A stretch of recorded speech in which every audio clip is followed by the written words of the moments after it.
Hi, welcome back guys. This is your friend, the Broccoli Fanfics, back with amazing fanfiction. This is the series of What If Villain Deku Was in Class 1A. Now before starting, please give this video a like and subscribe to the channel if you want more videos like this. Now let's get into the fanfic.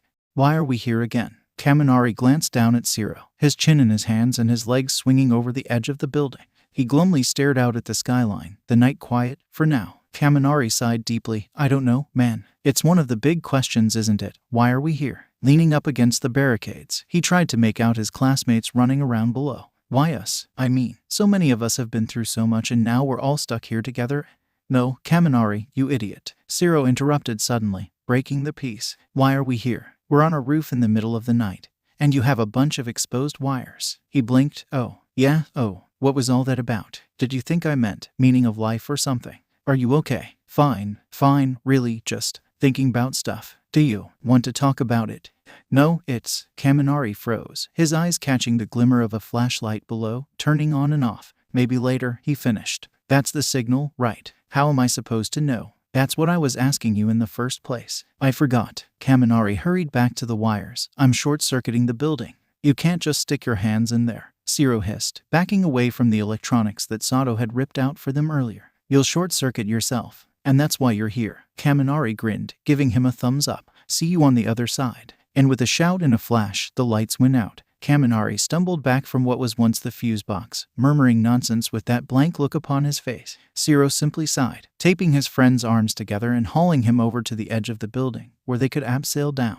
This is going to be a long night. This is going to be a long year, Midoriya muttered to himself, staring up at UA. The massive, H-shaped building towered before him, the sunlight reflected in the windows. He had to avert his gaze from the blinding light. It was painful to look at. The heat was bound to be stifling in there, with all that glass. Their air conditioning better be good. The gazes from the other students already resting on him were bad enough. He ducked his head, marching forwards and trying not to catch anyone's eye. That's it, he was inside. Home for the next, who knows how long. Midoriya certainly didn't. For Midoriya was a member of UA's infamous Class 1A. In a world of superpowers, also known as quirks, those who held the greatest strength rose above the rest and were hailed as heroes, holding back those who used their powers for ulterior motives, the villains. And of course, with rising crime rates, schools were established to raise heroes to fight for society. But UA was unlike any other hero school. There were 3 years here, but the first year was the smallest. In the second year, Class A and B were both hero classes, with C and D in general studies, etc. But the first year was half that size. Class B was the only hero class, C for general studies, D for support, and E for business. So, where did that leave Class A, you might ask? Class A was the villain class. One day, some official looked at the data and decided that most villains started on the road to darkness when they were only teenagers, like Midoriya. And it was only getting worse. There were kids with dangerous quirks, kids who fell in with the wrong crowd, kids manipulated and turned against the heroes, kids who tried to be the hero themselves, illegally. That official said that, well, they could train more heroes to combat the growing crisis, or they could hit the problem at its source, find a way to stop people from taking that dark road at all. UA was a prestigious school. Its entrance exams were tough, and classes just as challenging, but it produced outstanding heroes. If you couldn't get in for the first year, possibly because you didn't have a flashy quirk or the skill to use it yet, you had a chance to enter for the second year, providing you had some outstanding references and grades.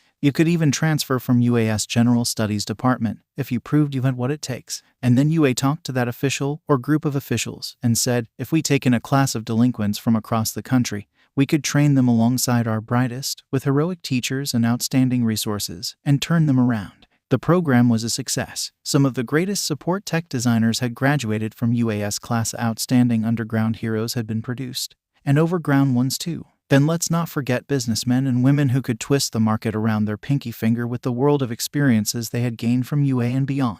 But if you failed Class A, that was the end of the road for you. You'd be sent back to whatever hole they pulled you out of.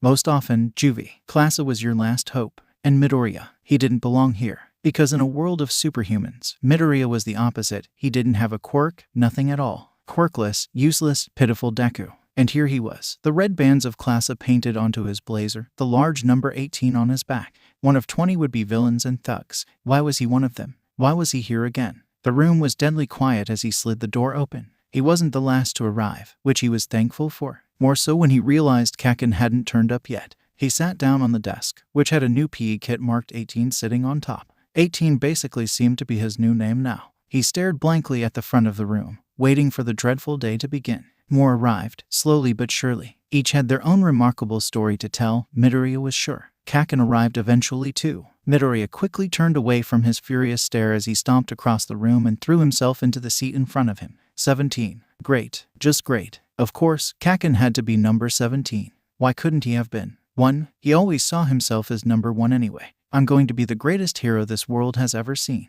Blah, blah, blah. Stupid Deku. Go die in a ditch. Blah, blah, blah. Ha, good luck with that now. You'll have a black mark on your record for the rest of your life. Even if you do make it into Class B next year, the world will always see you for your time in Class A. You'll never be number 1. Never. The time ticked by. The classroom filled up to the brim, every seat occupied. Midoriya didn't dare to glance around at his classmates. This was nothing more than a prison, at least, that was what it felt like. The trackers strapped around their ankles didn't help to convince them otherwise. Midoriya wasn't the only one who flinched when the door was finally flung open again. Outside was a man who couldn't possibly be their teacher, right? But he waltzed in regardless, long, greasy, black hair, tired eyes and dull clothing, a bright yellow sleeping bag slung over his shoulder and a white scarf around his neck. He let the sleeping bag drop to the floor, the soft thud filling the silence. Good morning, his low, gravelly voice greeted them. I am Mr. Aizawa, your teacher. Midoriya felt his sweat drop. For such a tired, done-looking man, he radiated a strange intensity. That didn't stop Midoriya giving him a weird look when he pulled what looked like a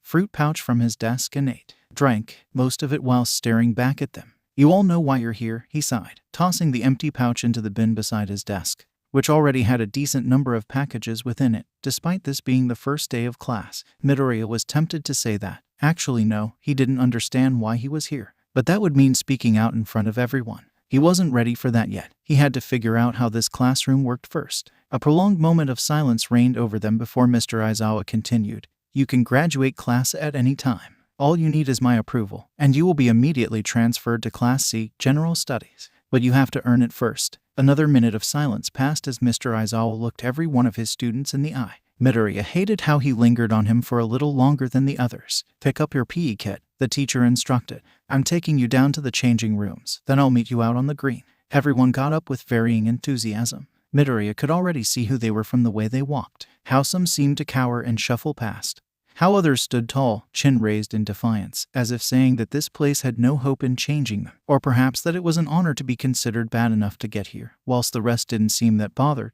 like they knew they'd end up here anyway. Mr. Aizawa followed them from behind, calling instructions out to those in the lead as to which way to go. They'd all individually been toured around the buildings and facilities anyway. That's why they all arrived at different times. Midoriya hadn't been listening or paying attention though. He had been too lost in his own thoughts. Now it looked like he'd get lost in this maze of a school too. With orders to meet him past the door on the other end of the changing rooms, Mr. Aizawa left them to it, allowing the boys and girls to separate into their respective rooms, and wandering off, Midoriya got changed as quickly as possible, not wanting to be shut in this situation for a second longer than necessary. He just needed to make it through to graduation, however long that ended up being. Maybe Mr. Aizawa would soon see there had been a mistake and let him transfer to general studies. Yeah, he could see himself there, sure, why not? Damn it, Kaken, this is all your fault. Whilst Midoriya scampered towards the exit, he walked straight into terrifying-looking number 11. He glared down at him over the top of his blue mask, and a third eye appeared on his tentacle-like hands. Midoriya just laughed nervously and backed away, giving him a wide berth as he made his way towards the door. Aren't you going to get changed? 15. Someone suddenly called out. The loud noise made Midoriya jump. He turned around to see bespectacled number 4 waving his arms at this number 15.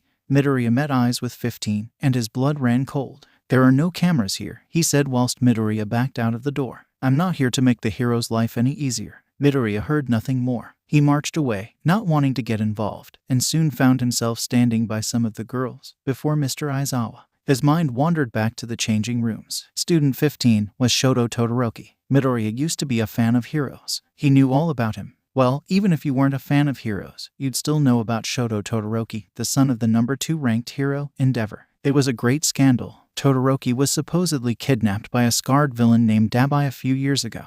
There was massive media coverage over it. When he was finally caught, Dabai slipped through the cracks, and Todoroki had a newfound hatred of heroes, specifically his own father. Of course, he'd end up at UA. Where else would he go? He wasn't exactly a murderer like Dabai, but he was still a villain of sorts. But of course, Midoriya had to end up in his class too. He didn't ask for this. For God's sake, it hadn't even been an hour yet, and this was already a nightmare. Time went by, and most of the other students arrived, but not Todoroki. Eventually, Mr. Aizawa went to get the missing student himself, and after way longer than necessary, Todoroki seemingly gave up and got dressed, meeting Mr. Aizawa outside and walking as slowly as he could over to the rest of them. "Line up," Mr. Aizawa sighed, and they did just that. "In your number order." A confused minute of shuffling later, and Midoriya found himself between a guy half his height who kept ogling at the girl next to him, and Kaken, because the universe just hates him. "Get used to who you're standing next to," the teacher instructed. "Whenever you line up, it will be in this order.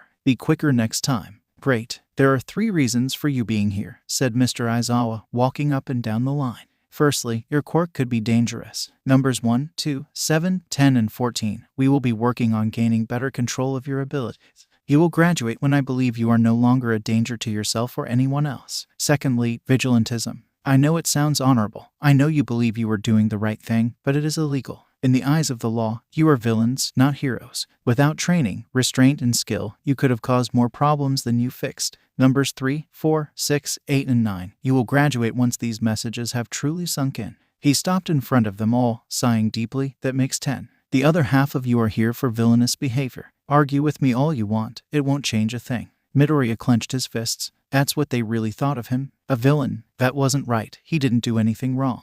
It was Kaken who was meant to end up here, not him as well. But it had all backfired so horribly. For all the planning and everything he'd thought through, this was not an eventuality he'd even considered. "You will graduate when I believe you understand why you ended up here, and when you can see a better path to the future." Well then, Midoriya was going to be stuck here forever. Reach the end of the school year without my approval to move on, and it's an automatic fail. Midoriya gulped. "Do I have to explain what that means to you?" No one answered. "Good. Every single one of my students graduated last year. Let's see if you have what it takes." And then the dreaded words were uttered. Quirk assessment. And Midoriya knew that this was the beginning of the end for him. It was bad enough at his old school, Aldera Junior High. It was bound to be worse here, where half of his classmates were basically villains. The second they knew he was quirkless, it would start all over again. He'd gone through all that effort into ending it, once and for all, and it had boomeranged right back into his face. Well, at least Kaken was here. Not that Midoriya was particularly thankful for the familiar face. It was more because that was Midoriya's aim.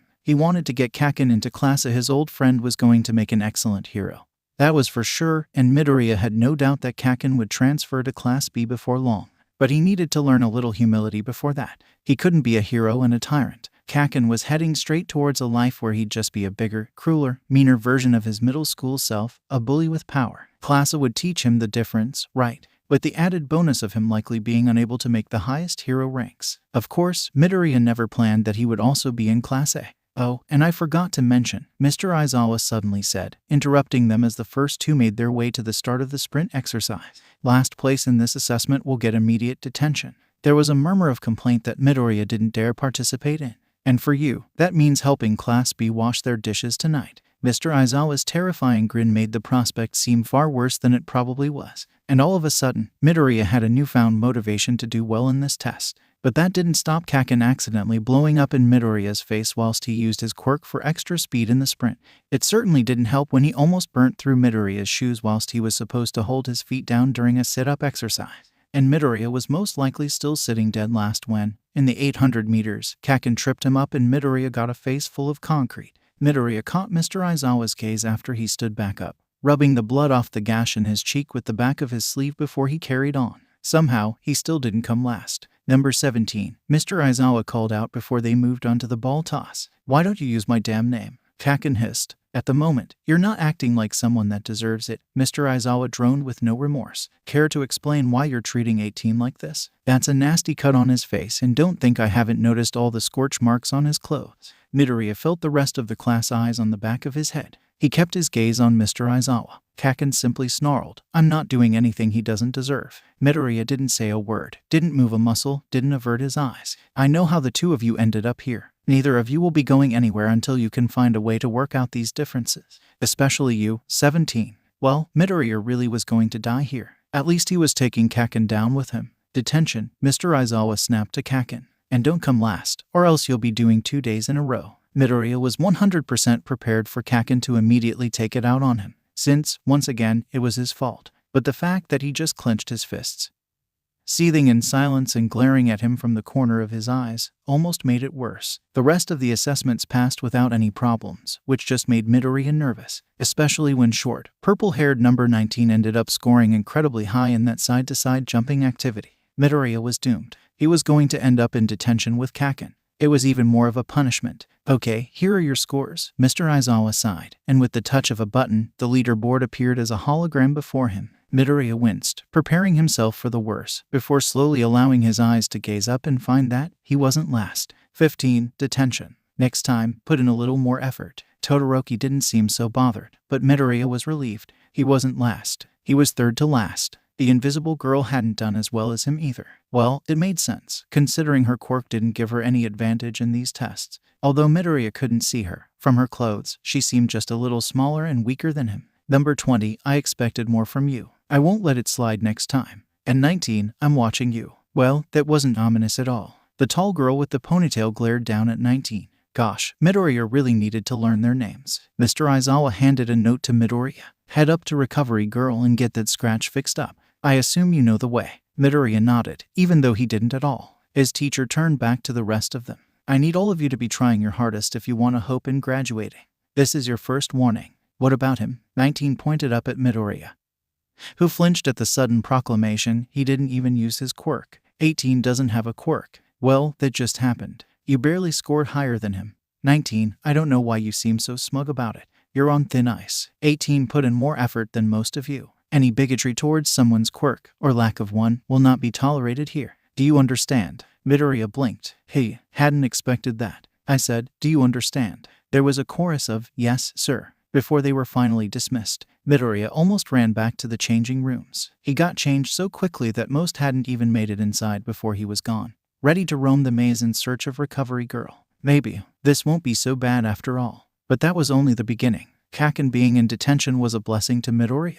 At the end of the day, him and Todoroki were escorted out of the class of Dorm Heights Alliance, and Midoriya was left in peace, prior to which they were shown around the dorms, given an extensive list of rules, and allowed to unpack. Another good thing for Midoriya was that for once, the numbering system hadn't been used when assigning rooms. This was likely because of the need to separate the girls from the boys. But Midoriya was simply happy that he wasn't next to Kaken. It wasn't so great that 2 out of the 5 students with dangerous quirks were on his floor. He had a sign stapled to the back of his door, explaining that if he dared turn off the lights in the corridor at night, student 14 seconds shadow monster quirk could lash out and potentially kill them all. Oh, and his neighbor, student 1, had a laser in his navel which could leak out at any given notice. Have fun with that. And his other neighbor was perverted student 19, who kept trying to talk to him, and Midoriya really would rather not encourage that friendship, especially after how he'd called him out on his quirklessness in front of the entire class. Midoriya flopped down onto his bed with a sigh. He'd unpacked everything already, from the various boxes that had been brought up to his room earlier in the day.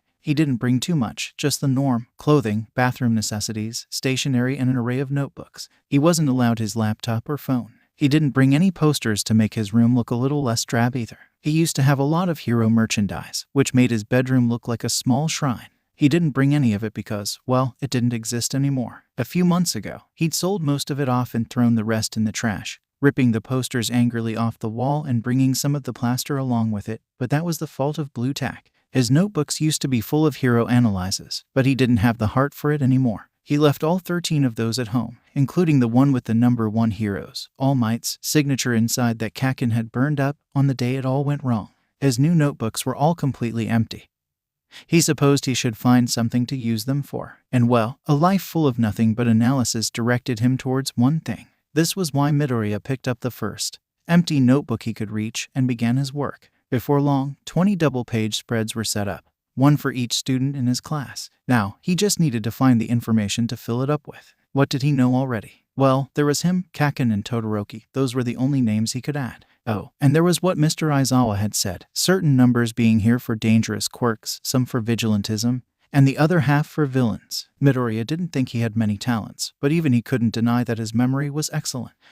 And then they had warnings for each of the dangerous quirk students. On the first page, he made a quick contents section. Dangerous quirk, naval laser. Dangerous quirk, acid, pink girl. Vigilante, vigilante with the glasses. Villain, vigilante. Dangerous quirk, electricity. Vigilante, vigilante. Dangerous quirk, something to do with sugar. Villain, villain, villain. Dangerous quirk, shadow monster. Shoto Todoroki, villain, ice. Villain, Katsuki Bakugo, villain, explosive sweat. B. Villain, short, purple guy. Villain, girl with the ponytail. Well, that wasn't much. But he wasn't going to learn anything else by sitting in his room. Midoriya sighed deeply, shoved his notebook and pen under his pillow, and braved leaving his room. The dorms were eerily quiet. The solemn atmosphere sent shivers down his spine. Everyone else must have been thinking along the same lines as Midoriya, because when he arrived in the common room, he found it was completely empty. They must have retreated to their rooms immediately and hid away, seeing everyone else as villains and all-round dangerous people.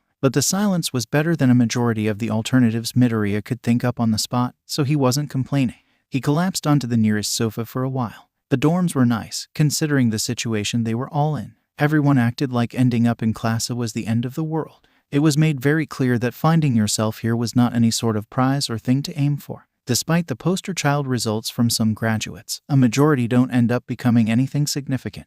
Midoriya would rather be anywhere than here. Perhaps the bad reputation came from the UA Sports Festival. The event was world-renowned. Of course, there were plenty of similar contests in other countries, but UA blazed the trail. Essentially, the hero students duke it out and the world has the chance to watch their heroes in the making display awesome power. Usually it's the second and third years you want to watch. This is where the future heroes make their mark. But the first year event was a different spectacle altogether. And this was because of the inclusion of Class 1A.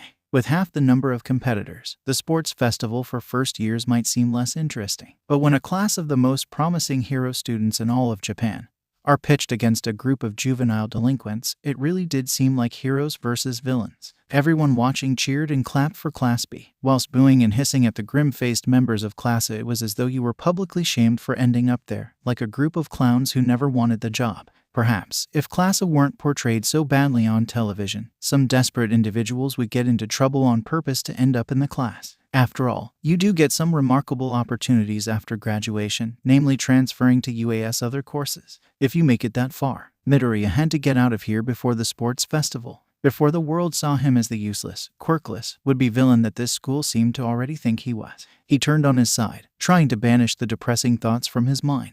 That was when he came face to face with a large whiteboard, spanning the wall opposite the TV, that separated the abandoned kitchen area from the rest of the common room. He got up and wandered towards it, picking up the black pen that lay waiting for him. Spread across half of the whiteboard, he wrote down the student numbers, leaving blank spaces at each. By his, Kaken's, and Todoroki's numbers, he started writing their full names. As he was writing his own, he heard footsteps, hesitating on the kanji.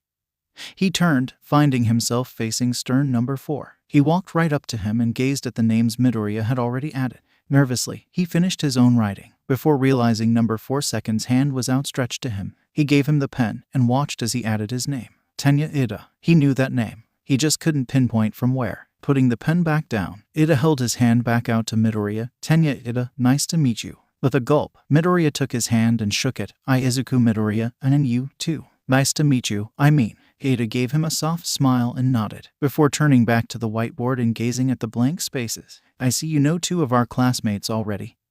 He realized. Oh, no, just one other. Kaken, I mean, Bakugo. I've known him, well, forever, really. I just recognized Todoroki, student 15, from the news. Of course. I recognized him too. He doesn't seem particularly pleased to be here. Well, does anyone? Midoriya laughed, rubbing his head nervously. I suppose not, Ida sighed. But I am thankful I have been given a chance here, at least. I don't know what would have happened if not. Midoriya wavered. He didn't know if it was a good idea to ask yet, but, how did you end up here? If that's okay to ask. You don't have to answer, I'm just interested. It's quite all right, Ida replied, waving his right hand about in a chopping motion. It's only natural to be curious. I would bet that everyone here has quite the story to tell. Midoriya nervously cast his mind back to his story. No, he still didn't reckon it warranted sending him here. He supposed he would find out why, eventually. Have you ever heard of the hero killer, Stain? Ida asked. Yeah, Midoriya answered immediately. 2 seconds later, his eyes widened with recognition.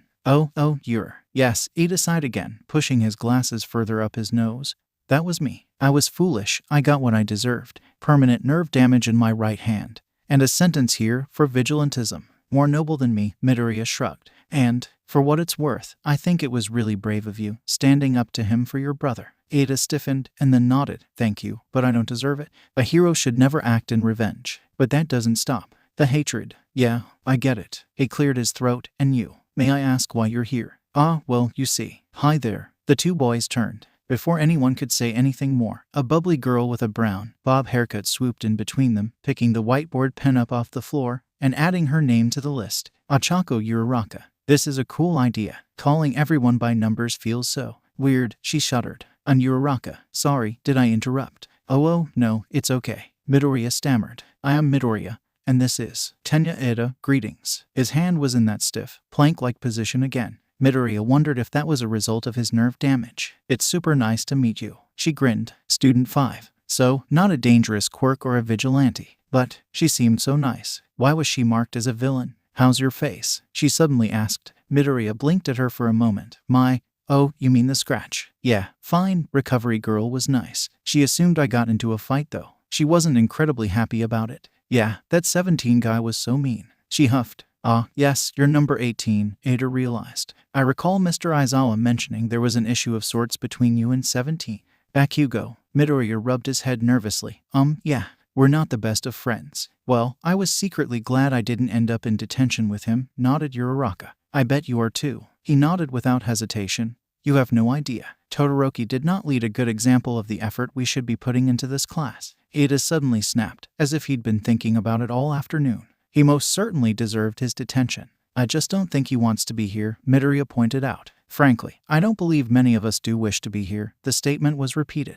But that wasn't Uraraka, another girl had appeared. She snatched the pen from Uraraka's hands and scribbled her name down. Momoye Urazu. Ah, it was the girl with the ponytail that Mr. Aizawa had also told off for not trying hard enough. Unless any of you are exceptions? She asked pointedly. Not really, Midoriya replied quickly, not keen to get on her bad side. She seemed a little less tense after that. Perhaps she was just nervous and didn't show it well. Would any of you like some tea? It was a rather sudden change in attitude. She went from a menacing, purposely cool-sounding person to someone quite timid and unsure. That would be nice, Midoriya replied first, despite the fact that he didn't really feel like having tea at the moment. Her smile made it worth it though. I don't know what's available, she admitted, hurrying over to the kitchen area, but I shall have a look. You know what? Said Uraraka. Maybe this place won't be so bad. Kaken's not back yet, Midoriya reminded them bitterly. Kaken, Ada and Uraraka repeated simultaneously. Jinx, Uraraka yelled. Ada didn't understand. Oh, I mean Bakugo, number 17. Sorry, I've just called him that ever since we were little kids. It's a habit. Aw, that's sweet. Uraraka beamed. I'm going to call him that too. No. Seriously.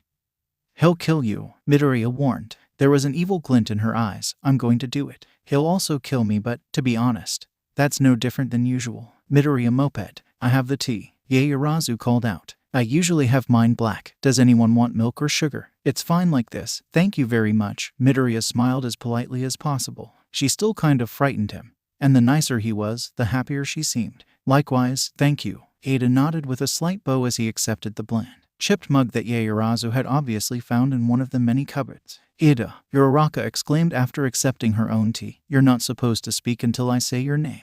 That's how jinxes work. But you just did. Oh, damn it. You all seem so normal, Midoriya realized, sitting down on the nearest sofa and staring at his reflection in his tea. Sorry, but it's not what I expected. The three of them stared at him for a moment. Yeah, well, Uraraka began. I'm not that normal. I'm here for a reason. And I guess everyone else is too. Yaoyorozu simply nodded, and Ada just looked sad. I'm not sure why I'm here, Midoriya finally admitted. I've been thinking about it a lot, but I still don't understand. It's something to do with Kaken, right? Asked Uraraka. Midoriya flinched at the nickname. Yeah, I guess. Maybe he said something about me to someone. I don't know what. But it's all I can think of at the moment. Was all Ada uttered for a minute or so. Well, I know why I'm here, Uraraka admitted, her hands on her hips after she put her mug down on the coffee table. Yaoyorozu put a coaster underneath it that seemingly appeared from nowhere as she spoke. And to be honest, it's really not that bad for me. Maybe I'll get somewhere after all this. Anyway, I might have. You see, my family's not that well off. We own a construction business. Work wasn't going well. A few machines broke and it all went wrong. I just wanted to help my family and might have resorted to some stuff my parents weren't too proud of when they found out, she explained shyly with a slight laugh. My quirk lets me float stuff and myself. So, could get in and out of places others couldn't. You're a thief, Midoriya realized. Sorry, he added quickly, that was rude, She waved the comment off. Nah, you're totally right. Might as well admit it. I'm not proud, but I did get enough money to help my parents get the business running properly again. So, there's always that. Not that they realized at the time where I'd got the money. Thought I'd found some well-paid part-time jobs. Which is technically true. It's still honorable, in a way, Midoriya supposed. Yeah, thanks, but wrong, Ida added. Oh, yeah, of course. What about you, Ida? And so, Ida told his story again. Midoriya didn't pay quite as much attention now that he knew the details. He focused more on the fact that, slowly but surely, other people had started to arrive. It couldn't have been long until Kaken and Todoroki returned from their detention either, right? Classa hadn't had their dinner yet, but that might have been because they were waiting until the other two came back. Midoriya wasn't sure how it worked yet. He sat back and watched as more names were added to the board. Soon, it was almost full, and Midoriya was very glad he'd had the idea. Hey, when did everyone come out of their hiding places? Called out Pink Skin number 2. About half an hour ago, replied Uraraka, allowing Yaoyorozu to refill her cup of tea. Oh, man, I should have come down earlier. Oh, I like the board idea. Who started that? That would be Midoriya here, announced Ida whilst gesturing to him. Number 2 gave him a grin and a thumbs up, adding her name to the board. Mina Ashido. Awesome. Is this super exciting or what? Or, what? Midoriya laughed nervously. Come on, this place is so cool. I've been looking forwards to coming here all year. I gotta say though, that Mr. Aizawa is intense. You were looking forwards to coming here, scoffed number 12, Gyro. I agree. It seems rather counterintuitive, said Yaoyorozu with a hint of her earlier malice. Not for me. Ashido grinned. For someone with a super tricky, kind of deadly quirk, this is the best place for me. I don't know about you lot, but, yeah, you clearly don't, Gyro interrupted, twiddling earphone jack-like extensions from her ears around her fingers. So, that was her quirk? Huh. Ashido put her hands on her hips. What's your story then? Gyro rolled her eyes. You eavesdrop on one hero and suddenly you're a danger to society and need to be locked away or something. Midoriya narrowed his eyes. What hero? Like I'm telling you, last time I went around doing that, I ended up here. It's best to just keep yours and everyone else's secrets to yourself. Super hearing quirk. Midoriya guessed. Gyro's eyes flickered from her earphone jacks and back to Midoriya. She pulled her hands away from them and tucked them into her hoodie, out of sight. Oh, you're quirkless 18, right? Ashido recalled, bounding over to him. It must be weird, not having any quirk at all. Midoriya gave her a look. You're the one who's pink and corrosive. She blinked and then laughed. Hey, good point. Don't be rude to Midoriya. Ida swooped in. I won't hesitate to report any quirkist comments to our teacher. I'm not being rude. Must be weird. Not having the ability to control your quirk at all, Yaoyorozu suddenly added, sipping her tea nonchalantly. Ashido stared at her. Well, that's why I'm here. So, there, what's your quirk then? I didn't see you use it much during the quirk assessment. Well, wouldn't you like to know? That had gone south awfully quickly. Midoriya was just surprised he'd seemed to make a few friends already, or maybe allies. People that stood up for him, whatever that meant. It hadn't really happened before. So, Ida, Uraraka and Yaoyorozu seemed to tolerate him. Ashido, maybe not so much after that. Maybe not Gyro either. He didn't know about any of the others milling around. Todoroki seemed to not want to be involved at all. And Kaken definitely didn't like Midoriya. Maybe he should write all this down later. Midoriya wasn't powerful or any sort of intimidating presence. He hadn't done anything remarkable or had much of a story to tell. If he wanted to do well here, he couldn't just slip into the shadows and ignore everyone, desperate to just survive until the end. If he wanted to graduate, he had to actively prove he deserved it. His best course of action was not to gain strength nor academic prowess. He needed to be social. Mr. Aizawa had said that he and Kaken had to learn to get along if they wanted to graduate. Midoriya knew that wasn't going to happen, but if he could get everyone else, or at least a majority of them, to vouch for him, be on his side, rather than Kaken's, he had a chance. Mr. Aizawa would see that he was the victim. He wasn't a villain. He didn't belong here. How low a pH can you make your acid go, Ashido? Midoriya asked. She blinked at him, like, how strong? Yeah, what can it do? Oh, loads of stuff. It can go through plastic. I can melt like nearly anything I want. It's hard to control though. That's why I have to wear this disgusting outfit. It's so uncomfortable. She picked at the thick fabric of her long-sleeve top and baggy trousers. She wore gloves and covered as much skin as possible. It couldn't hurt to have a little more style at least. It was in that moment that they heard the front door slam open, crashing against the wall, and footsteps march towards them. Great, moment of peace, over. Kaken came into view.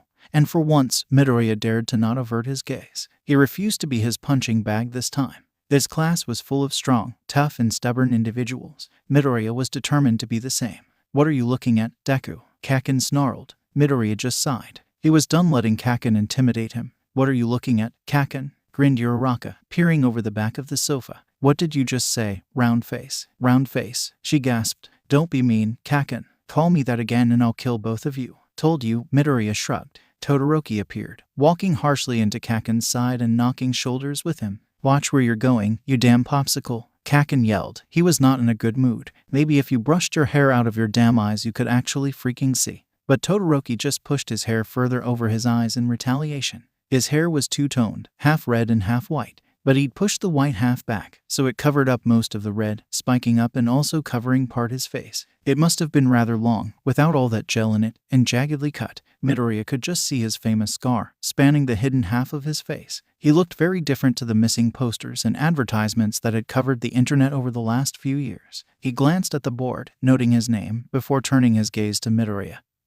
who refused to flinch. But Todoroki didn't hold it for long, before turning and wandering up the stairs to his room, out of sight. What's the freaking board for? Kaken suddenly snapped. So that we all know each other's names. Ida proclaimed. It was Midoriya's idea. And a very good one, I must admit. For sure, Uraraka beamed. Now we don't have to call you 17 all the time, Kaken. He ground his teeth together. Let me give you some advice, round face. He pointed an accusing finger at Midoriya, who held his gaze firm, green eyes cold and sure. Don't freaking listen to him. The number thing was his idea. Huh. Well then, I bet he's got all this copied down in a notebook somewhere. He'll find your strengths and weaknesses and turn them against you. It's all the quirkless bastard can do. Silence flooded the room, and Midoriya glared at Kaken. It had to have been him who got him into class, or perhaps he accused him of stalking or something, and maybe doing the same to heroes. It wasn't the truth, obviously, but Kaken just loved making his life difficult. It's her own fault if you decide to trust him, or any of you losers. You're all villains, but I'm going to get into Class B, and then those idiots will be sorry. And with that, he shoved his hands in his pockets, turned on his heel,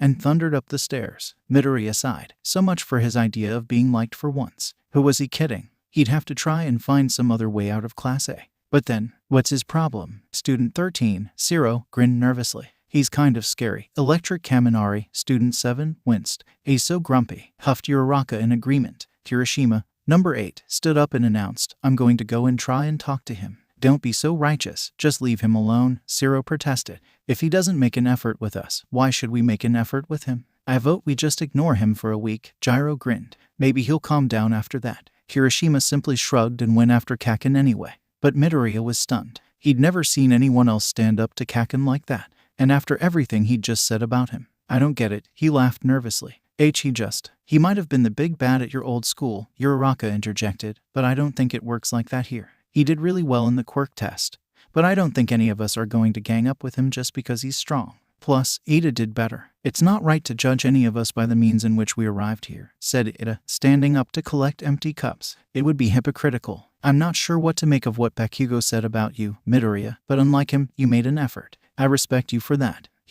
Thanks. So, you're like, super smart, yeah. Ashido grinned, leaning over the sofa towards him. Midoriya inched away. I don't. You analyze stuff. Isn't that what the mean guy said about strengths and weaknesses or something? She guessed. Well, why yes, but what about me? Can you analyze me? Can you help me with my quirk? I might need a little more time. Midoriya admitted, standing up. He hesitated and gazed around at his classmates. Are you seriously not bothered by what Kaken just said? We're in Class A, dude, Gyro reminded him, flopping into the place he'd just left on the sofa. Who cares? I always speak my mind, spoke up Croaky number 3, Asui, as she hopped towards him. And I would like to point out that out of you and Bakugo, you are far more tolerable, Ribbit. Thank you, Midoriya replied unsurely. What he said just makes me want you to not hate me, like you hate him. I don't hate, he wavered. Okay, yeah, maybe I do, just a little. A lot, Ribbit. But why would I hate you? We're in Class A, she reminded him, holding a finger to her chin in a thoughtful manner. Anything's possible. Like you being here.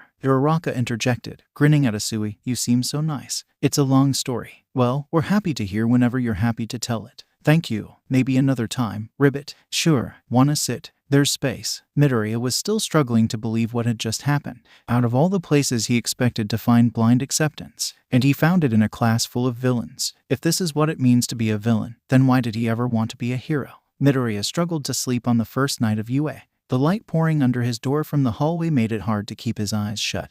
But if he turned it off, he risked the wrath of Student 14's second Shadow Monster quirk. Just thinking about it in the middle of the night only made things worse. The unfamiliarity of his room made him uncomfortable, but not as much as the tracker anklet did. They all had to wear one at all times, and they couldn't take it off. It was waterproof and surprisingly thin, so unnoticeable under clothing. But the feeling of it against his skin, however slight it was, still made him itch and fidget. He'd also noticed that different people had slightly altered designs. Todoroki's and Kaken's were thicker and of a different material, perhaps fireproofing so they couldn't melt it off. The same must have applied to Ashido, but she wore clothing that covered as much of her skin as possible, meaning the anklet was hidden from sight. Kaminari's was different again, maybe to stop him from short-circuiting it. Of course, Midoriya had already tried prizing his off, but it wouldn't budge. The anklet had more purpose than just keeping an eye on their whereabouts. Whilst most students needed a student ID to get through the gates to UA without the defenses being activated, and barricades appearing from seemingly nowhere to stop intruders, the anklets did the exact opposite.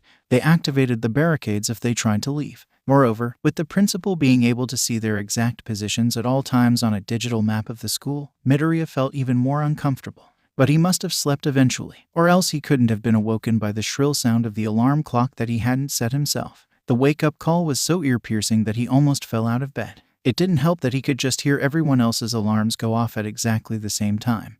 Despite the thick walls, and a chorus of groggy moans and complaints filled the dorm. Wanting to get to the bathrooms first, Midoriya got into his uniform in a hurry and practically ran downstairs to brush his teeth and wash up. Not shower though, he'd do that in the evenings. Last night, they'd been supplied dinner by Lunch Rush, a hero who doubled as a brilliant cook. But Mr. Aizawa was quick to inform them that from now on, they'd have to cook dinner themselves. Breakfast was for individuals to organize, and lunch was free for them. Whilst everyone else slowly but surely set about their new morning routine, Midoriya was well ahead of the game.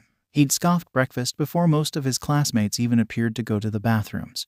But he made sure to wait until he'd definitely seen Kaken turn up, before risking going up the stairs. He didn't want to pass him because that gambled a quick trip back down the stairs, and another visit to Recovery Girl. After the danger had passed, he returned to his room to gather what he thought he might need for the day. In his yellow backpack, artfully decorated with hand-shaped scorch marks, he shoved his slightly tattered PE kit, his pencil case and two of his notebooks, one empty and one partially filled with information on the rest of Class 1A. He'd simply titled it in a massive, bold letter that smothered the entirety of the front cover in splodgy, red ink. He'd only had a day, so the information was still rather lacking. He took it back downstairs, and was able to finally add everyone's names, since a few were still missing last night, and he couldn't quite remember how to spell all of them. In fact, the only name that wasn't on the board by the morning was Kaken, since he'd clearly rubbed it off in spite. But Midoriya watched as Uraraka wrote in its place Kaken, in the tackiest writing possible. He'd had to correct her spelling of the name, which gave her fits of giggles. She sat down next to him whilst she ate her toast. Midoriya had to angle his arm to make sure she couldn't see what he was writing and drawing.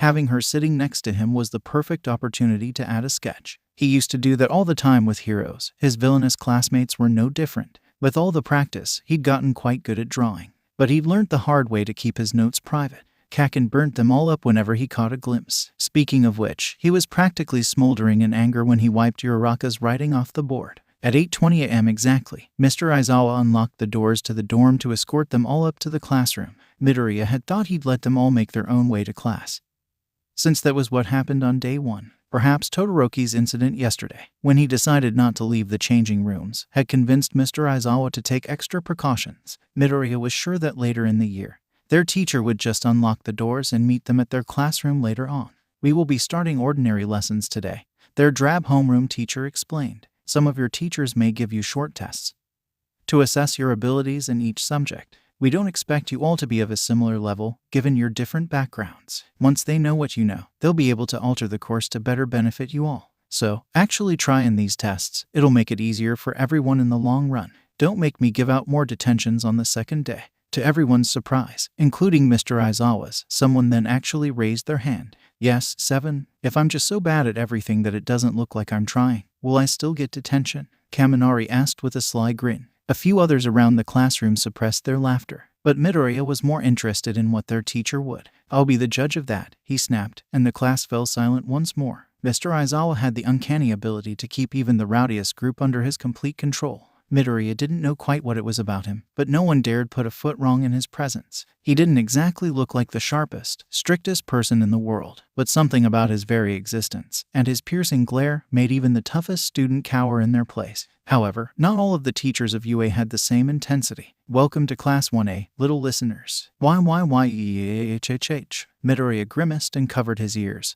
He wasn't the only one. Even Mr. Aizawa was quick to try and make his leave when their new English teacher, the overly energetic hero, Present Mike, burst into the room. Any instructions? Aizawa. Just don't try them, he sighed, and slipped out the door, dragging his sleeping bag along behind him. You got it, Present Mike exclaimed, giving his colleague a thumbs up as he disappeared. Now, who's ready for some? Hey, could you tone it down a little? Everyone stared at Midoriya. He swallowed, as some of us have sensitive ears, and he gestured to Gyro, sitting not that far in front of him. You got it, little listener. Present Mike grinned, now only at a slightly above average volume. Midoriya didn't fail to notice the shocked look upon Gyro's face, and the soft smile that she developed soon after, whilst Present Mike was handing out empty exercise books. Midoriya smiled too. That's one more person who didn't hate him. Mr. Aizawa had been right about the pop quizzes. English wasn't Midoriya's strongest subject, but that wasn't the end of the world. By the looks on some of his classmates' faces, he wasn't struggling nearly as much as they were when faced with all the grammar and vocabulary Present Mike threw at them. When they'd finished, Ida volunteered to collect the exercise books back in. Present Mike sat back and watched whilst Ida wandered around the classroom like any other normal person would do to collect the books. But apparently, this was not normal behavior for Class 1A. It's been a while since Classa was so civil towards each other so early. Present Mike almost laughed. And in such a strange group too. Why are we strange? Asui asked immediately, doing that thing where she prodded her chin with her finger. It seemed to be a habit. Lot more vigilantes than usual. And some cool quirks, or lack of. Midoriya narrowed his eyes at him, trying to ignore the glances in his direction. You know, you're the first person without a quirk to ever attend UA 18. Present Mike announced. Great, so they'd been talking about him in the staff room. Well, it was to be expected. The staff had likely had a lengthy conversation about every member of Classa. Perhaps Mr. Aizawa had instructed them all to call them by numbers during the meeting as well. It had to be some sort of twisted teaching method. Then why am I here? Midoriya dared to ask. The class fell silent like it did only in the presence of Mr. Aizawa. Midoriya wondered how many others had quietly asked the same question about him to themselves. Kaken scoffed but didn't say anything. Midoriya glared daggers at the back of his head. What's so funny? You know exactly why you're here, Deku, he hissed. Midoriya wasn't going to cower down in front of Kaken anymore. He'd said it before, but he'd say it again, even if only to convince himself, but he'd had enough. In a class full of villains, he refused to be so weak. If I knew I wouldn't ask. You think you're so freaking smart, but you're actually as much of an idiot as the rest of them, Kaken snarled back. This classroom doesn't work that way. Kaken, you can't intimidate people into liking you. Has anyone ever told you that your personality reeks like if someone set the sewers on fire? Kaminari butted in. What did you just say? Kaken yelled, standing up and pushing his chair back so that it hit the front of Midoriya's desk in the process. Well, we only just met you, so it's quite telling, Ribbit, added Asui. I'll kill all of you. Hey, settle down, started Present Mike. Uraraka took the opportunity. Yeah, calm down, Kaken. You might want to take back that comment about us being civilized, sir, Zero laughed. Kaken slammed his hands onto Midoriya's desk, letting smoke hiss out from underneath them. This is all your fault. And we're back to berating Midoriya again. Leave him alone, man, said Gyro. What did he ever do wrong? Look at his freaking stalker notebooks and think again, he shouted, grabbing Midoriya's bag before he even realized what was happening. Hey, give that back. Midoriya stood up and lunged forwards, but Kaken had already retrieved the notebook marked A, and Midoriya regretted labeling it so soon. Just try and take it from me. But Present Mike now had his hand on Kaken's shoulder and a disappointed look upon his face. Come on, little listener, give the notebook back. I don't want to have to give out detentions. I'm the cool teacher. Kaken gritted his teeth and chucked the notebook at Midoriya's feet. There, now it matched every other notebook he'd ever used. There was a nice set of burnt fingerprints on the cover. They sat back down, and Ida finally handed Present Mike the pile of numbered exercise books. Ida gave Midoriya a sympathetic glance before making his way back to his own desk. So, what was the notebook? Midoriya gulped at Present Mike's question as he slid the item back into his bag. He was going to have to admit that Kaken was right, and all the good relationships he'd forged would be void. It's one of your analysis books, right? Pink-skinned Ashido perked up with a smile. Midoriya blinked at her in surprise. Yeah. Her smile grew wider. He does quirk analysis, sir, she explained. He's going to help me with mine. I never, he hesitated. Last night, Kaken had ranted about his notebooks again. Ashido picked up on it and asked if he could analyze her quirk to help her out. It must have meant a lot to her. He thought Ashido wasn't that fond of him, but this might help amend that.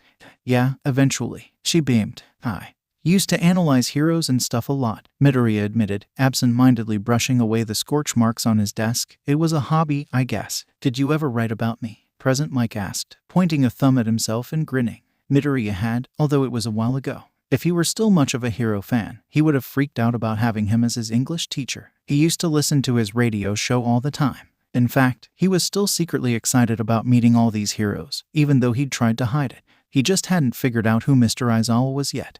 Yeah, I think so, Midoriya shrugged. Come on, what about my strengths and weaknesses? I would say do it in English, but that's harsh, so think of this as a little public speaking exercise. Midoriya wasn't quite sure what to do. People usually weren't that interested in what he had to say, especially in terms of this kind of stuff. He started mumbling about his quirk and all his strengths, fiddling with his thumbs and never really meeting anyone's eyes. Kaken seemed to be stewing in his anger in silence, which was the only thing which encouraged Midoriya to keep going. Hey, you know your stuff, little listener, President Mike exclaimed. I'm impressed. Midoriya smiled. People hardly ever complimented him about all this. They usually found it creepy. Oh, what about his weaknesses? Asked Invisible Hagakure. Yeah, come on, how do we take him down? Laughed Ashido. President Mike waved it off. The best heroes keep their weaknesses a secret. There's no way he knows about. Midoriya smiled and deadpanned insects, and most of the class turned to the hero with identical, toothy grins as a single bead of sweat fell from his forehead. The bell sounded, and that's the end of your first lesson. President Mike barked, still looking rather worried for his general well-being. You have maths in 10 minutes, so have fun. Are you scared of bugs? Asked Gyro. Signing off now, bye. And he slammed the door shut behind him. A couple of seconds passed before the class burst into laughter. By the time their maths teacher, Mr. Ectoplasm, arrived, Kaminari and Ashido had already cooked up half a dozen pranks for poor President Mike, and Midoriya was smiling so much that it hurt. The tough morning of surprise exams passed them by, and soon enough, Class 1 was off down to lunch. Midoriya found it kind of funny, watching how different friendship groups were already being forged. With the whole pranking President Mike idea, Kaminari and Ashido had gotten talking. Kaminari had dragged along Zero, and Ashido had roped in Kirishima, who appeared to already know her from outside UA. Kirishima seemed to be a genuinely nice person. He was the only one who made much of an effort with Kaken, despite the fact that he was still calling him Weird Hair. And so, Kirishima dragged Kaken along to this group of energetic pranksters, who were still animatedly calling him names, and he was doing so in return. It was strangely nice to see. Midoriya found himself spending more time with Ida and Uraraka since they were the first to actually talk to him. But now Yaoyorozu and Asui were tagging along as well. Midoriya couldn't remember a time when he'd found himself in a group of people who seemed to actually like him. Friends, they were. Friends, right. It had been a while since he'd actually had friends. He'd come to learn that Kaken didn't count. And he never had. A lot of quirkist people out there. Ribbit, Asui, Tsu, croaked. My brother had a problem with some of his classmates. They'd make fun of him. I stepped in when they started leaving dead frogs in his locker. Oh, that's horrible. Uraraka gasped. It was, she agreed. I went to the head teacher and he gave the bullies some stern words, but it didn't help. Ribbit. They got angry that he told someone about it all. He started coming home covered in bruises, so I followed him around until I caught them in the act and confronted them. Ribbit. They attacked, so I defended, but no one believed me. I think one of the boys' family gave quite a few generous donations to the school in the past. So when they reported me, the school backed him up and I was punished for it. Yaoyorozu frowned. And you ended up here just because of that? Not exactly, Ribbit. It kept happening, and I kept stepping in. One day, I think hurt someone. Or maybe they made it up. The school had to act somehow, but they didn't want me locked up as a villain, so it was filed as vigilantism. The head teacher forwarded the case to UA, and they accepted me. It's not the best outcome, but I suppose it could have been worse. Agreed. And the boys faced some consequences too. 2 of them were expelled. But I can't protect my brother anymore or contact him. I hope he's okay. Ribbit. You did a very honorable thing. Asui. Ida nodded in respect. I've told you to call me Tsu. Uraraka groaned loudly as they joined the lunch queue. You guys are all so cool. And I'm here for something way less cool. You haven't heard my story yet. Yaoyorozu sighed. I suppose I'll have to explain in due course. Only when you want to, Ida insisted. Thank you. Midoriya had remained silent throughout, listening, but also casting an eye towards a few people a little further up the queue. They kept giving them sideways glances. It wasn't hard to notice the red bands or the large numbers on their blazers. They were clearly Class 1A. So, who were they? Todoroki was just ahead of them, standing alone. He was a hostile and abrasive individual, in a vastly different way to Kaken. Midoriya hadn't quite figured him out yet, but right now, he was looking at the same group of people that Midoriya was, and there was a look of disgust in his eyes which seemed to indicate that he knew them. A blond boy with dull eyes and a cocky smile turned his head. Todoroki immediately averted his gaze, but the damage was done. Well, hello there, number 15, the other boy said with a laugh. Are you planning on washing up after us again tonight? Or will UA just lock you up with the other villains until morning? Class 1B, Midoriya muttered, and the other four immediately locked gaze with the opposing class. It was the first time they'd met, but Todoroki and Kaken both received detention last night and were tasked on washing up after Class B's dinner. Todoroki didn't say a word, trying to ignore him completely. "Oh, come on," the boy grinned. "I'm just trying to strike up a conversation. You could have been in our class once upon a time. I'm just extending the hospitality of UA. You should be glad they let you within a mile of this place." "How rude," Ida spoke up, but none of them were brave enough to step in. Perhaps Tsu's story about the fallbacks of standing up for people had struck a chord. "You have an incredible power, being the son of the number 2 hero," he leered, stepping closer to Todoroki and reaching out to him. "It's such a shame to see it go to waste." Todoroki slapped his hand away. "Back off," he snarled. The hero student pursed his lips for a moment, before glancing down at the hand Todoroki had knocked away. He clicked his fingers, and a flame began to burn. "So, you can use fire? Interesting. In all the encounters shown on the news, you'd only ever used ice. Why hide a part of who you are?" He let the fire grow brighter, catching the eyes of a few other students around them, so it wouldn't have been strange for Midoriya to continue watching carefully. The hero student held out his other hand, and let ice crystals form over it, half ice, half fire. "You would have been the perfect." "Stop it," Todoroki interrupted, leaning in closer. "You don't know what you're talking about." "I know quirks," he sighed, "not people. But it is a shame. I know your quirk better than you do." A copy quirk, Midoriya realized. It was an incredible power. Midoriya would have done anything to have something like that, but it was not to be. That didn't mean he was powerless though. No, not against a copy quirk. Midoriya made his move, stepping forwards to Todoroki's side.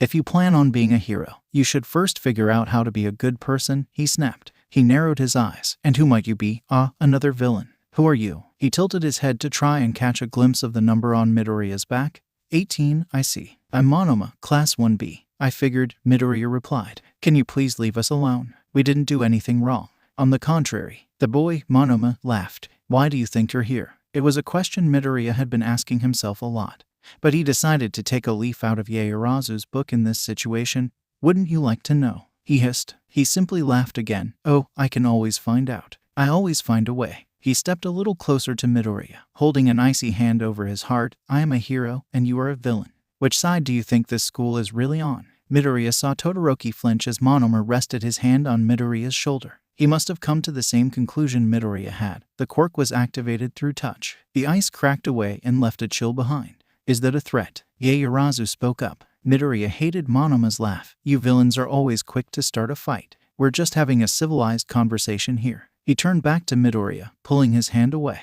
"Now, what about you? I suppose I didn't make my query clear. Why are you here? What is your power?" He looked down at his hands and stared for a moment, and then frowned. Midoriya let a smile creep across his face whilst Monoma grew increasingly confused. His eyes darted from Midoriya and back to his hand. After a few seconds, he turned around and grabbed his ginger-haired friend by the arm, who hadn't been paying attention to the interaction at all. Midoriya guessed that he was trying to copy her quirk, already being familiar with it. "Monoma, what are you doing?" she questioned, her hands on her hips after she pulled away from him. Monoma just looked back to his hands, breath now frantic. "What did you do?" he asked Midoriya. Realizing his assumption had been correct, Midoriya began his charade. "A copy quirk, right. You make contact with someone, and you copy their power. That is bound to have some limitations. Is it one power at a time? Or as many as you want, with a time limit on each? Can you combine quirks, or do you have to switch one off and another on?" He questioned thoughtfully, genuinely interested. "What did you do?" he repeated, seemingly rather frightened. Now, Midoriya could have just explained that he'd copied his quirk, which, of course, was nothing. But he had a better idea. "Well, our abilities seem to fundamentally contradict one another," Midoriya sighed. He turned and started to pace back and forth. "Can you at least answer my question? Is there a time limit?" "Hey, what just happened?" frowned the ginger girl with the ponytail, clearly ready to step in if something was going wrong. They'd gathered quite an audience too. "He did something to my quirk," Monoma accused, his calm composure lost to the wind. "Well, it's your own fault," Midoriya shrugged. He walked around behind Todoroki and whispered hastily to him, "Freeze my arm, quickly." Todoroki seemed unsure, but thankfully didn't question it. He brushed his hand against Midoriya, and with a sudden chill, Midoriya's hand was as frozen as Monoma's had been, ice crystals quickly melting against warm skin and trickling down his palm. Monoma stared. "It is a cool quirk, both of yours are. That's my quirk. Monoma gaped with wide eyes. You took my quirk. Give it back. Tell me how long your time limit is, Midoriya insisted, brushing away the ice. And I'll think about it. Monoma gritted his teeth. 5 minutes per quirk. Ah, cool, and can you combine them? No, now give it back to me. He reached forwards as though to snatch something out of the air. Midoriya just gave him a look. It doesn't work like that. You won't need contact when you get it back. It just needs to be released. You'll have it in 5 minutes. Hey, give it back, the ginger girl ordered. It's not funny, you're frightening him. And it's not funny to have a go at us either. We didn't choose to be here. At least, most of us didn't. Stop having a go at us for being in your school. And we'll stop getting in your way. Deal. Fine, Monoma exclaimed. Just give me my quirk back. He said 5 minutes. Todoroki breathed. He must have caught on to Midoriya's trick. Keep asking and it'll be 10. He snapped his mouth shut. And silence fell over them all. You want to eat lunch with us, Todoroki? Midoriya asked whilst everyone continued to stare. He hesitated and then shrugged. Sure, but don't call me that. Oh, okay, but I can't just call you 15. Shoto is fine. Oh, okay. The crowd parted as the group of villains rejoined the lunch queue. In fact, there wasn't a queue, they let them go right to the front. Uraraka just hummed along to a tune in her head and followed suit. Not bothered at all by the situation. The only one who seemed at all worried was Ada, who didn't speak up about it for a while. That was very brave. Ribbit, Sue voiced when they finally sat down, somewhere far away from everyone else. Midoriya sighed in relief. It was kind of scary. You were kind of scary, Uraraka exclaimed. But also, really cool. That was smart. It was. Yaoyorozu nodded. I don't think I would have thought of it. I don't get it though. You are quirkless, right? Said Uraraka, picking at her food. Why yeah, I am, Midoriya answered, rubbing his head shyly. But I realized he had a copy quirk and well, if he tried to copy quirklessness, I thought that maybe he'd copy having nothing, which would mean he couldn't turn his quirk on or off or do anything until his timer ran out. There had to be a timer. It made the most sense. I was a little worried there wasn't for a moment. So, that's why he thought you took his quirk. Uraraka gasped. Wasn't there an old villain with a power like that or something? Whatever, now he thinks your quirk is stealing others. Because he didn't anticipate someone in this school being quirkless, Yaoyorozu finished. Todoroki didn't say a thing. He simply sat there and noisily slurped his noodles. Midoriya figured he wasn't the type for much social interaction, which he could relate to. I don't think antagonizing the hero class was a wise idea. Ida finally spoke up. They are our betters and we shouldn't. They aren't our betters, Midoriya quickly interrupted. Don't talk yourself down like that, Ida. You'll transfer soon enough. That's why you're here, right? He hesitated, before clearing his throat and continuing. This may come back to haunt you. Midoriya simply shrugged. Why do you think I'm here? And they all fell silent again, filled only by the sound of Todoroki eating. Midoriya stared at his rice, thinking over what he just said. Why do you think I'm here? I've had a complaint from Class 1B today, Mr. Aizawa announced at the end of the day, and Midoriya shrunk into his seat, about one of their most promising students having their quirk taken away from them and being threatened by you, 80. Midoriya felt all their eyes on the back of his head. Care to explain? Mr. Aizawa asked, raising his eyebrows. May have faked taking his quirk, he admitted sheepishly. He has a copy ability, and he copied my quirklessness, so I thought that maybe I could trick him. But I didn't mean to scare him so much. I just, calm down, the teacher sighed, rubbing his temples. I can't process if you're speaking that fast. It's not his fault. Todoroki, no, Shoto, suddenly interjected. Everyone stared at him. No one could have expected him to speak up. He glanced around the room, suddenly seeming a lot less cold and unforgiving, and a little more human. Monoma was antagonizing me, and Midoriya stepped in. Mr. Aizawa led a long, hard moment of silence hold the atmosphere in an iron grip. 18, he began. At his name, Midoriya flinched and cowered. Mr. Aizawa continued. You need to understand that fabricated strengths can quickly become very real weaknesses. The tension left Midoriya's shoulders, and he sat up a little straighter, confused. Class B will target you because of this, his teacher explained. You will all be attending several classes together, and Monoma won't forget what you did. He'll catch on eventually. Midoriya gulped. Yes, sir. Sorry, sir. You also need to realize that the lack of a quirk isn't a weakness. You all need to understand that. Mr. Aizawa gazed around the classroom. Midoriya stared back at him with wide eyes. Quirklessness isn't a weakness, he repeated. It is just the lack of a strength. You have plenty of other strengths, Midoriya. You don't need to cover up and hide. If you step back and really look at it, you can find power in what you think is powerlessness. He just used his name. But if you do something like this again, it's detention in Class B's dorm. Get it? Problem child. Why yes, sir. Sorry, again. Good. When the day came to a close, and Midoriya once again rested his head against his pillow, he realized he was still smiling. Midoriya slept well on the second night of UA. "Hello, Mr. Aizawa. It's good to see you again." Principal Nezu beamed.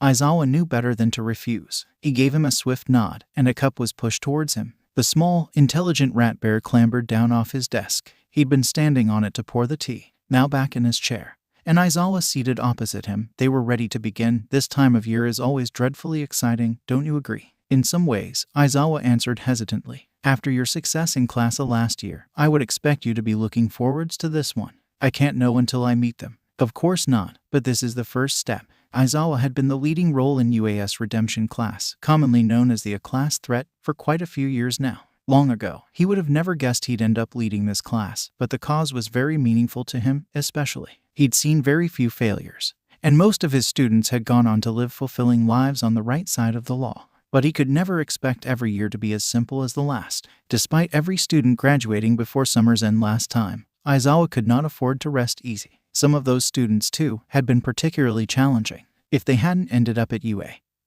who knows what horrors they could have found themselves a part of. But whilst Aizawa was busy trying to turn these kids' lives around, Principal Nezu was already setting his sights on the next lot, and that's what they were here to do. Nezu had already finalized the students, organized the dorms, and informed the families. But this was the first time Aizawa would see them all, at least in their files. The meeting was the same every year. A couple of weeks before term began, Nezu called the hero to his office so they could go through the files together. There was a couple of students this year that Aizawa had known he'd be seeing for a while. The game was about to begin. "We have a very interesting group this year," Nezu grinned. He spread the 20 files out in front of him in number order. "What shall we start with?" Aizawa wavered. "Let's go with the dangerous quirks." Nezu nodded. "Number 1. He reached towards the file. "Yuga Aoyama, a laser power without control? Huh, I can see why he's here. He has a specialized belt for refining his power and limiting outbursts." "Belt? It's a naval laser." "Right." Number 2. Aizawa closed the first file and reached for the second. They went through each and every student like this, assessing their dangers and the precautions taken. They had fewer dangerous quirks than normal, but more vigilantes. The villains only made up half the class. "Shoto Todoroki," Aizawa sighed. He knew he'd be seeing him here. "I've been looking forward to having Endeavor's son in our halls." Nezu beamed. "And for him to be in Class 1A. No one could have predicted it, not even me." "He'll be tricky," Aizawa warned, staring at the photo in his files. The boy had styled his dual-colored hair to hide his scar and cover most of the red with white. "There's a story here we don't know completely, and we're no closer to locating Dabai. Has Endeavor said anything?" "He insists Dabai corrupted the child," Nezu admitted, resting his paws on top of one another, "although I agree." The boy disappeared without a trace, with no sign of a fight. "He has been trained by his father from a young age to take up his mantle, yet he didn't fight his kidnapper. Yes, there will be a lot of work ahead of you. His quirk is listed as ice and fire," Aizawa realized. He scanned over the pictures taken when he was fleeing the police and heroes. He only ever used ice. He's repressing half his abilities. Specifically, fire, an ability held by both Dabai and Endeavor. The two met eyes for a moment.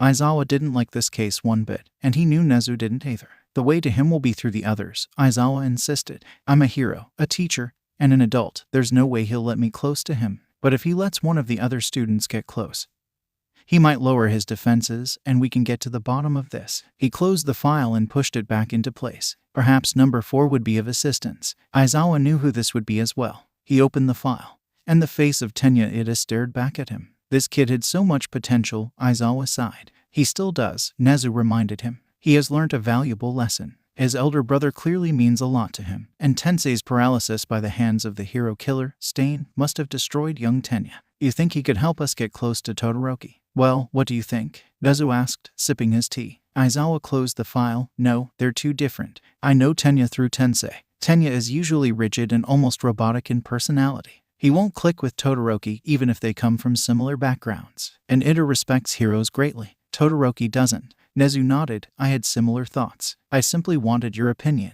"Well, Todoroki will definitely be the biggest challenge this year." But then Nezu smiled, and Aizawa knew he was in for a whole load of trouble. "Actually, there are 2 more we haven't had the chance to speak about yet." Aizawa's eyes flickered to the 2 files he'd yet to touch, sitting right in front of him. 17 and 18.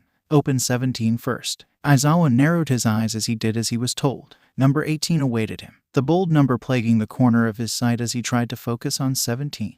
"I know this kid," Aizawa realized. "Katsuki Bakugo. He was on the news about a year ago." Bakugo had great heroic potential, Nezu explained. He has an immensely powerful quirk that he has competent control over. 10 months ago, he was caught by a villain made of sludge, who tried to suffocate him. Bakugo panicked and started several fires. The heroes at the incident were not suited for the job, and all reports suggest that Bakugo would have died if All Might hadn't arrived just in time. But that wasn't all, was it? He frowned, trying to remember. There was another kid. Yes, his classmate. He stepped in when he saw Bakugo in trouble. The heroes insist that he got in the way and could have made the situation worse, but I have looked through the footage. He bought them a few vital seconds. Bakugo would have died if he hadn't run in to save him. Aizawa was getting more curious about 18 now. But that's not the only reason he was on the news. Nezu's smile grew wider. A classmate of his gathered significant evidence to prove that Bakugo was a quirkist bully. His victim suffered from frequent physical and emotional abuse, and the school did nothing to stop it.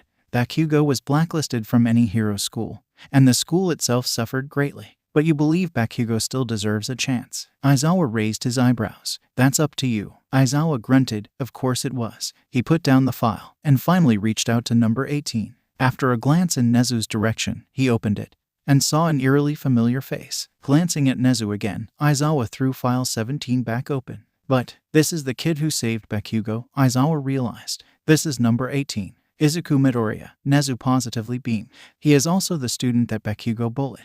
Aizawa furrowed his brow. He'd just noticed some interesting information in 18 seconds file. He's quirkless. I know, isn't it wonderful? Aizawa blinked at him. Why is this kid here? What did he do? Nezu reached forward for file 18, still smiling menacingly. Oh, poor Midoriya. He must have suffered much torment from Bakugo and many others for his quirklessness. He didn't fare well after the sludge villain attack either. This was before he'd complied his evidence against Bakugo, of course. Yet, he still saved him. Threw a notebook at the villain's eye with astonishing aim. I must admit, it wasn't vigilantism. He didn't use a quirk, obviously. And he still wasn't punished. When afterwards, he publicly shamed every hero present for not taking action like he had, for not trying everything they could. They were prepared to let Bakugo die, and Midoriya was furious. You should see the video. It's been taken down in numerous locations, but you can find it if you look hard enough. The boy wasn't even fond of All Might, despite him saving his life. So, the kid hates heroes, Aizawa assumed. Why should he be in my class? Well, he did also hack into his school's security system to gather evidence against Bakugo. Broke in at night to achieve it. His only crime is breaking and entering. Nezu laughed. He wasn't caught. No, he is much too clever for that. Then why is he here? Nezu paused, smile fading. Eraser head. You have seen hundreds of students pass through these halls, heroes, villains, and everything in between. But this small, quirkless boy, this is the most dangerous member of Class 1A you have ever seen. Aizawa looked him dead in the eyes. Why? The smile returned, that damned smile. Look at the world we live in, of heroes and villains. We, the heroes, stand as the leader of the pack. The villains are but a small percentage that we mercilessly try to stamp out of existence. But we will never succeed. That is but the way of life. Look at all these, once innocent children. They fell through the cracks. It is not their fault. We're here to pull them back up again. But we can only help so many. The rest will fester in the darkness, and the best, or perhaps worst, of them will rise up to attack our light. They only go so far, of course. They never learned to band together. The great powers face titans such as All Might, and the world rejoices in the villain's defeat. Now, imagine, in a few years' time, a young man, who has been towing the line of the dark his whole life, slips over the edge. He has no power of his own, but great motivation and determination. He sees power in what once was powerlessness. And this wonderful, brilliant mind stands up and speaks to the rest who we have failed. Imagine a leader who can tell the villains that they are not alone, that they are not powerless. He knows how they feel. He knows what it's like to be where they are. Imagine a leader. And take another look at that boy. Aizawa looked back down at the face of Izuku Midoriya. The photo was taken recently. There was such anger in his emerald green eyes. And suddenly, he could see it too, the potential. He wouldn't go down in a battle of raw strength, where a hero would appear victorious and as legendary as the warriors of old, said Nezu. If he so willed, I believe he could wage a battle of wits, unlike any of us have ever seen. All he needs to do is slip. Nezu was never wrong.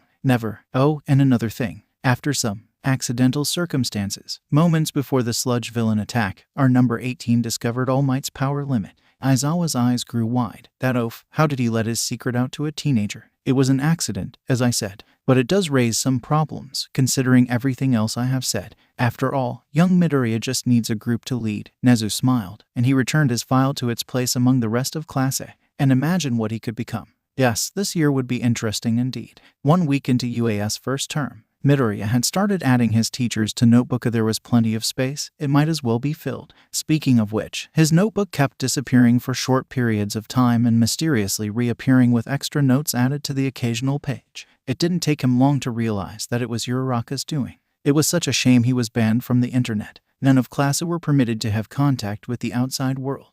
Midoriya supposed individuals who had found themselves in more dangerous groups would be best completely isolated from that situation, and the rest of class would have to be treated in the same way. Midoriya also had the sneaking suspicion that the staff were well aware of his more technological skills, but if he did have access to the internet, he might have been able to find some more information on Mr. Aizawa. He'd yet to figure out his quirk, but the man was still somewhat familiar. He had to be an underground hero, especially with the getup he wore around school. All the other teachers wore their hero costumes at all times, and Mr. Aizawa couldn't have been any different.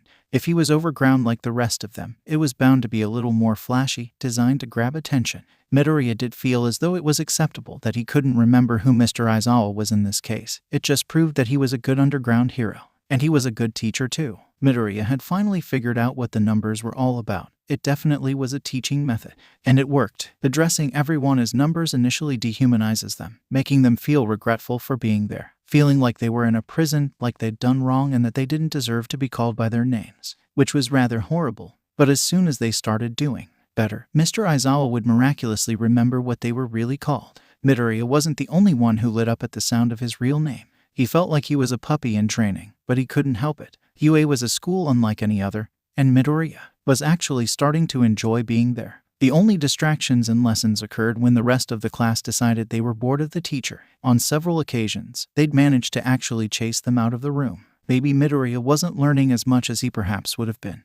And not having the internet didn't help, but at least his stuff wasn't being burnt up and he wasn't hobbling home trying to hide his fresh injuries every day. Maybe the rest of the school avoided them like they had the plague, always pointing and whispering, but Midoriya was used to that from his old school. At least it wasn't only him. Also, one glance from Shoto and most went running, so that was fun. Maybe he was labeled as a villain. Maybe the outside world was watching and waiting for the sports festival, an eventuality which loomed over them like a death sentence. It would be the first time their families saw them since the start of school. Maybe Midoriya missed home.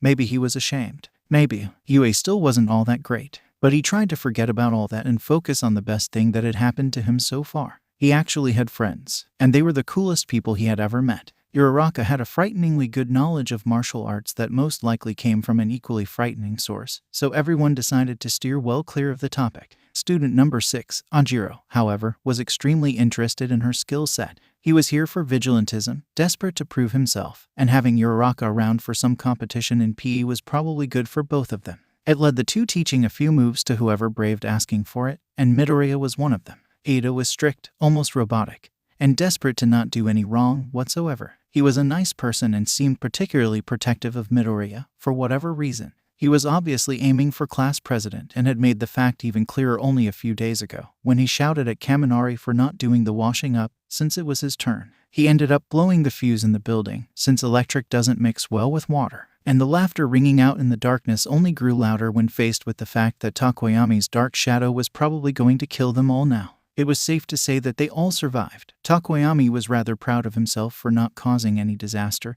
and Ada was utterly mortified by the whole ideal. Sue was honest without a fault, and terribly blunt. She'd already thrown student number 19, Mineta, out the window twice for perverted comments, and refused to apologize. Her frog quirk gave her some interesting abilities, which Midoriya had already interrogated eagerly and written all about it in his notebook. Most prominent was her abnormally long tongue, which she could use to slap Mineta around the face with from a distance. Shoto was harsh, cold, and merciless, but also utterly useless at friendship. He didn't know what he was doing, and generally just lurked in the background. Midoriya took it upon himself to make sure he felt included, and eventually, everyone else started to see his charm too. Poor Shoto just didn't get it. It wasn't his fault. His frightening exterior hid a personality that Midoriya just clicked with. Also, Kaken left him alone when Shoto was around, which was an added bonus. Finally, there was Yaoyorozu, with the coolest quirk Midoriya had ever seen. She still hadn't revealed why she found herself in Class 1A, but no one was pressurizing her. She revealed her quirk to Midoriya first, and he did a double take. Ashido, who now insisted they all called her Mina, had accidentally melted the bottom of Midoriya's mug. Ada had labeled them all from 1 to 20 after people kept leaving them in the sink and not washing up. After throwing it away and assuming he'd have to wait until Mr. Aizawa ordered a new one, Midoriya turned around and found Yaoyorozu pulling a brand new mug from her arm and pouring tea into it like it were a completely ordinary thing to do. Midoriya had not fanboyed over something so intensely since he still liked heroes. He might have flustered Yaoyorozu a bit, but come on, she could make anything she wanted at a moment's notice. All she needed was to eat the right diet and not overdo it, and she could quite literally pull a sword from her leg. Oh my god, it was amazing. And then, she finally admitted how she got into UA. My parents are overprotective, she admitted as they all walked up to the classroom for the beginning of the day. Mr. Aizawa had let them walk there themselves after the first week, which made them all weirdly excited. It was bad enough to begin with, but when I got my quirk, they just became so constricting. I couldn't take it. I practiced my quirk to no end out of boredom, but when I ran out of ideas, I started sneaking out. She fiddled with her ponytail nervously, as if she were scared about what they might think of her after they knew the truth, but none of them seemed bothered so far. Midoriya certainly wasn't. I wanted to do everything my parents wouldn't let me do. I look a little older than I actually am, so I'd dress up and sneak into parties and stuff, but it was nothing more illegal than sneaking in. At first, I met a group of girls and we became friends, and then there was this situation.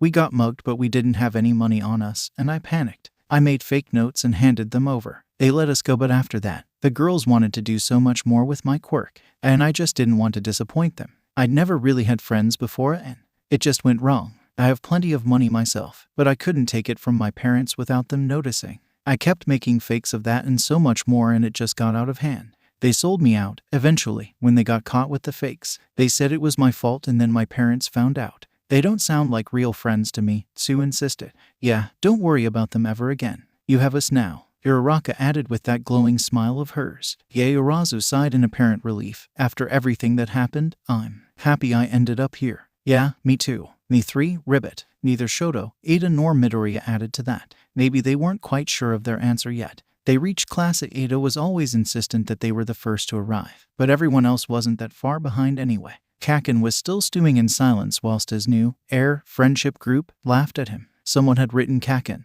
in pink, permanent marker on the whiteboard back at the dorms. He'd spent the morning trying to rub it off, but Mina had accidentally melted all their whiteboard pens, so he couldn't do the trick where you wrote on top of the permanent pen to wipe it away. But he had found the permanent marker, and now nearly everyone had ridiculous nicknames in hot pink. Right on time, as always, Mr. Aizawa walked through the door and the class quickly grew quiet. He had that effect on them, especially when he was carrying a large cardboard box as well as his sleeping bag. Midoriya was tempted to ask if he was restocking the supply of fruit pouches he hid in his desk, or yogurt or jelly or whatever they were. But the way he slammed it down on the table and looked at them all made him think otherwise. Congratulations, you're 1 week into UA, which means it's time for the next step, Aizawa announced. And suddenly everyone was far more interested. Class doesn't usually learn to talk to each other for a week or so, but you've outdone yourself. These were initially implicated so that you could easily contact me if, for example, someone's quirk is going haywire. Without further explanation, Mr. Aizawa picked the box back up and made his way around the room. Midoriya frowned in utter confusion when he was handed a brick phone, labeled 18 across the back, as well as a charger. You have each other's numbers already inserted, as well as mine. He raised another brick phone that he had in his pocket, and a few other teachers. You should only be able to contact these specialized phones. If you even try to contact someone else, they will be confiscated. We can read all your messages. Midoriya looked down at his and turned it on. It was primitive, only for texting and calls. He had contacts labeled 1 to 20, missing out 18, of course, as well as Mr. Aizawa, Vlad King, and even Midnight. Other than that, there was one group chat set up, which all his contacts, excluding Vlad King and Midnight, were in. He could change the contact names, easy. The others wouldn't be able to see what he'd changed the names to, but no matter. There was no Add New Contact button. Someone had somehow removed it from the screen entirely and likely disabled the function too. He couldn't delete any contacts either. But it wouldn't be hard to work around that. He could probably restore everything in under 5 minutes. The technology was too old to connect to the internet, but if he got Yaoyorozu to make him a couple of things, then maybe he could. And 18. Midoriya flinched and slowly looked up at Mr. Aizawa. Don't. He gulped and slowly put the phone back down. It immediately let out a soft beep. Midoriya turned it over again to see. Don't. Midoriya knew better than to answer whilst Mr. Aizawa watched over them like a hawk. Principal Nezu can also see all your messages. And everyone put their phones down, the beeping noises echoing around the room stopping immediately. Mr. Aizawa sighed as he flat-packed the empty box and knocked it off the table. 1 week in and I have something else to remind you of, choosing class president.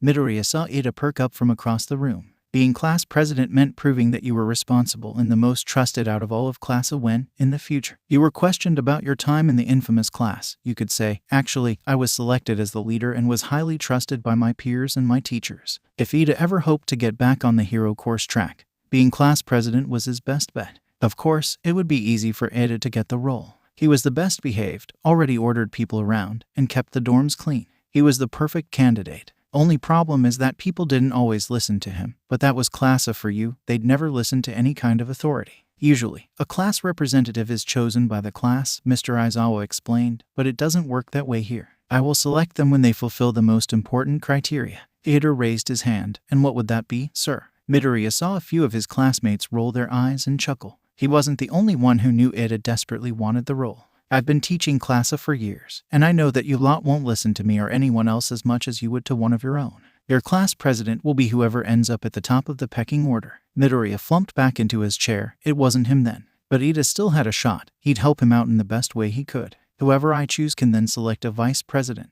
Oh, and you can't back out of being class president. My decision is final. Finish their teacher. That's all. Try not to kill your Japanese teacher. I think you'd make a great class president, Ida. Uraraka exclaimed as they all sat down together for lunch. Thank you, but only Mr. Aizawa can deem me worthy. Sounds like it's the rest of the class which does that, Tsu acknowledged. Don't any of you want the role? Ida frowned. It could give you such opportunity in the future. It's not for me, Uraraka admitted, before shoveling more food in her mouth. I wouldn't mind it, Yaoyorozu interjected, although I doubt I'll be selected. What about you, Midoriya? Oh, I won't be chosen either. Top of the pecking order and someone everyone listens to. Sounds more like Kaken to me. Uraraka laughed. The only reason everyone listens to Kaken is because he's so loud, and no one takes him seriously. Bakugo would make a bad class president, said Shoto, who rarely participated in conversations, probably because he didn't know what to say. Uraraka giggled again. Oh, just imagine. Bakugo trying to make everyone wash the dishes. Ribbit, Asui grinned.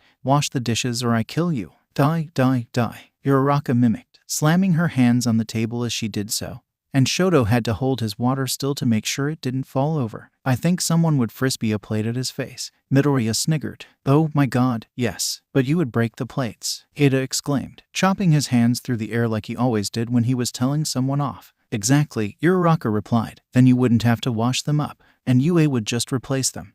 Everything's practically free here, it's great. Midoriya was thinking about how especially great the food was, before he dropped his chopsticks in shock and held his hands over his ears. A loud, shrill alarm had filled the hall. Within seconds, people had started to panic. Plates of food were abandoned, and the entire school began to run for the exit. Let's go, everybody, Ida called out, getting to his feet. Uraraka looked mournfully down at her food. But lunch? Midoriya pouted. Well, I think I'll just stay here, and he shoveled some rice into his mouth. Everyone but Ida hesitated and sat back down. But, the alarm, Ida exclaimed. Well, it's not a fire, Midoriya said. We had one over the weekend, remember? Some support students set fire to something and the alarm sounded nothing like this. Oh yeah, Uraraka remembered. So, what's this alarm for? I don't know, but they never drilled us for it. I say it's their fault if something happens. They didn't tell us what this meant, Yaoyorozu decided, starting on her food again too. But everyone else is evacuating. Ida persisted, gesturing towards the panicked stream of students. Midoriya laughed. They're not going anywhere in that corridor. It'll be filled to the brim.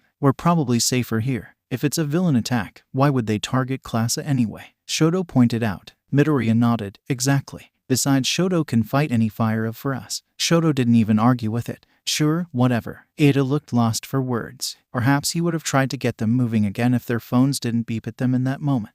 Class 1 a group chat. Does anyone know what's going on? Who's that not evacuating? We're hungry. Midoriya said it's not a fire alarm. The fire alarm sounded different. Also look at this food going to YSTE. Disgraceful. May I suggest we all swiftly exit the building? Nah, let's burn to death. We have Shoto. Everyone but the guys with 15. Let's burn to death. Death.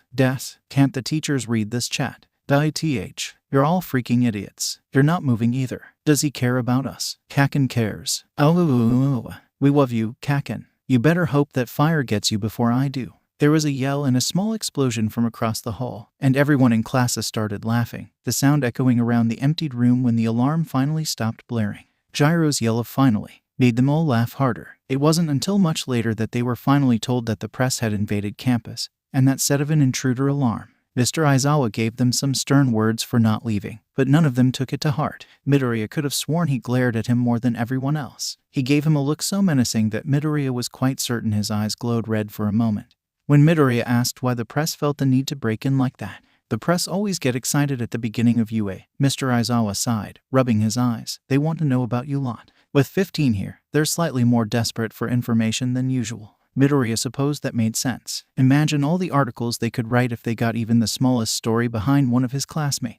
Oh, and All Might's teaching the hero course this year, so they probably want to know about how that's going. The entire class perked up. None of them had heard about All Might, the #1 hero, nor seen him. Midoriya's glare simply hardened, and he knew Mr. Aizawa had noted the change in his expression. "It's good to have dreams, young man. Just make sure they're attainable." Midoriya had met All Might. It must have been 10 months ago now. His old idol, the #1 hero of Japan, had rescued him from a villain made of sludge. When asking him if someone like Midoriya could be a hero too, he said no. And then the man deflated. The impossibly tall, muscular symbol of peace shrunk into a skeletal man with an ugly scar on his side. All Might's quirk kept up the illusion of near-to invulnerability, but now Midoriya knew the truth. After a fight hidden from the rest of the world, 5 to 6 years ago now, All Might had been weakened, and the whole encounter was stupid anyway. The sludge villain escaped and almost killed Kaken. If Midoriya hadn't stepped in, when all the other heroes he once admired had given up, he would have died. Sure, All Might turned up again at the last second, but Midoriya's point had been made. Heroes weren't all they were cracked up to be. After being scolded for jumping in like that, Midoriya ripped the hero posters from his walls, knocked the merchandise he'd spent years collecting into boxes, and hid it all beneath his bed. His room was bare, just like his dreams. It was in that moment that he had decided to make a difference. He stared at the last hero analysis book he ever made. One scorched and burnt after Kaken had casually told him to just go and kill himself and tossed it in a pond.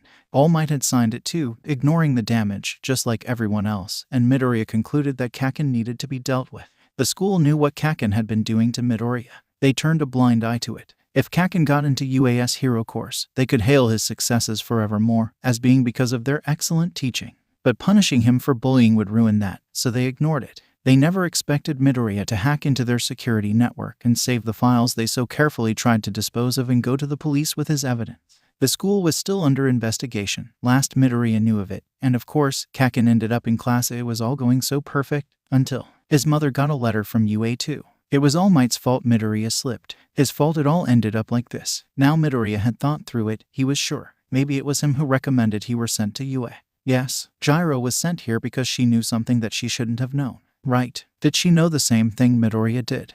Did she know about All Might's weakness too? Or do the heroes hide even more dirty secrets? When Mr. Aizawa was leaving the classroom to let their afternoon lessons begin, he must have noticed Midoriya's smile because he hesitated. He'd always paid particular attention to him, and now Midoriya knew why. Oh, the heroes thought he was dangerous. They saw how angry he was at them after the sludge villain attack, saw how he brought Kaken down without lifting a finger in any violent affair, and realized what Midoriya knew. And they thought the best place for him was Class A, somewhere they could keep an eye on him and maybe retrain a love of heroes. Midoriya dared to look back at Mr. Aizawa and smiled a little wider. He knew why he was here. Now he just needed to figure out what he wanted to do with it. The first meeting of the term was held a day late this year. Principal Nezu needed to deal with the situation with the press, and that took priority over the annual Class 1 report. There were 2 every term, one at the start and one at the end. Aizawa would visit the principal and tell him of any progress or concerns he had over his pupils. The first one was the most interesting, of course, since it involved him finally giving his initial thoughts of the students he'd only seen on paper prior to the year's beginning. Today was to be a busy day. Hence it being rather annoying that the meeting was delayed, but Nezu was still seemingly keen to get it over and done with. The 2 heroes sat in silence, facing each other for a few seconds too long. Aizawa sighed as he lifted the 20 files onto the desk before them, a little thicker than they had been when the principal had last laid his eyes on them, but not by much. It had only been a week, after all. Number order, Nezu suggested innocently. Aizawa gave him a look. I'll leave you to look over the files yourself. For a majority of them, there isn't much to say or discuss. A majority, he repeated. Aizawa was more than frustrated by this supposed naivety. Sliding the stack of files across the table to be dutifully ignored, Aizawa leant back in his chair and crossed his arms. 18 is becoming problematic. Quicker than expected, Nezu simply smiled, taking a sip of his green tea. Are you sure it was a good idea to put him in this class? Aizawa dared to acknowledge. Nezu put down his cup as he listened. The longer he stays here, the worse he'll get. He was so cautious for the first few days. But the moment he realized All Might was teaching here, something changed. He realized why he was enrolled in Class 1A. Nezu nodded. I would expect a change in attitude after that. Midoriya needed the confidence to recognize his potential. He'll be a quite different person to manage from here on out. Aizawa wavered. He's not a genius. Oh, no, Nezu smiled, shaking his head. He doesn't have an intelligence quirk, nor does he have a fluke in his genetics to give him smarts to rival such an ability. Not to my knowledge, at least. Ada bests him in most subjects, and once Yaoyorozu finally began to apply herself, she quickly outdid him too. Bakugo isn't someone to cast aside either. Midoriya is definitely in the top, but by no means is he the top. He had much bigger fish to fry in middle school. No, he has a different kind of intelligence, one with people. Aizawa just stared at Nezu as he refilled his teacup. Aizawa's own lay abandoned, quickly getting cold. But it's because of him that the entire class is so close-knit, the teacher explained.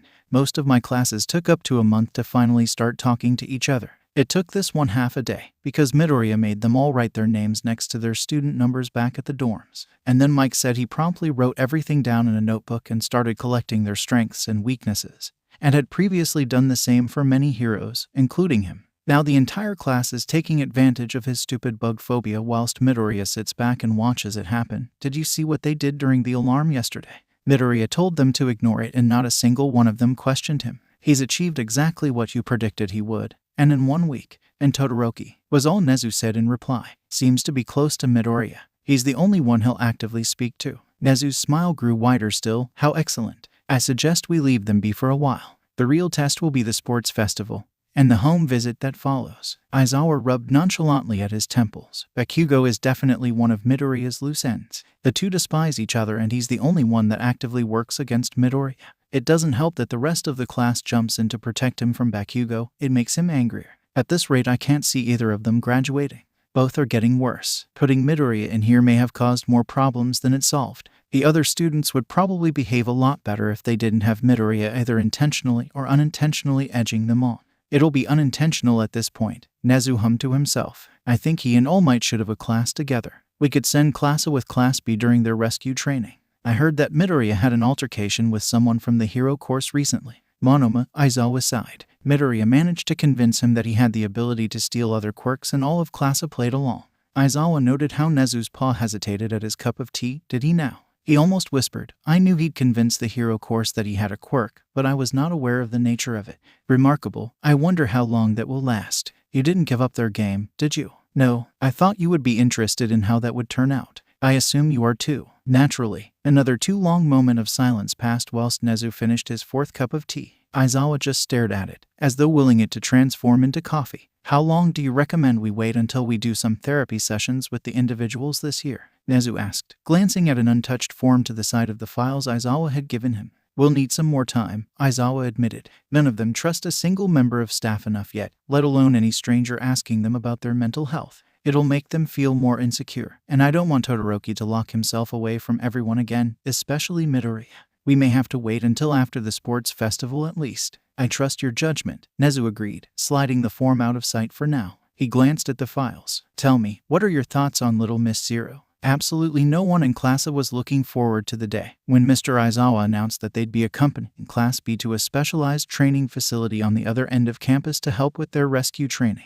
This easily translated to various groups sitting in fake disaster zones, calling out help, my leg, it is broken, in the most bored tone in the world, whilst waiting for the amateur heroes to roughly rescue them. And if that couldn't get any worse, they would be accompanied by not 2, not 3, but 4 heroes. Mr. Aizawa, the head of Class B, Vlad King, the hero in charge of the rescue facility they'd be utilizing, 13, and All Might. Midoriya was wondering if the hero course could just let him die. So, hear me out right, 13, the hero, and 13, the student, Mina giggled. They were on the bus on the way to the training facility they'd be meeting Class B at. They were all in their PE kits, grudgingly ready to be tossed around by the hero course for the rest of the morning.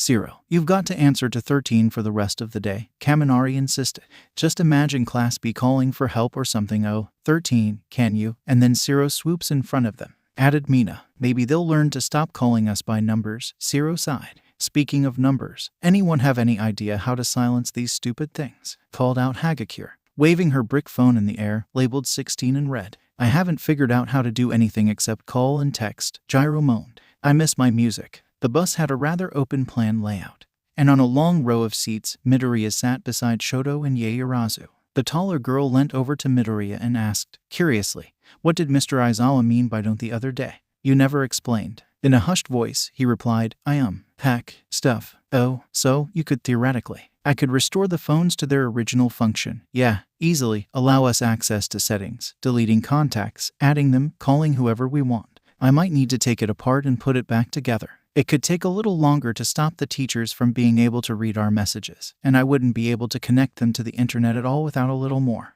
pieces. The software just doesn't exist in these things. Midoriya took his own phone out of his pocket. Everyone had taken theirs with them. They didn't need to, but having them was like a little piece of freedom, despite their obvious limitations. After the initial fear of the principal reading all their messages, they'd loosened up. The most recent conversation in the group chat had been held in the middle of the night, which had started on the topic of how sleep was a waste of time and ended a few hours later about the blood type preferences of mosquitoes. The bus ride didn't last long. The UA grounds were massive. Midoriya gazed out the window nearly the entire time. The campus was surrounded by walls, and then mostly lined with trees. Beyond the main school, which Midoriya hadn't left for a week now, were numerous hero training grounds, including what they were heading towards. They dragged their feet when getting off the bus. Class B was waiting for them, just inside the large, dome-shaped building, all dressed up in their hero outfits. "Line up," Mr. Aizawa ordered. Kaken roughly pushed between Midoriya and Hagakure as they took the positions that they'd been forced to practice every day for the last week, whilst Mr. Aizawa went to talk to the other two heroes present, Vlad King and 13. Class A awkwardly stood in their place, and Class B turned to them. "Look at them line up in number order," sniggered Monoma, and a good majority of his class followed suit. Wow, Gyro deadpanned. "Look at their pretty little outfits." "Where'd you get yours, Monoma?" "A fancy dress shop." Now it was Class A's turn to laugh, although the trainee heroes didn't seem that bothered, not even Monoma. "Does it have any function?" Yaoyorozu asked him. "What would the likes of you know about hero costumes?" Monoma scoffed. He was wearing a suit, and an ugly one at that. Midoriya could barely do his own tie-up properly, but he could still wrinkle his nose at what Monoma was sporting, at least in terms of practicality. His blazer was long-tailed, and that couldn't have been helpful in any feasible situation. His shirt collar was upturned, and his blue tie, although done up correctly, was covered in black polka dots. The only thing Midoriya could spy that was of any use whatsoever were the stopwatches attached to his belt. "More than you, apparently," Midoriya dared to speak up. Monoma laughed. He had such a dull, mocking laugh. "You already know about my quirk since you decided to have a go. I don't need any specialized items." The entirety of class knew about Midoriya's little trick from all the way back on the second day of term, after Mr. Aizawa had warned him about what consequences may befall afterwards. Hiroraka told the story of how Midoriya and Todoroki somehow got Monoma to believe that Midoriya could steal quirks, after his quirklessness cancelled out Monoma's copying ability. "I could think of a dozen specialized items," Midoriya retorted. "For one, a jacket without tails that could easily catch fire. Since you do have a quirk that allows you to copy fire quirks, which are rather common, fireproofing should be one of the first things you thought of. It would also be a good idea to have some kind of weapon that you don't need to use your quirk for. You're relying too heavily on your abilities that already rely on someone else's. You need to be able to fight quirkless and be good at it. And your stiff costume really won't help, especially when you need to be able to move fast and get in close to touch someone and gain their power, and then likely move away to have the time to figure out how to use it. I hope your shoes don't give you blisters," he said in a way that implied that he hoped the opposite. Everyone stared at him for a few moments, including the pro heroes. Midoriya tried not to cower under their scrutiny, but he could have sworn he saw Mr. Aizawa smile. "Wow, you really know your stuff," blinked a member of Class B in an orange and black armored costume. He held a similarly colored helmet under his arm, so Midoriya could see his face. He didn't seem to have any lips, so all his teeth were on full show. It was kind of scary, but at least his costume was better than Monoma's. He would have to, with a quirk like his, said the ginger-haired girl that Monoma had been with back when they first met. "Hi," she smiled. "I'm Kendo. I'm Class B's new representative." "Your costume's pretty," Mina called out. "Hey, thanks." She grinned, glancing down at her blue, knee-length kippao. She had free movement and practical boots. She also wore a utility belt and even black shorts underneath the short dress. Monoma should have taken notes. Kendo had clearly thought this through. Midoriya didn't even know what her quirk was, but for some reason, he was thinking it would be something to do with martial arts. "Kendo," Monoma interrupted. "We shouldn't be associating with the inferior class." "Oh, come on, Monoma. Just because you and 18 don't get along doesn't mean we all have to hate each other. Plus, you two have similar quirks. Maybe you could learn from one another," Kendo suggested with a bright smile. Midoriya couldn't tell if she was faking being that nice or if it was genuine. She had told him off for scaring Monoma back then, but maybe she'd forgiven him. Perhaps he'd simply been deprived of nice people who didn't have ulterior motives, didn't care, or who also happened to be villains. Nice villains, huh? Midoriya would have once called that an oxymoron. The two words just didn't seem to fit together. Now it was nice hero that sounded off. Midoriya had figured it out now. He'd had it wrong all his life. It made sense though. This whole world was run by heroes, so of course he'd trust them, worship them, even. But the system only worked because they pushed down those who resisted. That's what class was for, right? For as long as he'd known, everyone had pushed him down, told him he was worthless, powerless. But Mr. Aizawa was right.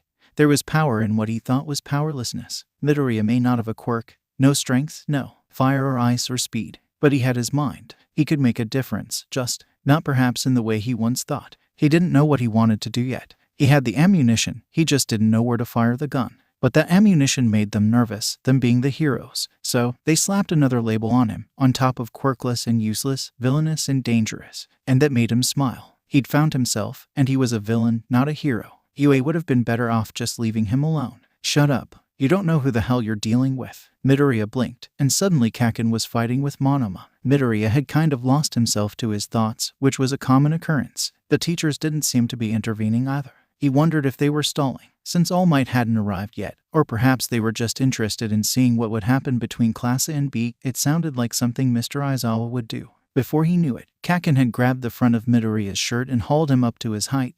"This is your fault," he hissed for at least the 5th time that week. Midoriya would have once squirmed and shrunk under his gaze.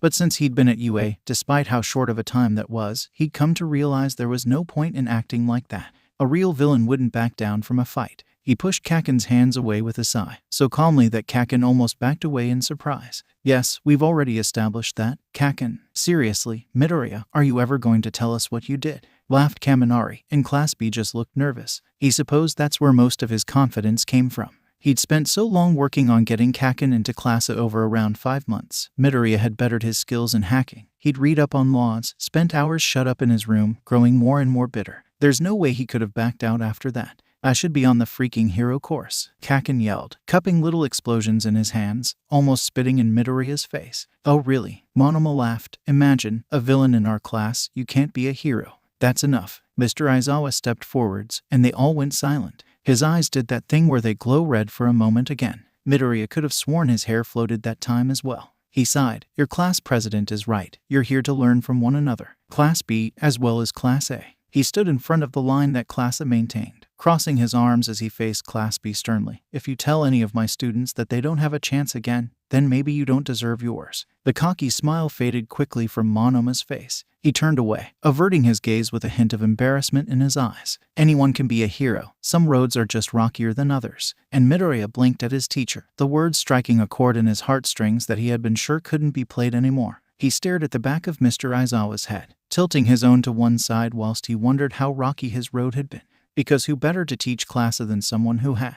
"Oh," Midoriya found himself saying out loud, and everyone turned to him. His eyes flickered to them all nervously, before settling back on Mr. Aizawa. "Eraserhead, that's your hero name, right?" He said nothing, but the chill in his eyes seemed to have faded. "You used to be in Class A, didn't you?" Mr. Aizawa cracked a smile. "That took you longer than I expected." Midoriya only frowned when his teacher turned back to the others. "Speaking of which, we're going to have to start without him. We've waited here long enough." "Wait, where's All Might?" asked one of Class B. Midoriya didn't register who, because he was too busy thinking. He figures one thing out, thinks he can see the world clearly, and then something else trips him up and he finds himself kneeling in the dirt again. Mr. Aizawa graduated Class A and he was a hero, an underground one at that. Midoriya didn't know much about him. He wasn't exactly the type to seek the spotlight, but maybe that was the point. He was quite sure he'd gotten into the class as a vigilante, and essentially ended his years at UA as a vigilante with a license and carried on with what he'd always been doing. He got waylaid with some villains, Mr. Aizawa vaguely explained.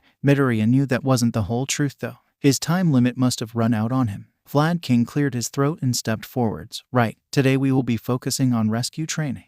Members of Class A will be rescued by Class B in fake scenarios using..." "Wait, we have to be rescued," gaped Gyro, Mr. Aizawa's kind words immediately being lost to the past. Midoriya had thought this was quite obvious, but apparently not as much as he'd thought. Mr. Aizawa ignored her completely. "One member of Class B will be paired up with a member of Class A. Vlad. You can choose who goes with who. We'll be changing it up next time anyway." "All right, 13. Did you want to explain the facilities here?" Looks like a theme park to me, sir. Zero butted in before the hero 13 could say a word. The teachers glared at him whilst class chuckled under their breath. I have an idea, he continued, to avoid confusion.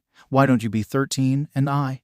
HM. Why don't you just call me by my name? All right, 13 stammered. Well, welcome to the unforeseen simulation joint. The USJ, Mina said innocently. Yes, it's Universal Studios Japan. That's literally a theme park, Zero exclaimed. Whilst this conversation was batted back and forth like a tennis match, Midoriya's eyes wandered to his surrounding.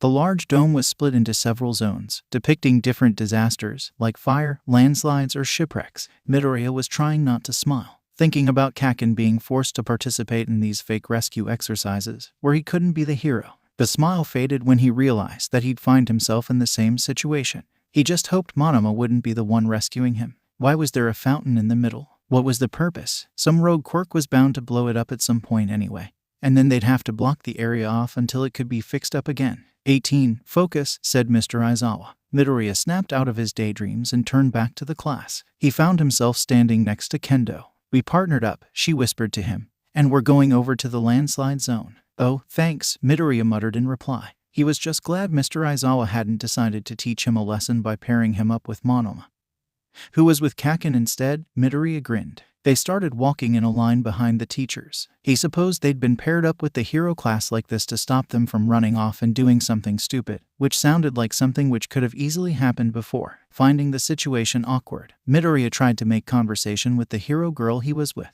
He nudged her side and indicated towards the fountain. What do you think the point of the fountain is? HM. She started after a moment's hesitation. Not sure, because it looks nice, but it's in the way. Wouldn't a central battle arena or something be more useful? Maybe, but there are benches. It's like a rest area. That doesn't warrant the presence of a fountain. Oh, would you shut up? Kakin yelled back at him. This, of course, spurred Midoriya to keep talking. And the greenery around it, they'd have to get people in here to look after it, which is unnecessary. Unless they had a, sprinkler system. See, it's all so complicated. And what's the strange purple light? It doesn't even look nice. Kendo glanced back over Midoriya's shoulder. What purple light? Midoriya stopped. That one. What's going on? Asked Yaoyorozu. They were at the back of the group, but everyone soon stopped. Midoriya's observation seemed to confuse the teachers too. And as that swirling purple vortex grew bigger, it became clear that it wasn't supposed to be there at all. A pale hand reached through, pushing the light apart like a set of curtains, stepping out like he were on a stage. And God, it was a large cast, because more followed, so many that Midoriya couldn't count. What's going on? Asked Kirishima, taking a few steps back. The steel-themed hero student beside him mimicked his movements. Is this part of the training exercise? Asked a particularly optimistic member of Class B. No, Mr. Aizawa replied sharply. No, those are real villains. Stay back. He pulled at his scarf, which Midoriya now realized was a hero support item and not just a portable pillow. Where is he? Rang out the voice of the pale man in the center, covered in detached hands. Where is All Might? Who are you? What do you want? Vlad King called out, his gruff voice holding an unspoken threat. Such a pity, the villain sighed, turning to the two men either side of him. Well, Midoriya could hardly call them that. One towered above his counterparts, with a face like a beak and an exposed brain. The other seemed to be made of purple-black mist, with imposing, golden eyes. He'll turn up, I'm sure. Why don't we complete our other target whilst we wait? Midoriya didn't like the sound of that. Class A, we're here to liberate you. Go, run, now. Mr. Aizawa called out, pushing a set of iconic yellow goggles over his eyes, once hidden underneath his scarf. 13. Protect the students. Vlad, come with me. 13 immediately began to usher the students towards the exit.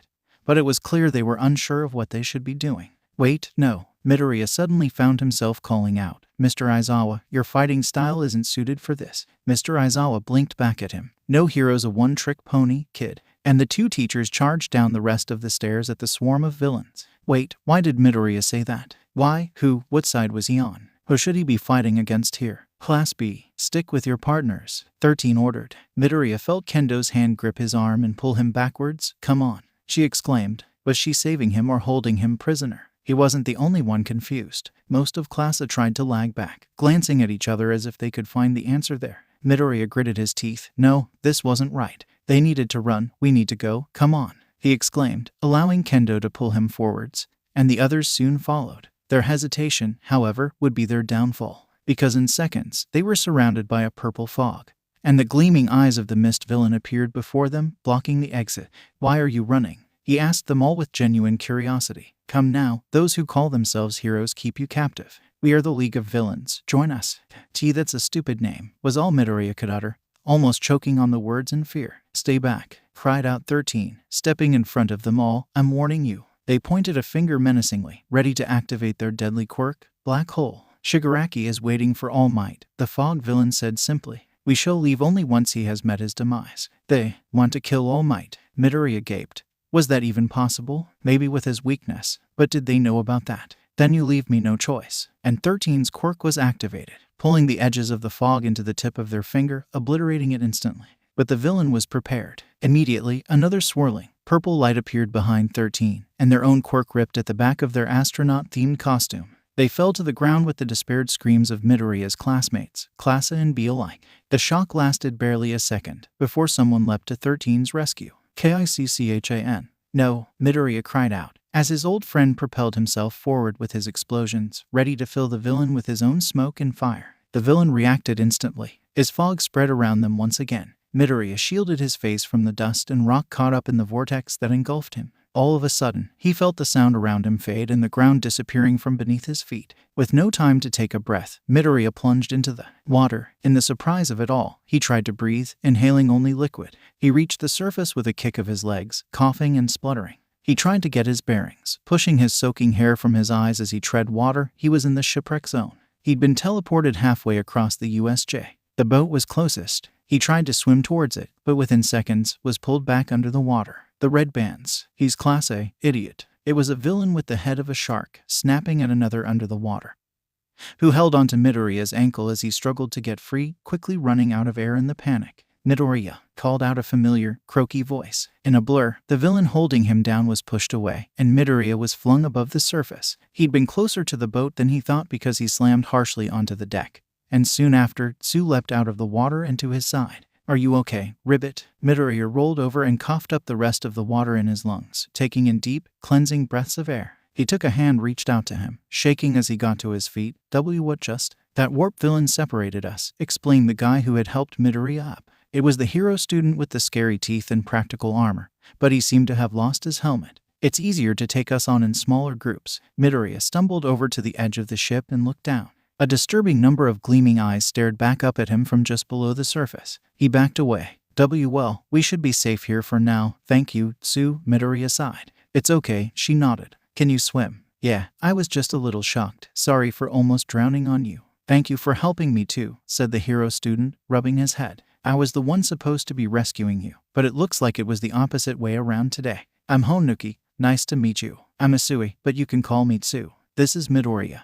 And that's Mineta, Ribbit. Midoriya turned to see short number 19, sitting in a soggy ball and shivering in the corner, obviously terrified by the experience. After a moment of silence, Honuki spoke up again. I can't believe that just happened. They came out of nowhere. Literally, Midoriya added, trying to shake the water from his hair. Honuki glanced at him. Midoriya noted a slight fear in his eyes. What had Monoma said about him to the rest of his class?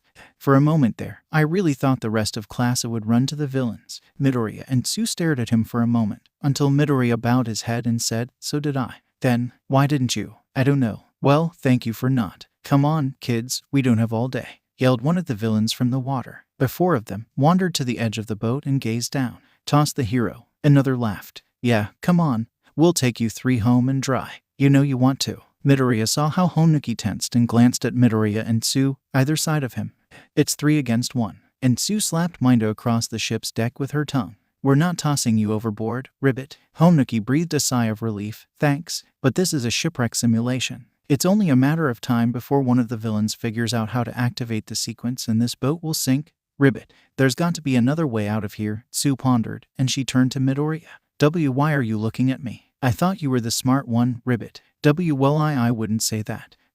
You're 18, right? Honuki interjected, rather wary that Mineta had gotten back up and reached their side, the one that could steal Monoma's quirk. Could you use that on the villains? Midoriya smiled weakly and crouched down, out of sight of the villains. The other two followed suit, and Mineta didn't need to. Well, about that, Midoriya hastily cleared his throat. I might have tricked Monoma into thinking I could steal his quirk. Honuki stared at him. But how? My quirk reacted with his and cancelled it out. I played along and pretended that I took it. Midoriya fiddled with his thumbs, glancing back at Honuki nervously. You see, I'm actually quirkless. Honuki blinked whilst Midoriya grinned anxiously at him. So, Monoma copied. Not having a quirk. Huh, I didn't know it was possible to be quirkless anymore. You really don't have a power at all. No, I'm extraordinary, with a space in the middle. It took a moment for him to laugh. What's your quirk? Can you use it to get us out of here? Midoriya asked, painstakingly aware of the time they were wasting. Not really, he winced. My quirk is softening. He reached back and sunk his hand into the boat. I can make any non-living object softer. I can essentially turn it into quicksand. With a second tap, the wall became solid again. It's an incredible quirk, Midoriya exclaimed, but not very useful in the water. I know, I'm sorry, if only I could be of more use. My quirk is frog, Tsu explained quickly. I can do anything a frog can. Swim fast, jump high, stick to walls. I have a really long tongue. I can eject my whole stomach and give out a weak toxin. But that's not particularly useful at the moment either. Wow, you'd make a really good hero with a quirk like that, Honuki insisted. Well, I did get put in classa for vigilantism, ribbit. Oh, I see. I stick to stuff too. The three of them turned to glare at Mineta as he took one of the purple balls on his head off and stuck it to the wall of the boat. Well, my hair can. I just bounce right off them. They stared at him. He seemed to well up. What? I'm just trying to help. Midoriya doesn't even have a quirk. He whined. But Midoriya didn't suggest throwing Honuki overboard. Ribbit, Tsu reminded him. He sobbed louder. I just want to live. Ugh, this is taking too long. Was the voice of one of the villains. Midoriya stood up to see him begin to clamber up the side of the boat. No, go away, Mineta cried, leaning over the barricade and tossing his hairballs at the villain, who in surprise, dodged and dived back into the water. The rest of them avoided the purple projectiles the best they could, washing them away carefully. Midoriya narrowed his eyes, and then realized something. He turned back to the others. They don't know what our quirks are. Okay, but how does that help us, Ribbit? Tsu questioned. Honuki grinned at Midoriya with a greater understanding. Just like Monoma didn't know yours. Exactly. We can fake having something we don't to give us a greater advantage. Midoriya smiled slyly. But what do we do? Midoriya turned to Mineta. I have an idea. Not long after, the villains were bombarded with dozens of sticky purple balls. They floated around in the water, sticking to their shoulders and hands. They tried to pry them off, but the effort was in vain. Midoriya stood up beside Mineta, whose scalp was bleeding and eyes were watering. Listen up, Midoriya exclaimed. With just a click of my fingers, those little bombs that you're stuck to will blow you sky high. So, I'd suggest not giving me reason to do so. And if you think that I'm bluffing, consider what class I'm in, and think again. Midoriya may have looked calm and collected on the outside, his green eyes gleaming with malice. But inside, he was more terrified than ever. So, back off, we're leaving. After a tense moment of silence, the villains swam to either side, giving them a clear path to shore. Tsu jumped in without hesitation, wrapping her tongue around Mineta and pulling him in two. Honuki and Midoriya were close behind, being careful to avoid the purple balls floating around them. They started to swim as fast as they could. Mr. Aizawa's words echoed in Midoriya's ears. Fabricated strengths can quickly become very real weaknesses. If a single one of these villains took the risk, they were done for. And they did. They must have realized they wouldn't dare blow them up whilst they were in the water too. And one lunged at Honuki. Tsu darted back and kicked the villain in the nose, still dragging Mineta around like a boy. His purple head just sticking out of the water as he panicked and blew bubbles, just unable to breathe.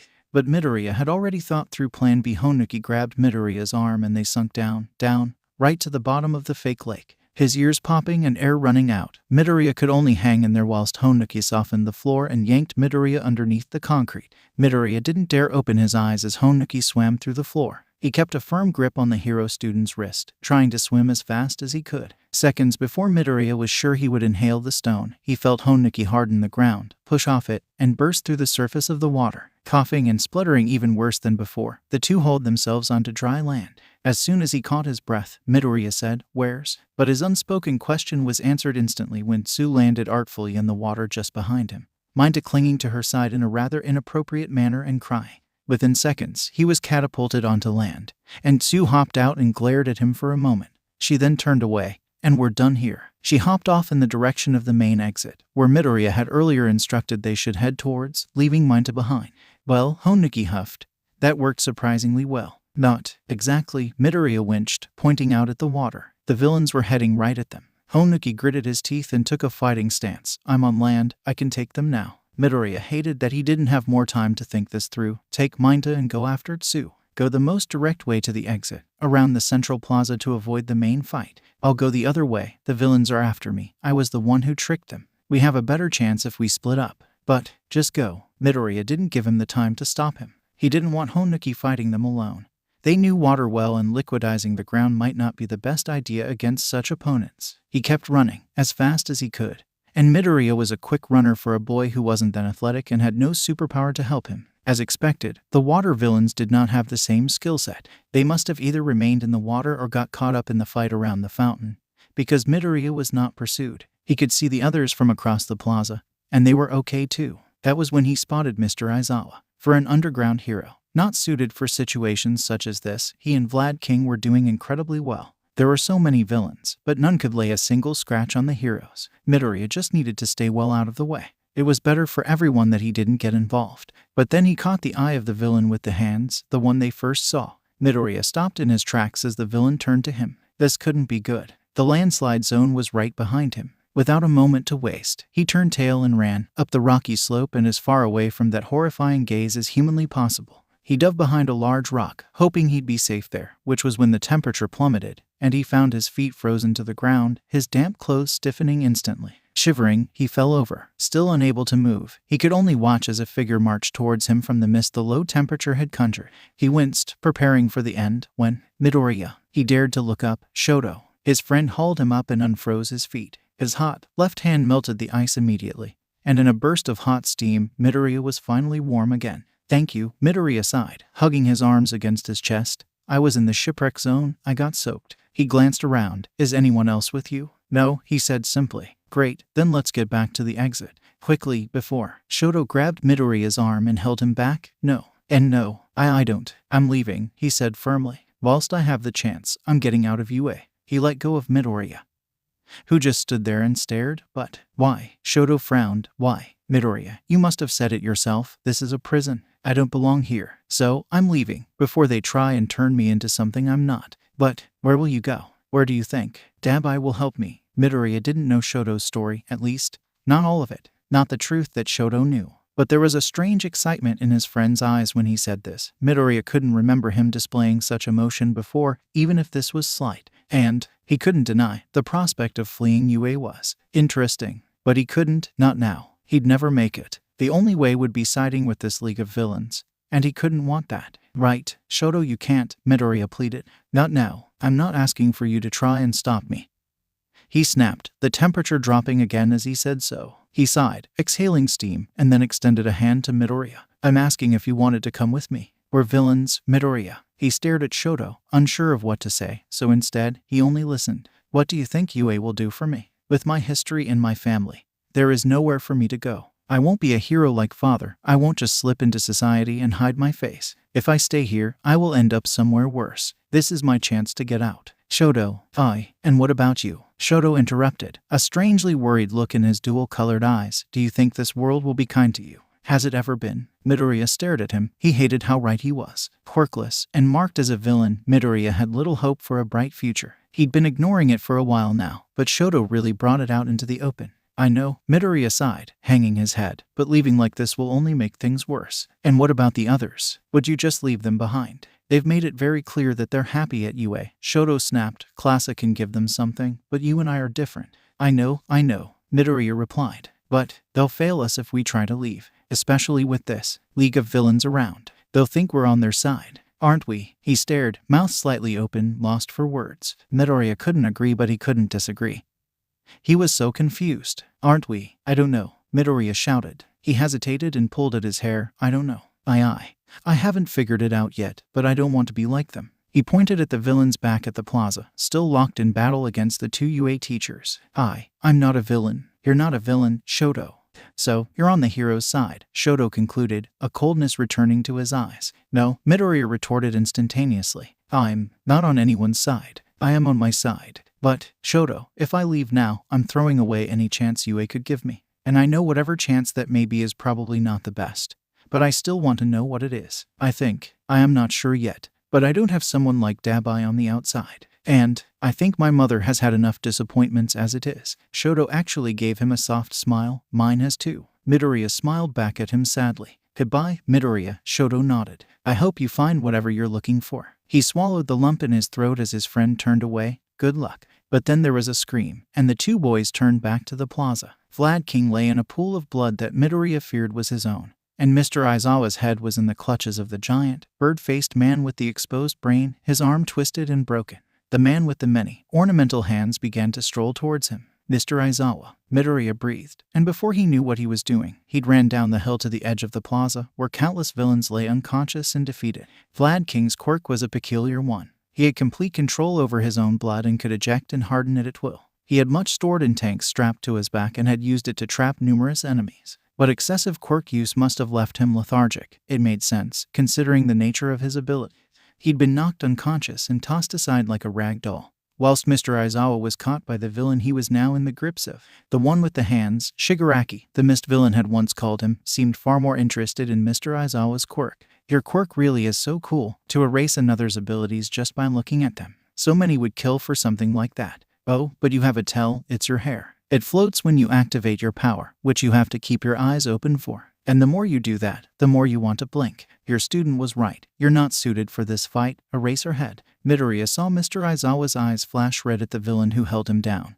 But it had no effect, and he yelled out in pain whilst he pressed on his broken arm. But your power has no effect on Namu, Shigaraki leered. Not when he has multiple quirks. A million questions buzzed around Midoriya's mind, his legs frozen and eyes wide. He didn't know what he could do. A few seconds later, purple smoke billowed around them, and the warp villain appeared. I am sorry, Tamura Shigaraki. Klasa seems to have no intention on betraying the heroes. They banded together, and one got out. There will be backup here soon. We have lost. Shigaraki stared at him for a moment. Kurogiri, if you weren't so integral to this mission, I would have already reduced you to a pile of atoms. He hissed, scratching at his neck in a feverish state. We should retreat, whilst we have our chance. Midoriya started to back away. If they left, they'd leave Mr. Aizawa alone. All this trouble and All Might doesn't even bother to show up. Shigaraki exclaimed. No matter. And he turned to Midoriya. We can still wreck his pride. The villain was right before Midoriya in seconds, hand outstretched, centimeters from the tip of his nose before Midoriya could even think. A pillar of ice erupted between them, knocking the villain back. Shoto, Midoriya called out when he slid into view. He couldn't say anything in reply before the ice shattered into nothing but snow and dust, leaving Shigaraki free once more. He brushed the ice crystals from his shoulders. Well, Shoto Todoroki, I didn't think you, out of all of your classmates, would act so heroic. Shoto gritted his teeth and glared at the villain, as though daring him to say a word more. We can offer you a way out of here. Shigaraki continued. I'll disintegrate the tracker on your ankle and take you far away from these heroes that hold you back. That's why they really wanted to liberate Class A. Midoriya realized. They wanted Shoto, the rouge son of the number 2 hero. If he were to join their villain group, well, they'd get the attention they desired, that was for sure. You just tried to kill Midoriya, Shoto snarled. If you think I'm going to trust you after that, then you're mistaken. Well, Midoriya was glad he was at least valued by someone. Shigaraki, the fog villain, Kurogiri, tried to interject. Shigaraki simply held a hand up to silence him, one of his real ones, rather than the gruesome decorations that he wore. You really want to stay here? Your friend is clearly on their side. Look at how he worries for his teacher. Midoriya's eyes flickered between Mr. Aizawa and Shigaraki. The hero was still awake, barely. Blood dripped down his forehead, his arm held crooked behind his back by the monster that was Namu. Yet, he still watched the interaction. Let him go, Midoriya tried. You're running out of time. The other heroes will be here soon. See how they've already corrupted him? Shigaraki continued, ignoring Midoriya entirely. The only one who's been corrupted is you. Midoriya lashed out. Do you think this is some kind of game? We're not murderers. We're not villains like you. Oh, then why are you here? Midoriya hesitated, which made Shigaraki grin, knowing he'd hit a nerve. Shoto stepped forwards. No matter what you say, you can't convince us to join you. Let Mr. Aizawa go. Shigaraki simply sighed, and to everyone's surprise, said, Fine, Namu, get off the hero. The mindless beast did as he was told, dropping Mr. Aizawa immediately, and looking up, seemingly for further orders. And Shigaraki pointed right at Midoriya, kill the kid. It all happened so quick, but at the same time, in slow motion. Mr. Aizawa cried out and desperately reached forwards, unable to step in. Shoto pushed Midoriya aside, about to send a torrent of ice at the attacker. Namu was right in front of them in seconds, unfazed by the ice, a great, clawed hand outstretched, and suddenly Shoto was on the floor, Midoriya in Namu's grasp.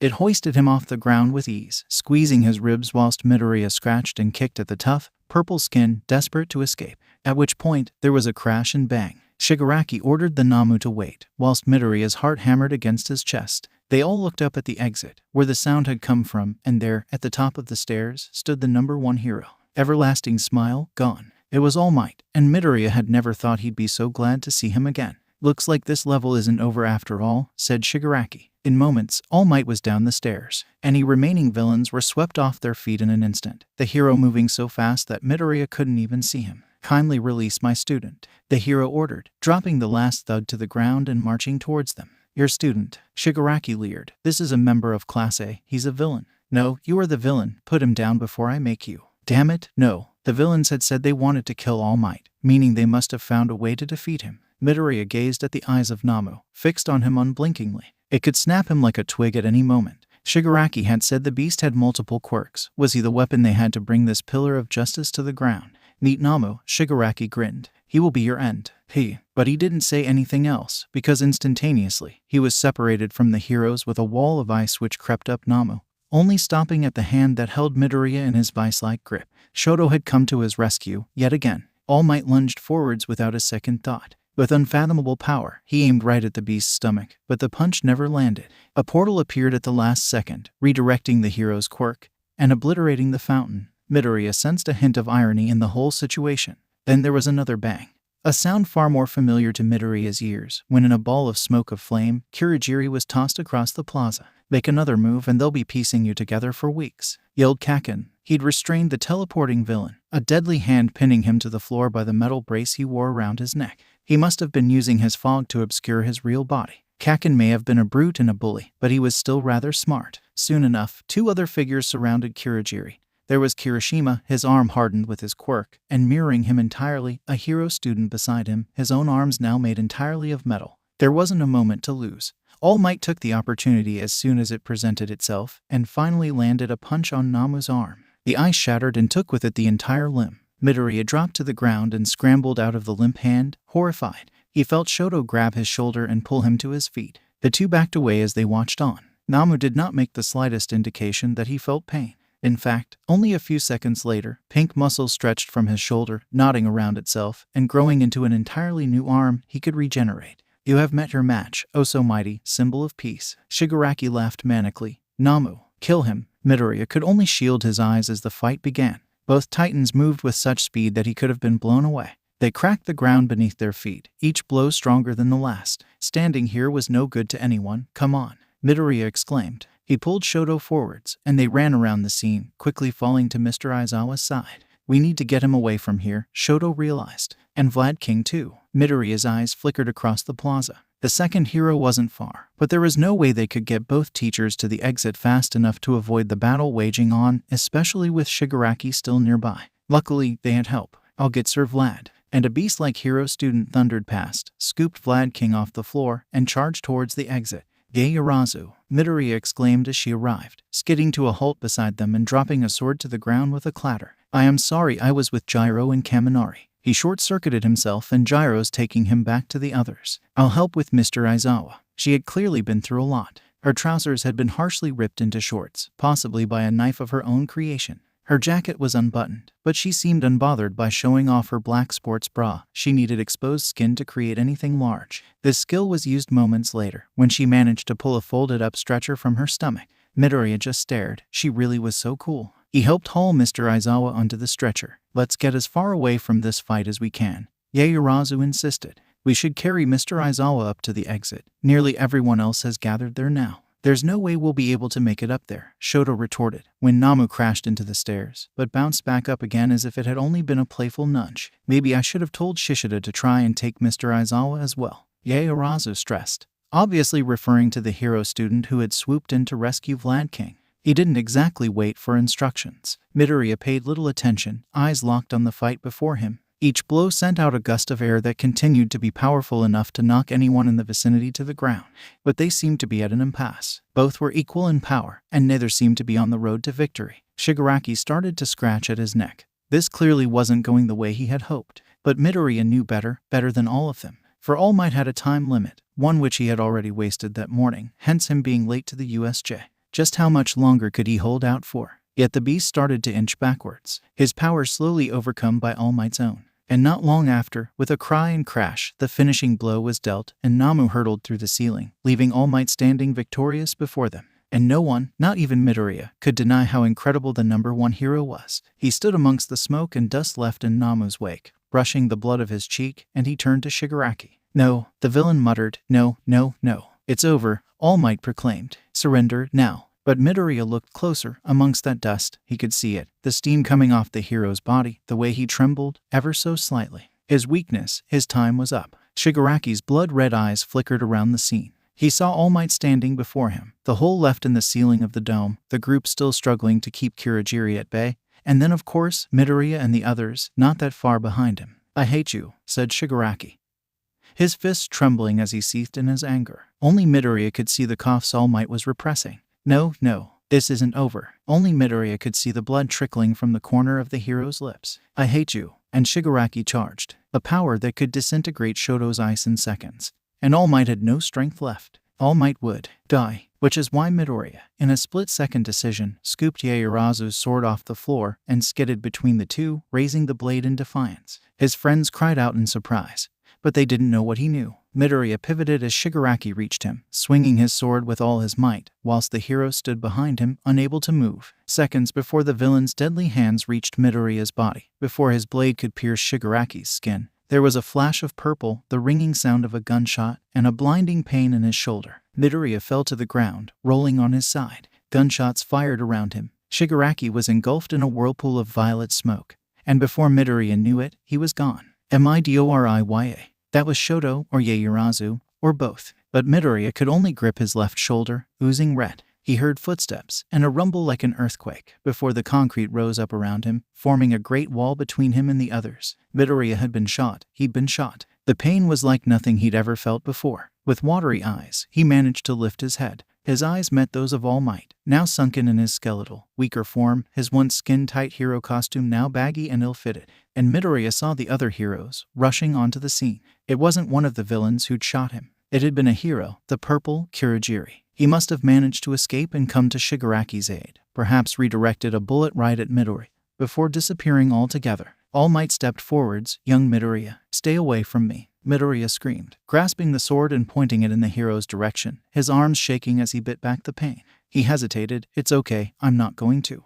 Stay back," Midoriya whimpered. Tears rolled down his cheeks whilst the blood soaked his clothes. All Might drew closer, and Midoriya desperately tried to crawl away, not relinquishing the blade. The hero fell to his knees before him. "I'm not going to hurt you." Midoriya's breathing grew erratic. Well, you've already done that, haven't you?" He didn't mean the gunshot. And All Might knew that too. "Why, you've already done that." And he dropped the sword, slipping into the darkness. "Where's Midoriya?" Shoto exclaimed. They were outside the USJ now, and they had been for almost an hour. All of Class A had been corralled into a corner, and Class B was nearby, but Midoriya was nowhere to be seen. "He's going to be okay," insisted the police officer, or possibly detective, in the trench coat and matching hat. "Recovery girl is seeing to him now. Why did he jump in like that?" Yaoyorozu wondered aloud. All Might barely had a scratch on him. He would have been able to defeat Shigaraki, surely. Shoto turned to her, his gaze cold. He must have had a reason. He simply couldn't be that foolish. But Shigaraki right after all. Maybe Midoriya was more of the reckless hero type than Shoto realized. He wasn't sure how to feel about it. "And Mr. Aizawa?" Uraraka perked up. The detective nodded. "He has been taken to hospital. Him and Vlad King both had serious blood loss, but I know your teacher well. Have faith in him." With that, he was called away by another officer, whilst they detained numerous thugs. "You really want to stay here? Your friend is clearly on their side. Look at how he worries for his teacher." Shoto stayed behind. Why did he do that?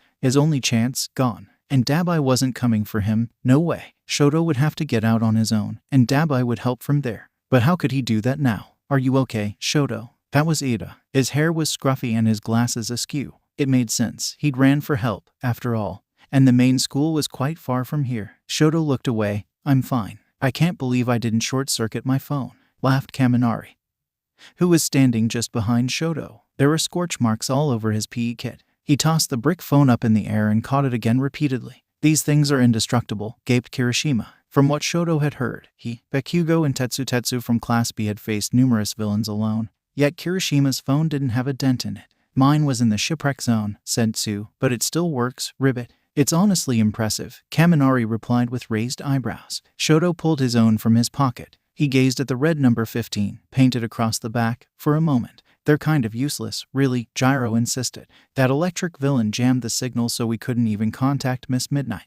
Why is she the only other contact we have? Pondered Mina. Miss Midnight is our substitute teacher in case of Mr. Aizawa's absence, Ida explained, chopping his hand through the air. It is likely that we will be seeing more of her over the next few days. Sound good too. Sue slapped Mineta from the other side of the group, beating Gyro by moments, who later jabbed her earphone jacks at Mineta's eyes for good measure. All in all, Sue sighed once they'd finished beating Mineta up and had received numerous nervous glances by Class B and the surrounding officers. It's safe to say that was a terrible field trip.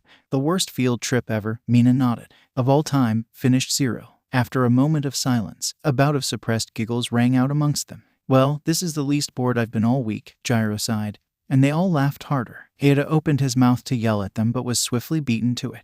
You think this is funny? They all turned to Class B, where one that Shoto didn't know the name of, with messy brown hair, scowled at them. Both our teachers and one of your classmates were badly hurt, and we all almost died. Mina's, but we didn't. Masked Zero's mumbles of if only. Settle down, the detective in the trench coat was back. Try not to provoke each other. And by each other, you mean them, right? Snarled another member of Class B. Any smiles on the faces of Shoto's classmates quickly faded.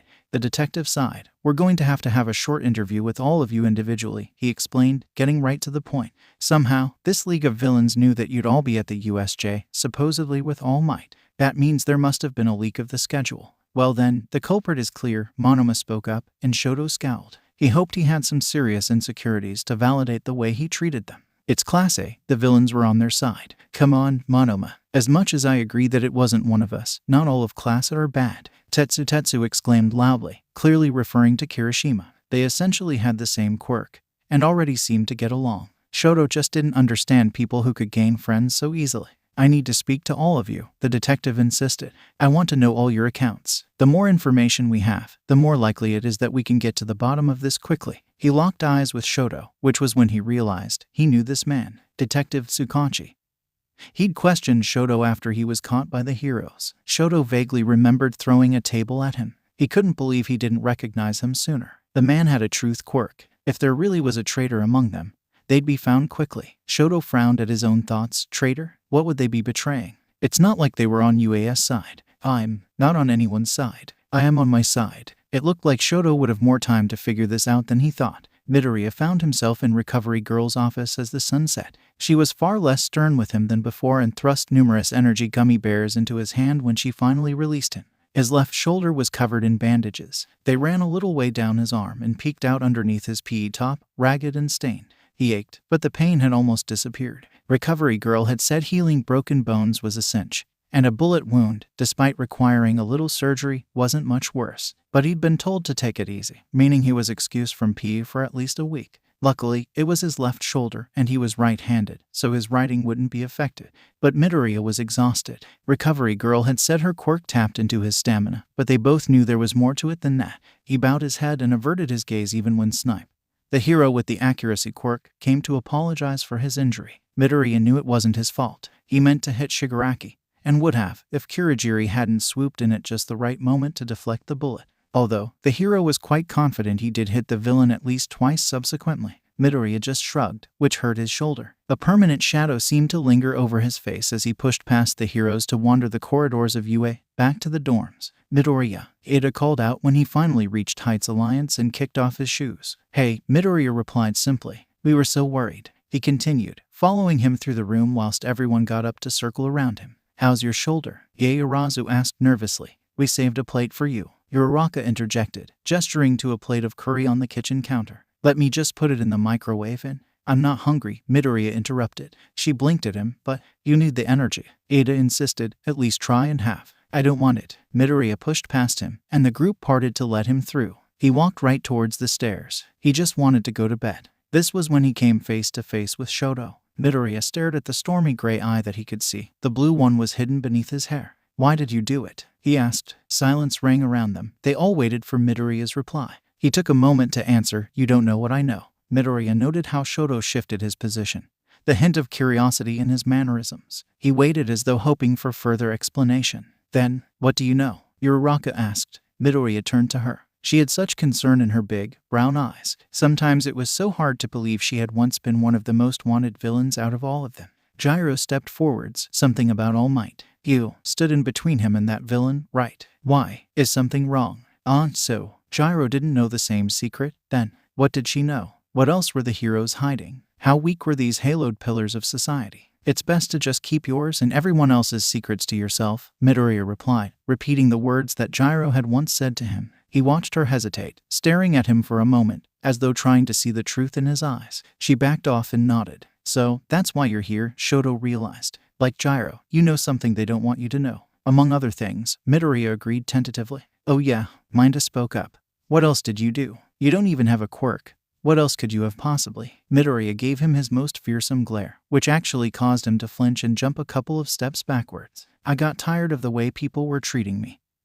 He barely whispered, giving Mineta a look as though to blame him of the same offense. I hacked into my school's security system. It wasn't hard. I just needed to teach myself how to do it first. Most of my old classmates have black marks on their records now. I'll haunt them forever, and one ended up here. A few eyes wandered towards Kaken, who stood in the background, watching and listening. As for my teachers, some were fired, and the entire school is still under investigation. I'm waiting for it to close down. It's only a matter of time. Oh, and that was after I publicly shamed a group of heroes for not doing their job properly. You won't find the video online, they took it down.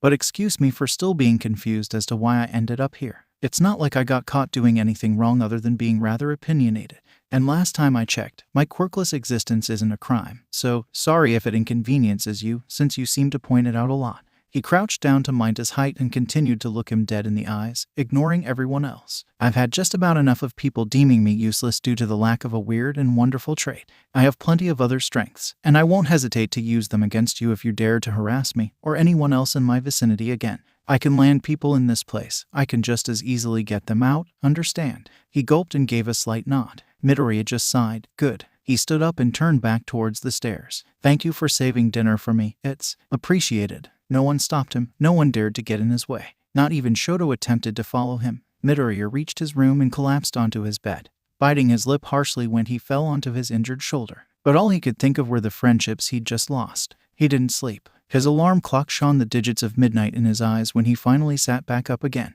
He'd heard doors slam shut around him an hour or so ago. He was still in his PE kit when he decided to leave his room and head back downstairs. He couldn't deny he was starving and hoped that Uraraka had put the plate of curry that Sato made in the fridge for him. But when he reached the common room, he found himself blinking at the faces of a majority of his class. Staring back at him, he averted his gaze and started to walk towards the kitchen area before a yellow t-shirt and a set of shorts appeared before him, seemingly floating in midair. We've been talking, said Invisible Hagakure. Midoriya sidestepped her and tried to walk past.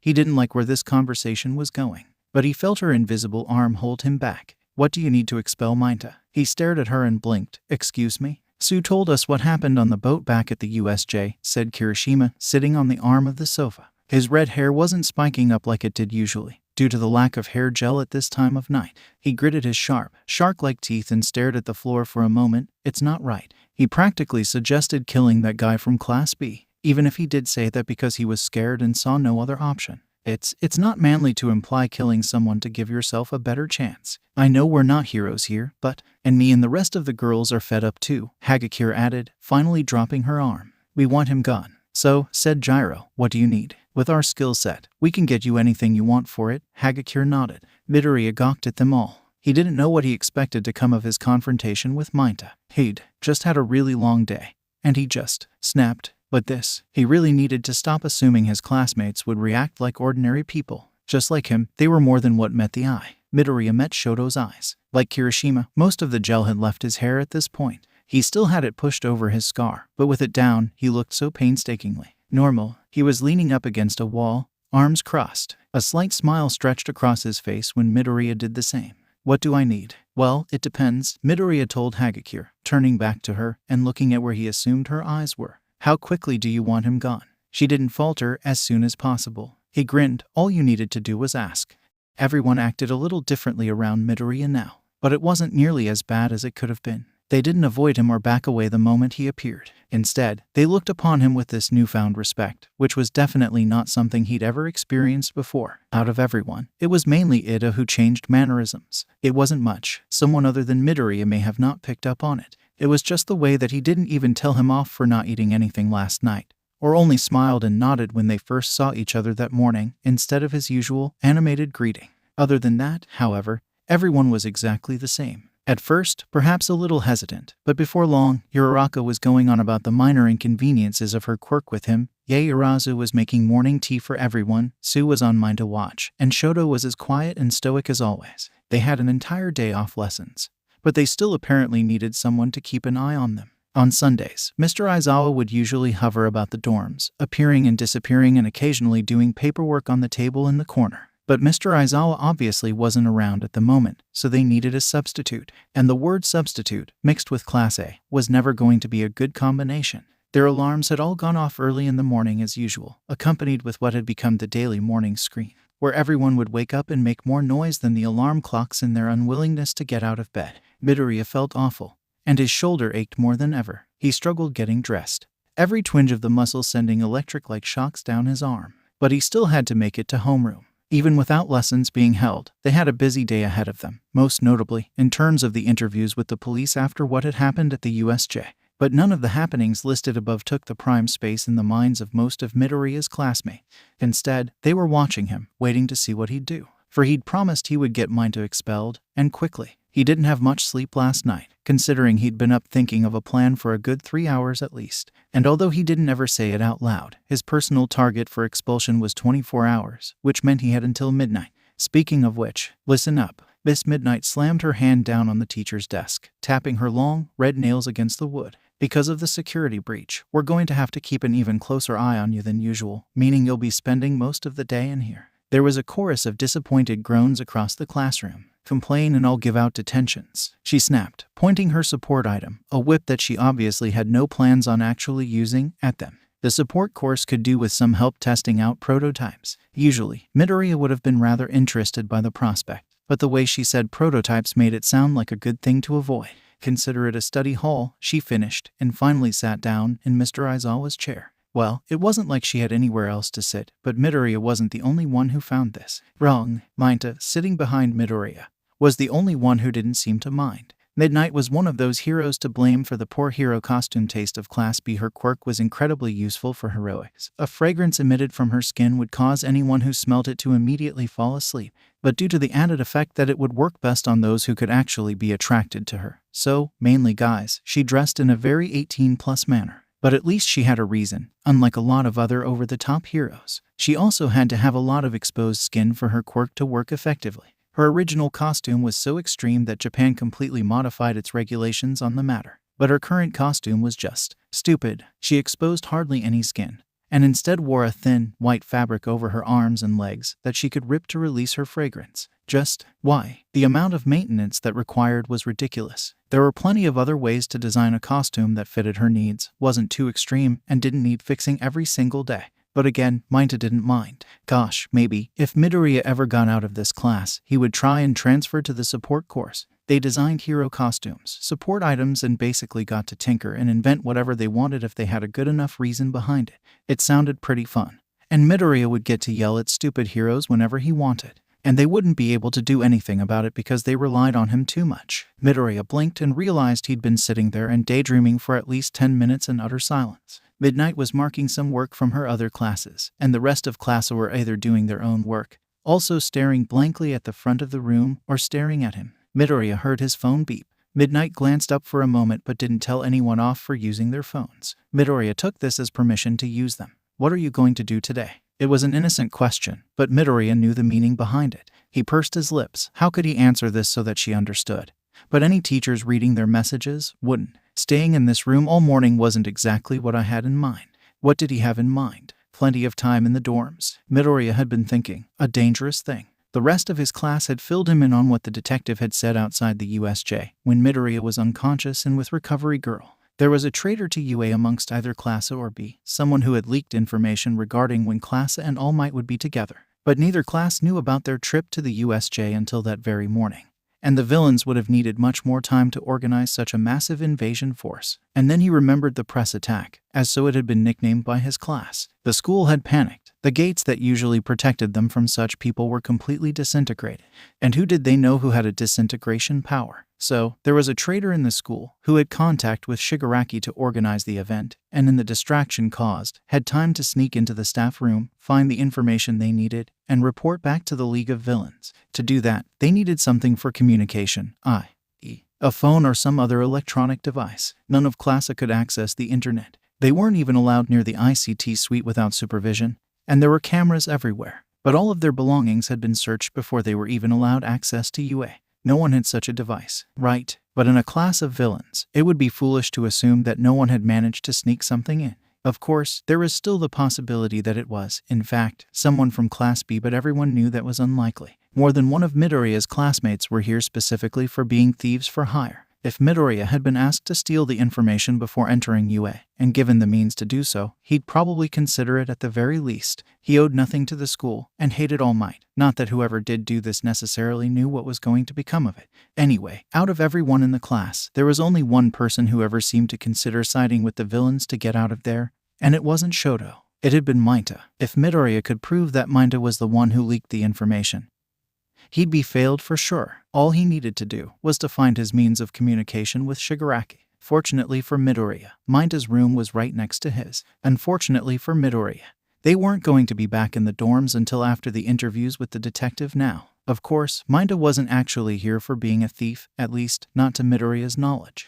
It would be far more likely they got someone like Uraraka or Hagakure to steal the schedule. Only Uraraka was eating lunch with Midoriya at the time, so it couldn't have been her. He couldn't account for Hagakure though, and being invisible, the security cameras probably couldn't either. Plan B was, after failing to find proof in Mineta's room, search Hagakure's and frame Mineta. Rude, but hey, Midoriya didn't care. If it really were Hagakure, he didn't want her to fail for it. She obviously didn't know what would happen and did help during the USJ. Mineta suggested getting someone killed, so he's not as easy to forgive. And Hagakure would have just been doing what she'd always been doing. It was just another job, she probably didn't think it through. But that didn't matter because Midoriya couldn't search either room. Hagakure didn't send any other message for a moment, so Midoriya decided to bring the rest of the class in on the action. Class 1 a group chat. So, who else would rather be at the dorms? I think everyone. It would have been more beneficial to continue with ordinary lessons. At least take this opportunity to catch up on your work. We could have done that at the dorms. This is so boring.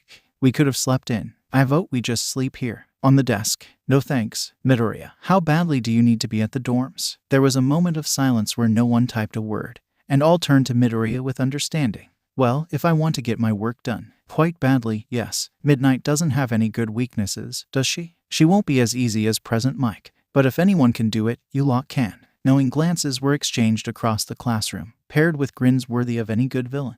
You should probably bury these messages before Midnight tries to read them though. Hey 13. What? Beep. Beep beep beep. Beep bop. Bop. Definitely bop. Beep beep beep. Then bop. Beep ID beep. And that went on for the subsequent 5 minutes, until they were told off for giggling too much and the silence returned. Miss, Hagakure suddenly called out, raising his hand. Yes, can I go to the bathroom? Quickly, yes. Thanks, miss. And she disappeared before she could change her mind. Midoriya was generally curious as to what was about to happen, but the silence returned for another 5 minutes before something changed. Where is she? Midnight murmured to herself, standing up to leave the classroom. This was when Mina cried out and jumped up onto her chair. There was a sizable hole in her desk. I'm so sorry. It's okay, Midnight replied, hurrying over to access the damage. It was in this moment that the door creaked open and carefully closed itself again, which was obviously a certain invisible girl's doing. Have you got something to neutralize the acid? Midnight questioned, oblivious of what was going on. No, I didn't bring any. I didn't think we'd be here for long. Right, I'll hurry to the support lab to find something, she sighed. Try not to move far or activate your quirk anymore. Mina sniffed back tears. I'll try. And Midnight left. Laughter erupted around the classroom. Please tell me that's you, Hagakure. Ajiro, sitting at the front of the room, sighed. What? No, I'm a ghost. Sounded out, very obviously, Hagakure's voice. If you looked carefully, you could just see the thin, metal band that was her tracking anklet, floating just off the ground. Then, of course, Mineta spoke up. Does this mean that you're naked? Everyone stared at him. Hey, Midoriya, croaked Sue. Can you open the window? Midoriya was the one sitting closest to it. He sighed and leant over his desk to open it wide. Wait, no, Mineta called out. We were all thinking it. And we're so high up. Yeah, you probably shouldn't throw him out up this high, Midoriya hated to point out. Unless Uraraka agrees to help. Oh, sure, she beamed. Midori, what's the fancy word again? Over the sound of Zero ripping a long piece of tape from his elbows with his quirk, Midoriya replied, Defenestration. Defenestration. Yeah, Uraraka exclaimed, which was why Mineta was slowly floated to the ground, wrapped in Zero's tape, past several windows, through which other students gawked, and then was dropped about a meter above the ground. How immature would it be if I asked for a whoopee cushion? Hagakure giggled to Yaoyorozu. She gave her a look, and passed one over. Actually, can I have two? I would just like to point out that I do not approve of this behavior,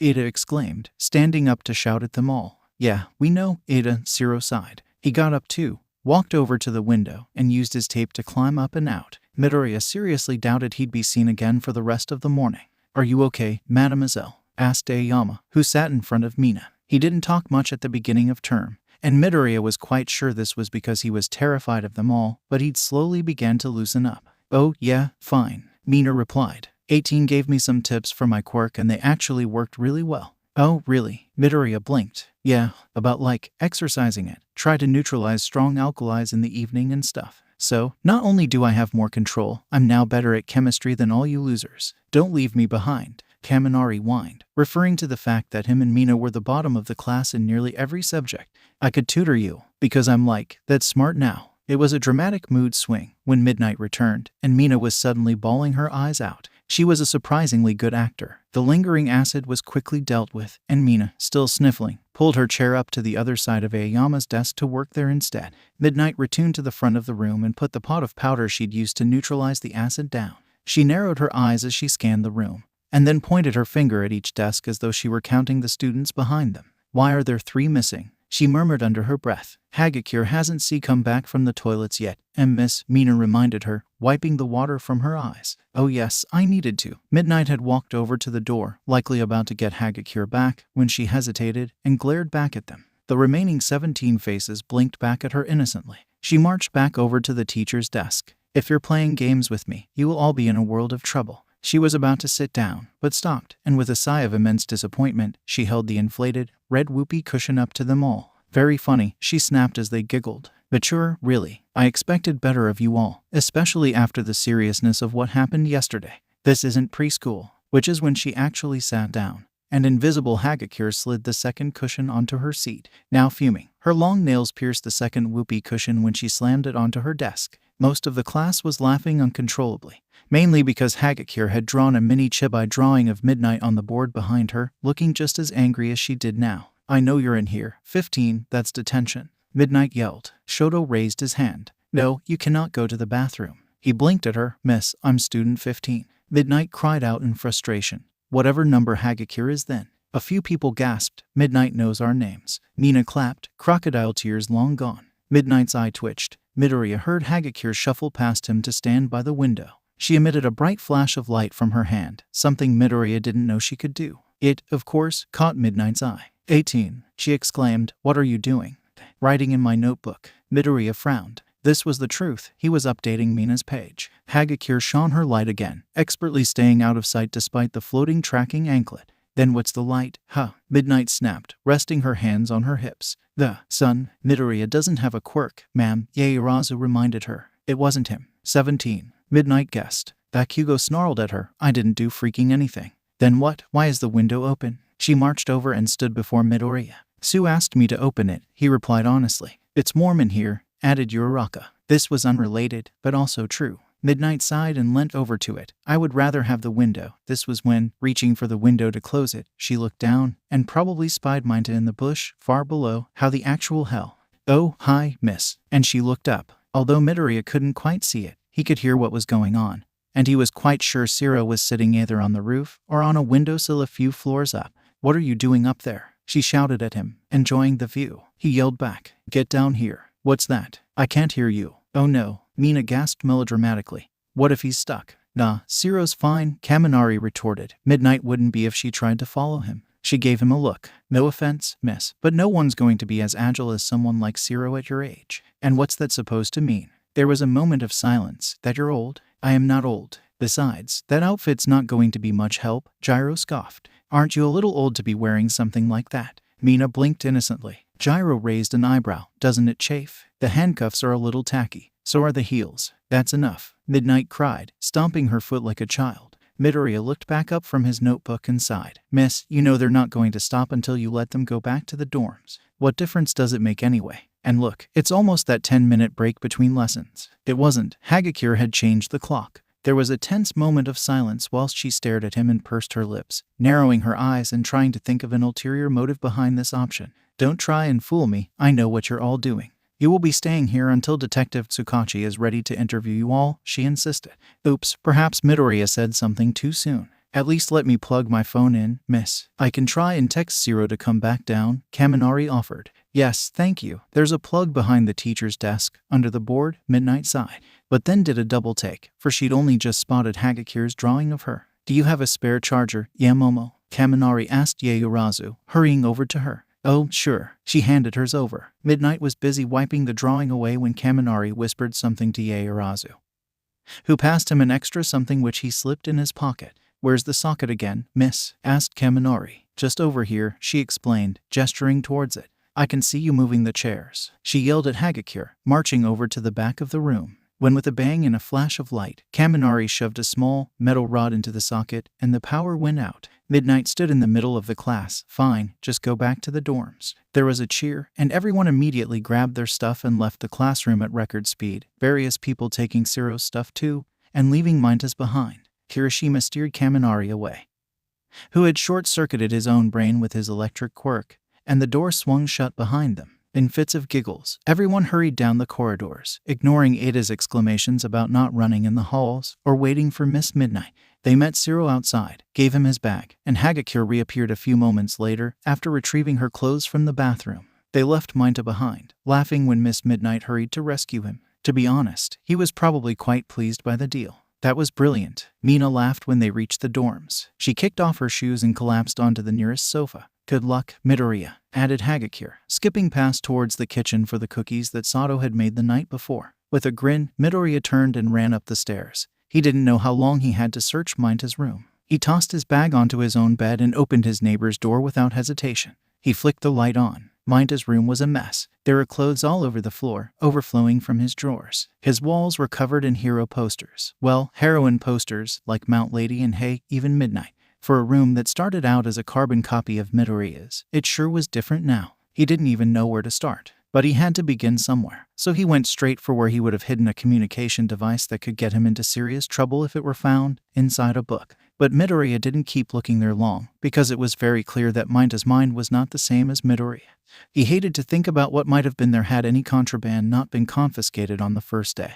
And if this mysterious phone was somewhere in this pigsty of a room, Mineta would have had to prioritize hiding that upon entry to UA. Mineta was far from dumb. He ranked quite highly in a lot of classes. He must have hidden it somewhere well. Downstairs, in a chest of drawers filled with mainly dusty board games, was a section that had been repurposed for a different use. When everyone slowly figured out what Yaoyorozu's quirk was, she started having little requests for things to be made.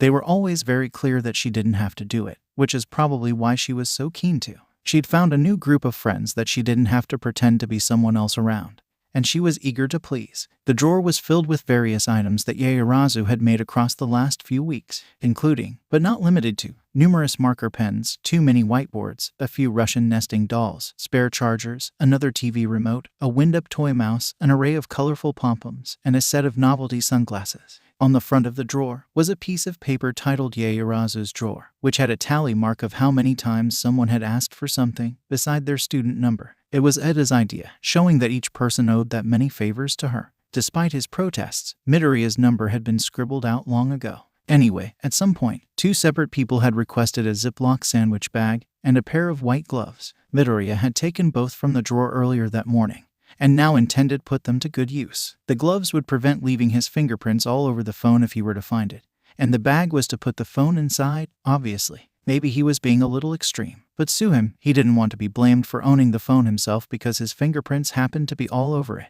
But that didn't matter because he could not find it anywhere. Maybe he'd been right. Maybe it was in Hagakure's room. She was very eager to see Mineta gone.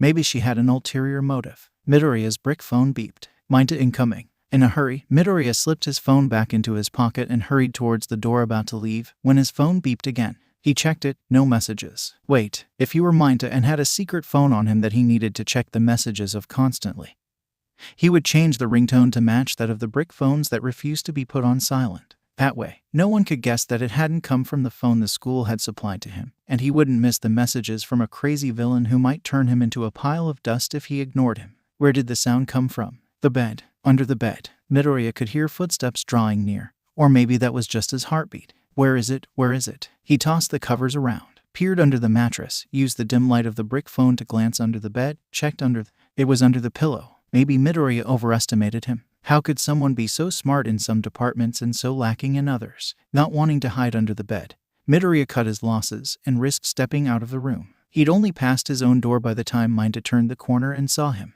"Hey," he said as they passed. Midoriya didn't reply. He reached the stairs and smiled, glancing down at the smartphone in his gloved hand. Dropping it into the sandwich bag, Midoriya shoved it and the gloves into his blazer pocket and went to see what Miss Midnight would say. See, Midoriya had thought this through. He thinks everything through. Every detail of every plan meticulously planned out. Except the outcome that landed him in Class A, but that's not the point. Midoriya leant up against the wall and listened politely whilst Midnight spoke and generally told them all off for being pained, during which they all just stared at her, and it somehow never became clear that no one other than Ida cared the slightest bit about what she had to say. Everyone just kept glancing at Midoriya from the corner of their eyes, especially when Mineta reappeared and wandered past him. Midnight turned and glared at Mineta for a moment, and then to Midoriya, who just shrugged and mimicked Mina's legendary innocent blink. The class giggled and Midnight just sighed, muttering about not knowing how Aizawa deals with them all, before announcing that she'd be sitting over here and marking their art history work in a slightly ominous tone. Soon enough, Midoriya disappeared once more. Midnight would look up from her work, only to find he might as well have evaporated. He was in fact already back in his room, once again sporting white gloves,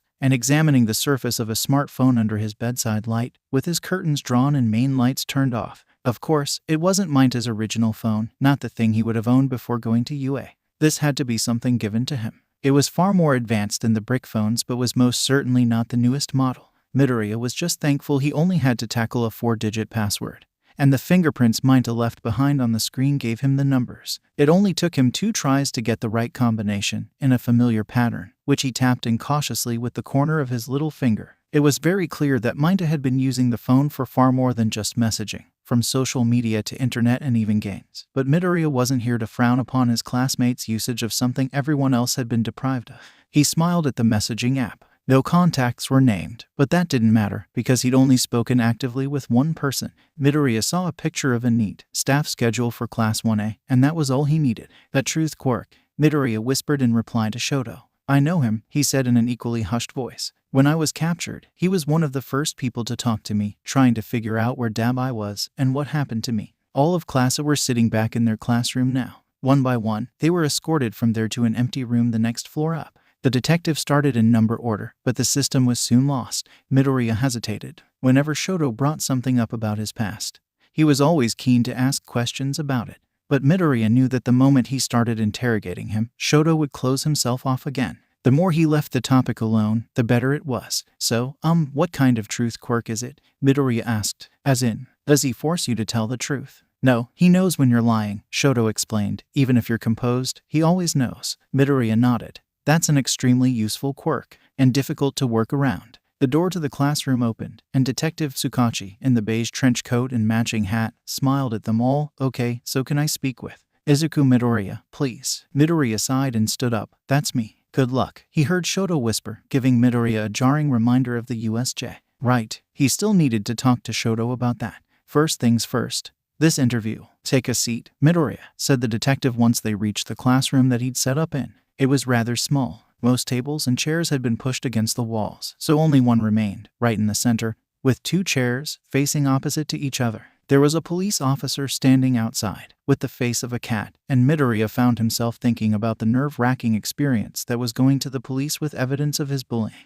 He sat down and nervously started to twiddle his thumbs. The detective noticed and smiled. "No need to be nervous, I just have a few standard questions to ask, that's all." Midoriya nodded and met his gaze. His eyes were gray but somehow warm. Midoriya could tell he was a kind and genuine man. He asked him questions which Midoriya thought were obvious, and which he clearly already knew the answers to. "When did you first realize something was wrong?" "I was talking to Kendo, the hero student I'd been partnered up with, about the pointlessness of having a fountain in the middle of a rescue training facility." He laughed nervously, and the detective did too. Then I saw this weird, purple light. I pointed it out and everyone stopped. Then the villains came out of it. It was a portal. They asked where All Might was, and when they realized that he wasn't there, said that they were there to liberate Class A. How did you react to this? Midoriya bit his lip, staring at his hands. I was confused. I don't know, it's hard to explain. I obviously didn't want to go with the villains. But I can't be the only one in this class who feels trapped in Class of the League was offering us a way out.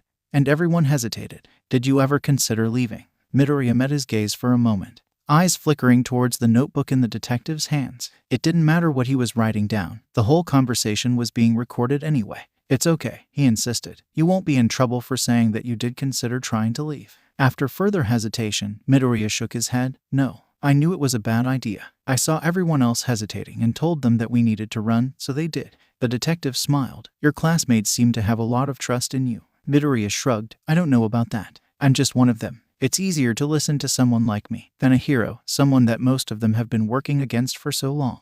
Don't feel down on yourself. I've talked to nearly all of Class A and B now, and every single person who has mentioned you has spoken very highly of you. He rubbed his head. Well, you haven't spoken to everyone yet. Tsukachi laughed. I have been told that the warp villain, Kirigiri, proceeded to split you all up. Can you tell me what happened to you? Oh, I was taken to the shipwreck zone. I think I almost drowned twice. He told him all about Tsu and Honuki saving his life and his trick against the villains. He'd gotten so into the story that he almost forgot to mention Mineta. Luckily, the detective had spoken to Tsu before Midoriya, in fact, just before. So, he had something to follow up on. And when on the boat, when you were thinking up plans to escape, did the villains try to convince you to join their side then too? Oh, why yes, they did. Me, Tsu, Sui, that is, and Mineta all wore PE kits with the red bands below the shoulders, whilst Honuki was in his hero costume. It was really clear who was in Class A and who wasn't. Oh, one of the villains said that they'd take us to dry land if we tossed the hero in first. And then, well, Mineta said it was 3 against 1. There was a moment of silence before the detective continued. And what did you think of this? That it was a horrible thing to suggest. I'd never do something like that. And Tsu wouldn't either. She, might have slapped him, kind of. And Honuki practically saved my life a few minutes later, so. Yeah. He nodded slowly and wrote something else down. What happened next? You said you split up with the other 3 to lead the villains in the water away. Right, yeah. They went directly towards the exit, where everyone else seemed to be, and I tried to go the long way around. Midoriya was incredibly careful about the information he spilled about Shoto. He skirted over almost the entirety of their interaction, jumping quickly to when Midoriya had realized Mr. Aizawa had been injured. The detective didn't seem to think it was suspicious. So, you picked up the sword and jumped in between Shigaraki and All Might. Midoriya gulped. Why yes. Neither spoke for a moment, the sound of a ticking clock filling their ears. Midoriya, we are aware you know of All Might's weakened abilities. Midoriya stiffened. Oh, well, of course, they knew. It was stupid of Midoriya to ever think otherwise. He just supposed he wasn't quite as good at remaining calm under pressure as he'd realized. He needed to work on that. At least this was good practice. He had a strong feeling he'd need to use those skills again someday. Yes, well, I could see how much fighting Namu had taken out of him, Midoriya admitted. There were all sorts of signs, but I suppose I only saw them because I knew they'd be there. There was so much dust and smoke around him, it obscured him a bit. And then Shigaraki just lunged, and I knew he had a disintegration quirk. I knew All Might had run out of time. I knew there was backup on the way. I just thought, if I could hold him off, even for just a little while, I could save him. That's very heroic of you. Midoriya stared at him. Heroic. But he wasn't. Sir, no offense, but I'm not exactly the hero type. The detective just smiled and shook his head, like he didn't believe him. And then you were injured. The comment quickly drew Midoriya back to the matter at hand. He clutched his injured shoulder, suddenly aching and protesting again. Right. Yeah, what happened, in your opinion? I think the hero snipe tried to shoot Shigaraki, but Kirigiri had seen them entering. He escaped, and blindly redirected whatever was sent in Shigaraki's direction the best he could, and one of the bullets hit me. So, you don't blame the heroes for this. That bullet could have killed you. Midoriya hesitated, gripping the bandages, just visible under the collar of his shirt. All Might reports that you reacted quite aggressively to him trying to calm you down. Well, Midoriya started, startled at the volume of his own voice. Well, I'd stepped in to help, and I just got shot in the back, shoulder, whatever. Just like always. The damn ticking of the clock filled his ears again. And then I passed out, so. Midoriya shrugged, which sent a spike of pain down his spine. He grunted and held his injury with a wince. So, there. The detective nodded. Thank you very much for your time, Midoriya. We may have to speak again, but know that it is unlikely. He reached towards the recording device, about to press stop. Wait, Midoriya exclaimed suddenly, reaching forwards to stop him. I think I have some information that might be useful to you. Oh, on top of what I've already said. Sukachi blinked, pulling his hand away from the recording device, leaving it on, and what would that be? Midoriya gulped. This was when he had to start being careful about this truth quirk that Shoto had warned him of. My friend said that you thought there was a traitor to UA amongst our class. Not necessarily, he insisted. We're just covering all corners, just to make sure. Right? Well, the thing is, I agree. That there's a traitor, I mean. Okay. Well, you see, no one from Classa can have contact with the outside world after entering UA, unless they go through a teacher first. This supposed traitor would have stolen a copy of Class A's timetable to give to the League of Villains. But neither Classa nor B knew about the USJ until the morning prior. That's not nearly enough time to organize the attack. The traitor must have leaked this information way before. And the only time that's feasible is when the press broke onto the grounds. You probably noticed, but the main gate was disintegrated. And that's Shigaraki's quirk. In the confusion that the alarm caused, it must have been easy to slip away and take the information. Plus, someone could have disabled the security cameras remotely, sneaking in with the press to access the system. It's not hard, you just have to be close enough. Midoriya soon realized that sounded awfully suspicious. But he kept going, stumbling over his words in a slight panic. But even if you got the timetable, you still need to get it to Shigaraki, and the press was in the way and no students seemed to go anywhere near them, so they had to have done it wirelessly. Like through a phone, sent a picture or something. But Classa only has brick phones supplied by the school. He took his own out of his pocket to show the detective, and then, slowly, pulled the sandwich bag containing Mineta's smartphone out too. He pushed it across the table, and the detective frowned. Is this yours? He asked, and Midoriya knew this was a question that the truth quirk would have caught him off guard with, had he been guilty or perhaps framing Mineta. No, he answered surely. No, it's Mineta's. His eyes narrowed. The same Mineta who suggested pushing your hero course friend into the water at the USJ. Yes, exactly. See, my room's right next to his. I was upstairs earlier today. Mineta wasn't around. We all carry our brick phones wherever we go, right? Mr. Aizawa said to do so, in case of emergency. Then I heard a ringtone in Mineta's room, but I knew he had his phone on him. I was curious, so I looked. I found this under his pillow and thought you might want to take a look at it. I didn't want to get my fingerprints on it, so I wore old gloves and put it in a sandwich bag. Oh, but I did touch it when trying to figure out the passcode. It's 258-0. The detective stared. Well then, I'll be sure to take a look at this. Okay, Midoriya nodded with a cheerful smile. He felt a little more comfortable now that he'd gotten this bit out of the way. Oh, and just so you know, me and my classmates spoke last night. Mineta makes all the girls really uncomfortable. And them and everyone else is kind of frightened by how he essentially suggested getting Honuki killed. He stood up and pushed the chair under the table. I assume that's all.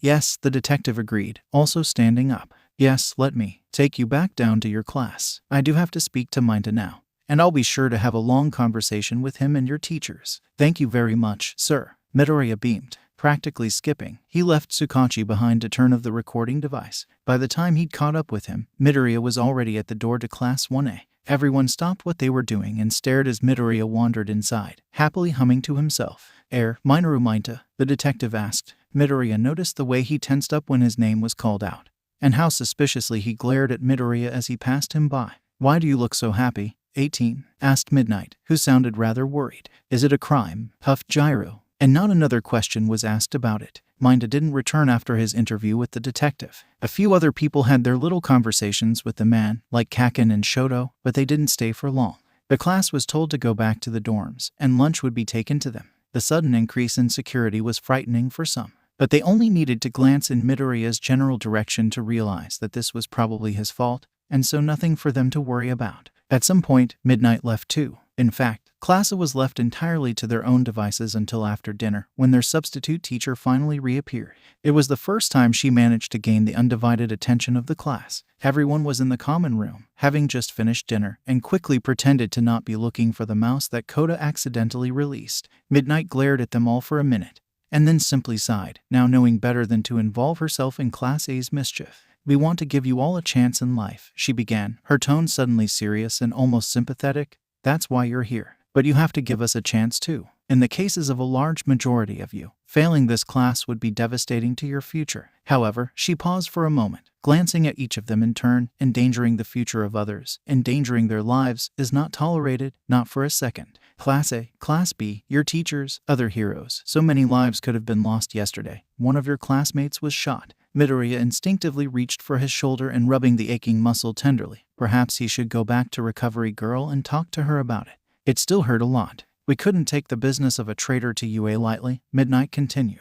We had to set an example, to you, to the rest of the school, and the rest of the world. This is why, after extensive discussion, Mineta has been failed and will leave the school effective immediately. There was no reaction, not a gasp nor word uttered. No one broke their gaze with Midnight. No one moved. There will be some activity around the dorms when someone comes in to remove Mineta's belongings, and the police might want to search his room. We're not permitting you to say goodbye to him, I'm sorry. Another moment of silence. Lessons will begin again as normal tomorrow. 18. Recovery Girl would like you to visit her so she can check over your shoulder in the morning.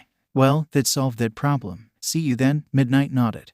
And with that, she turned and left, her high heels clacking against the wooden floor and fading into the distance once the door shut behind her. The class erupted into cheers. You did it, Hagakure exclaimed, jumping up and down. You actually got him expelled, Zero gaped. And in less than a day. That was so amazing. Mina clapped. Midoriya flushed red whilst his classmates gushed over him. Well, he made it so easy. What, did you frame him or something? Asked Gyro. And no, he actually was the traitor I thought he might be. Of course, he did. Uraraka said, punching the air. Midoriya knows everything. Just remind me never to get on your bad side, laughed Kaminari. I can't believe the villains got Mineta to steal the schedule rather than me. Hagakure huffed. Or me, nodded Uraraka. Yeah, all the skill sets they had available and they go for Mineta. Seriously? Exactly. What does he have that we don't? Gyro suppressed a laugh, a poor sense of morality. My morality is corrupt, and you know it. Hagakure retorted. Midoriya was showered in praise. People laughed and told stupid stories. The name by 19 on the board was changed to squashed grapes, and Sato gave Midoriya the last of the cookies, hidden somewhere even the master thieves couldn't find.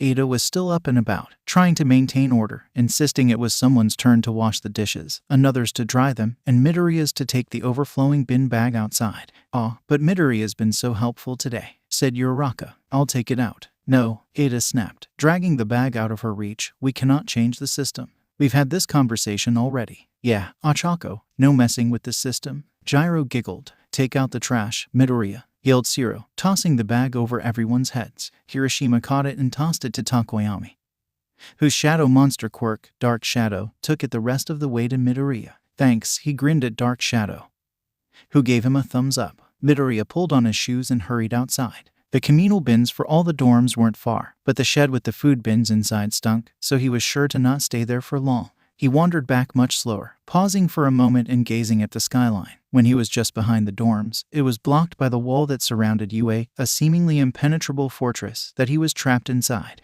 What do you want, Kaken? Midoriya turned around and there he was. He knew him so well that he could identify him from his footfalls. Loud, heavy and confident, like he expected the very ground to give way to him if he so wanted. They stared at each other for a moment. Midoriya fought against the urge to back away as he stepped closer. You think it's funny, huh? He snarled. Stealing, lying, cheating to get what you want. I've never done any of those things, Midoriya retorted. Kaken was far too close for comfort. Right, did you not stop to think about what's going to happen to Mineta now? You just ruined his life. Midoriya glared at him, and why do you care? He deserved it. And if this is somehow to do with you again, because everything has to be about you, well, you deserved what you got too. And suddenly his back was against the wall, Kaken's hand gripping his bandaged shoulder. Midoriya gritted his teeth, biting through the pain. It hadn't been much. Kaken hadn't even done anything yet. You don't care about the lives you've destroyed, Kaken hissed. The teachers who lost their jobs, their livelihood. The kids in our class who will never have the opportunities in life they would have had otherwise. But you don't care either. Midoriya dared to speak up, which only resulted in Kaken pressing harder on his shoulder. You ruined my life. This place is a death sentence. I will never get where I deserve. This is what you... But he couldn't finish that, because Kaken had figured out where it hurt the worst.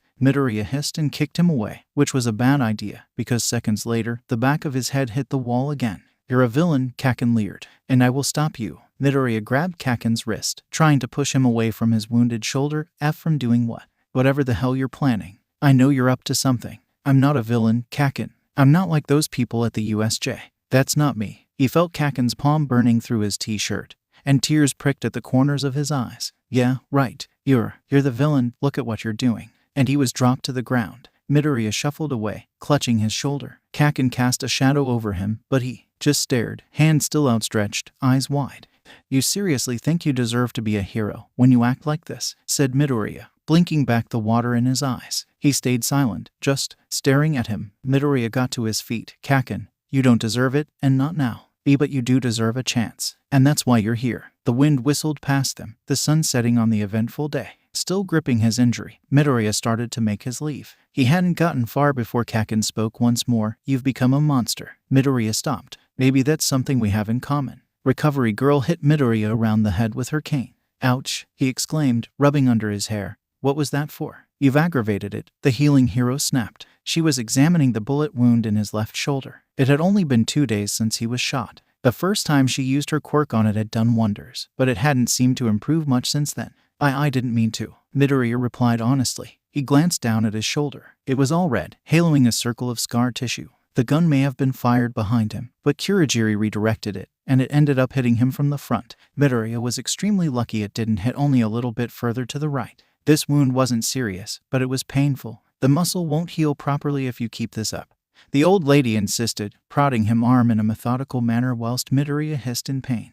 I can speed up your body's healing process, but that won't matter if you're this tense and knotted. I'm sorry, okay. It's not me you should be saying sorry to. I'll be putting your arm in a sling if you keep ignoring my advice. Okay. Recovery girl sighed deeply, gazing down at the pile of old bandages she'd just removed from his shoulder. She reached towards them and lifted a piece up. Unlike the rest of the white-gray fabric, this section was slightly yellowed, like it had been burnt. She turned back to Midoriya, who avoided her gaze. Sighed again, she said, why is it that nearly every time you visit me, you're covered in scorch marks? He didn't reply, and just shrugged, which sent a shooting pain through his shoulder. He gritted his teeth and clutched it tenderly. I know you're not picking these fights on purpose, Midoriya. Recovery girl was one of the only members of staff at UA who never used their student numbers. Midoriya was thankful for it.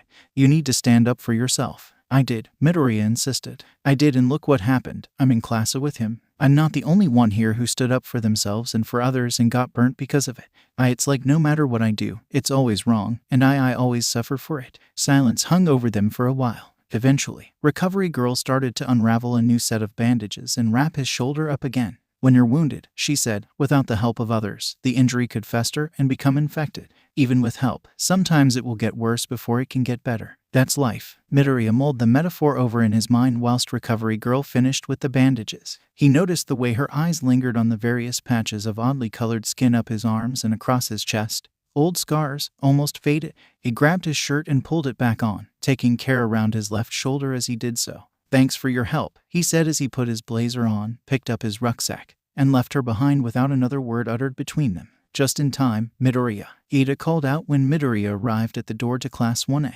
Although, your tardiness would have been excused due to your visit to Recovery girl. Good to know, he sighed, walking across the room to his desk. It was weird seeing the one behind him unoccupied. It was weirder to see that Kaken refused to meet his gaze before he sat down. It was unlike him. He usually glared at Midoriya, just to make sure that he still knew he was despised. The next weird thing to happen was the appearance of Mr. Aizawa. Most of the class exclaimed. Their teacher hobbled in, covered nearly head to toe in bandages, and seeming completely unbothered. Morning, class, he droned, like nothing ever happened. Is it really a good idea for you to be here so soon, sir? Questioned Kirishima unsurely. Yeah, maybe you should take a few more days off, added Kaminari. At least, your substitute teacher didn't seem to be up to dealing with you, Mr. Aizawa explained. His eyes flickered towards Mineta's empty desk. And I don't want to be losing any more of you unless I say so. A glum silence fell over them, but they were strangely glad to have him back. Besides, the next few weeks are very important. He just about managed to press a button, and an image appeared on the board behind him of a large, crowded stadium. The UA Sports Festival is to be going ahead, despite the incident at the USJ. It was the first time since the very first day at UA that Classa had been filled with such dread, and the atmosphere had felt so dark and gloomy. Midoriya had hoped the event would be cancelled, but with the high profile of the class he was a part of, he could see why they were insistent on its occurrence. Is that really a good idea? Asked Uraraka. Yeah, what if villains get in, Ribbit? Added Sue. There will be added security measures, Mr. Aizawa replied simply. The sports festival is a way of showing the rest of the world that UA wasn't swayed by the attack, and that it is as strong as ever. Class B will be watched closely, as the class of hero students who survived the encounter, and you will be watched even more so. He didn't explain why, but he didn't need to. They weren't able to see the news nor the reaction of the outside world. But it wasn't hard to realize that people would quickly jump to conclusions and see Classa as another group of villains, as bad as those who had invaded UA. And worse, one of them was the son of the number 2 hero. Don't we get a say in this? Yaoyorozu tried. Midoriya was badly hurt. I'm afraid none of you have a choice, Mr. Aizawa sighed, as though he didn't agree on this decision either. 18 will be taking part on Recovery Girl's discussion. Well, it looked like he just needed to anger Kaken enough to make him beat him up a couple of times, which shouldn't be hard. But then he'd leave everyone to face the sports festival alone. And he couldn't do that. Other than that, classes will continue as normal, their teacher explained. And, I am sorry, it's cool to see Aizawa back, said Shiro, collapsing into the sofa beside Kaminari. It was the end of the day, and they were playing video games. I kind of missed the old sod. Being so determined to teach us is real manly and all, added Kirishima, furiously attacking the buttons on his controller, but he's so beat up. I ache just looking at him. I don't think he should have come back so early, said Sato from the kitchen. He was making dinner and it was Shoji's and Uraraka's turns to help. No one knew what Ada's method of organization was. They'd just learned to roll with it by this point. Anyway, Uraraka's method of helping undid more of what Shoji made up for. He could have been chopping tomatoes on one side of the kitchen and peeling potatoes on the other with no problem at all, his quirk allowing him to grow extra limbs as he pleased. Except Uraraka had accidentally made a knife float up to the ceiling, and they were too scared to let her drop it at the moment. Shoji refused to retrieve it, and so Uraraka was now performing some questionable gymnastics to try and get high enough to reach the knife without having to use her quirk anymore, which quickly made her feel nauseated. All I can think about is the sports festival, sighed Gyro, something which everyone seemed to silently agree to. She accepted a cup of tea from Yaoyorozu, and they both sat down to watch Mina beat everybody in their video game.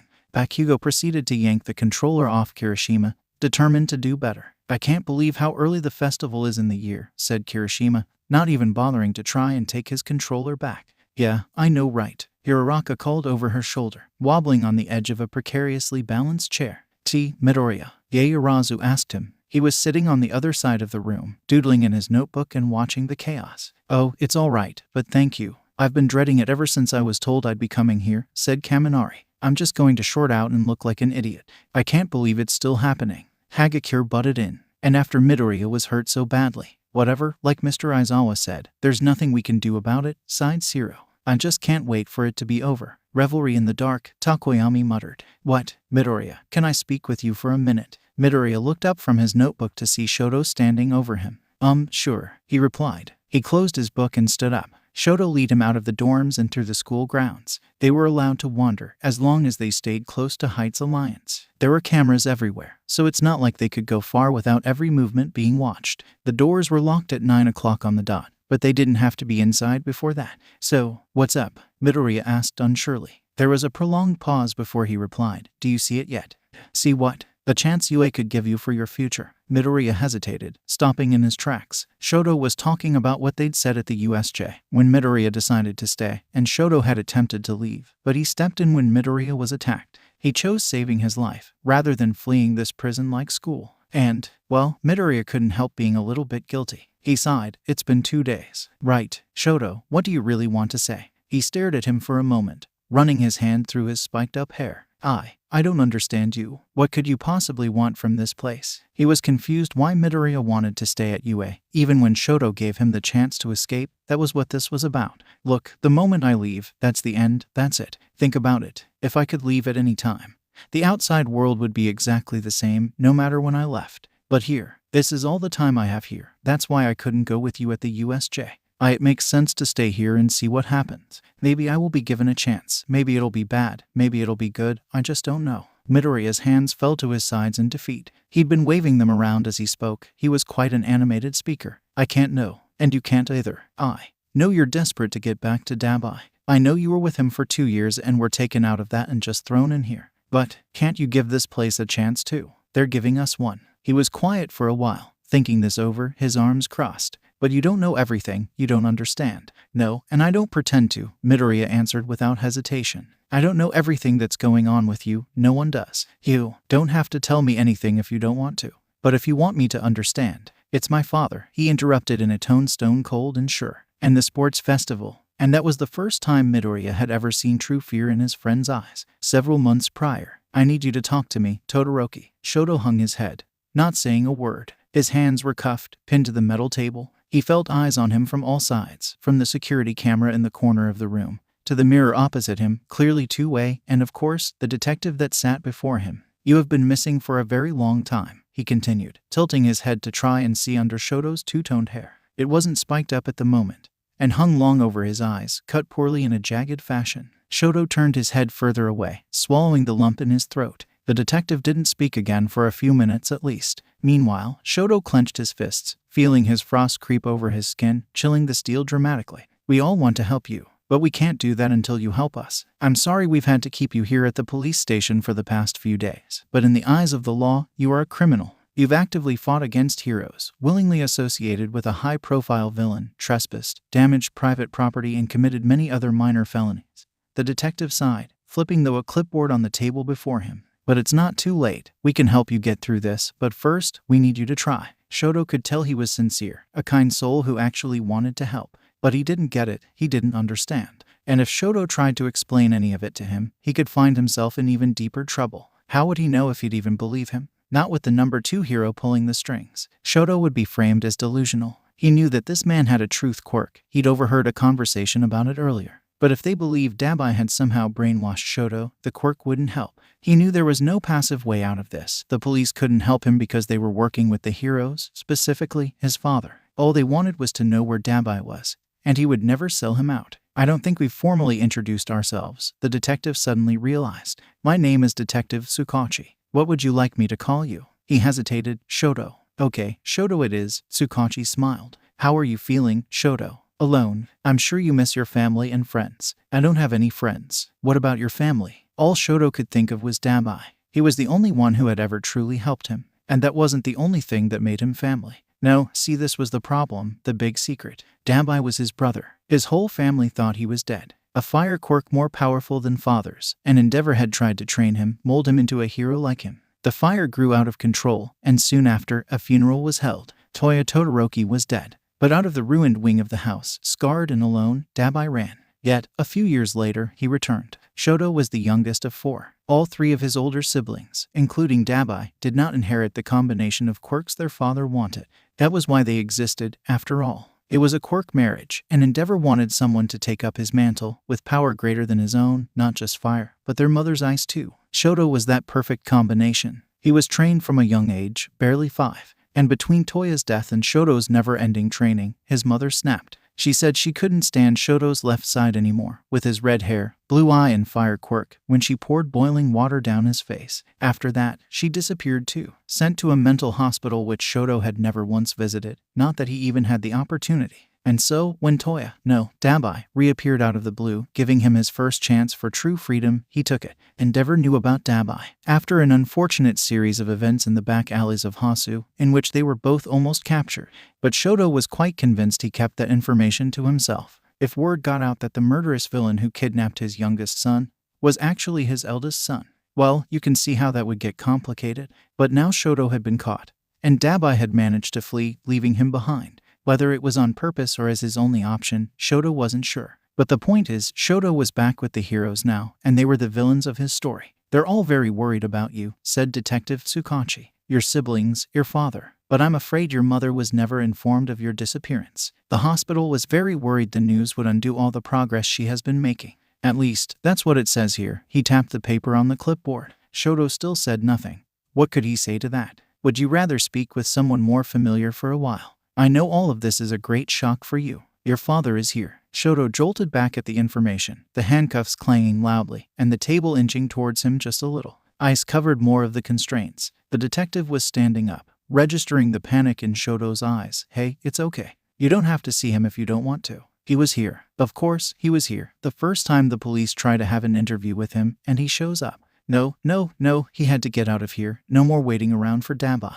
We're just going to talk. He's not here." The ice covered the cuffs. With a harsh yank, they fell to pieces, shattering like glass. Ignoring the detective's frantic calls, Shoto kicked at the table, slamming it into the man's chest and knocking him to the ground. Alarms blared and Shoto heard the door bolt shut. But footsteps were thundering outside, and he knew he only had a matter of time. "Please, you'll make things worse," Tsukachi tried to reason with him, nursing a bleeding head as he pushed the table off his chest, struggling to get to his feet. The mirror. Shoto summoned a spike of ice which crashed from one side of the room to the other, shattering the mirror which he knew was two-way. "There are people behind it." After shielding themselves from falling glass, they pulled weapons to protect themselves and hold Shoto back. With a flick of his wrist, Shoto froze them in place and leapt through. He burst through the door on the other side, immediately freezing everyone who waited for him. He paused for a moment, exhaling a breath of steam as the temperature plummeted. Then he ran through corridor after corridor, desperate for an escape. Dabai would be waiting for him somewhere out there. He just needed a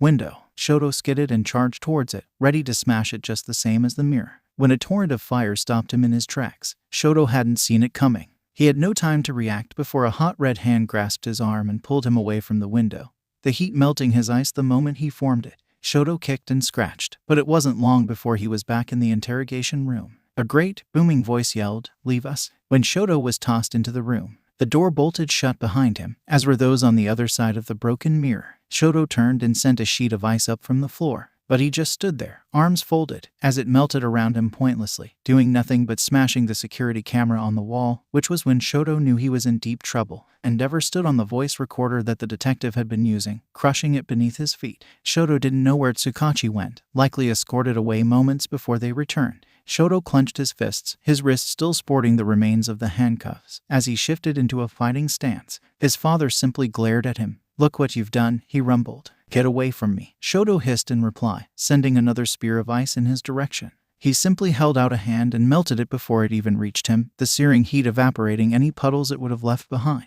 "You were my masterpiece. I'm not your anything. You will obey me. I am your father. Shut up." Another pointless attack later, and Shoto yelled, "I hate you." Endeavor had him by the wrist again. Shoto couldn't use his ice, and he wouldn't give him the satisfaction of seeing him use his fire. "You're lucky you've been given this chance. Don't waste it," he seethed in anger. Shoto gritted his teeth, still trying to pull away from his grip. "I don't want any chance you could give me." Father tossed him to the ground. "In 1 month's time, you will be sent to UA, Class 1A. Until then, you will be kept under close guard. You won't see your siblings since you're clearly too feral. I'm not going to that stupid villain class. You don't have a choice." He grabbed his wrist again and pulled him to his feet. Shoto was marched to the door, which Endeavor knocked on harshly, and it was cautiously open. Shoto hung his head whilst he was handcuffed again, and his father steered him away back to his cell, which he was pushed into without undoing the cuffs. He turned and saw his father at the door. "I'll see you again at the sports festival, and I expect first place." And he slammed the door shut, leaving molten indents of his fingerprints behind.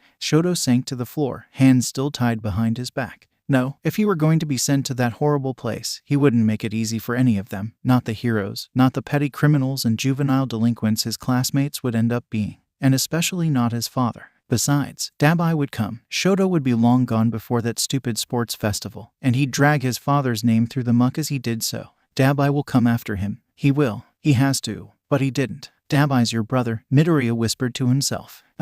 I almost don't want to believe it. I think Gyro knows too," Shoto realized, gazing up at the trees around them. "I don't know how, but I think that's why she's here. She doesn't know the same secret you do. Whatever it is about All Might that you have to hide. Unless there's something else the heroes are keeping from us. I wouldn't put it past them," Midoriya muttered. Silence fell over them for a while, and they walked aimlessly together around the school grounds, not caring if they were told off. Shoto wasn't sure why he told Midoriya the truth, but just talking about it took an unexpected weight off his shoulders. Midoriya was, himself, unexpected. Shoto had never met anyone like him. He was kind of short, weak, and, on top of it all, quirkless. He had no power, and to nearly anyone, that alone was enough to deem him as anything but a threat. But he was smart, very smart, and Shoto wasn't sure if Midoriya could see it. Quirks could give intelligence, yes, but he didn't need a registered quirk to be just as clever, Shoto was sure. And, what's more, he saw the world in a similar way to Shoto. He was the first person to ever understand, the first to see him as him, and not as the son of Endeavor. Dare he say it, Midoriya was his first real friend.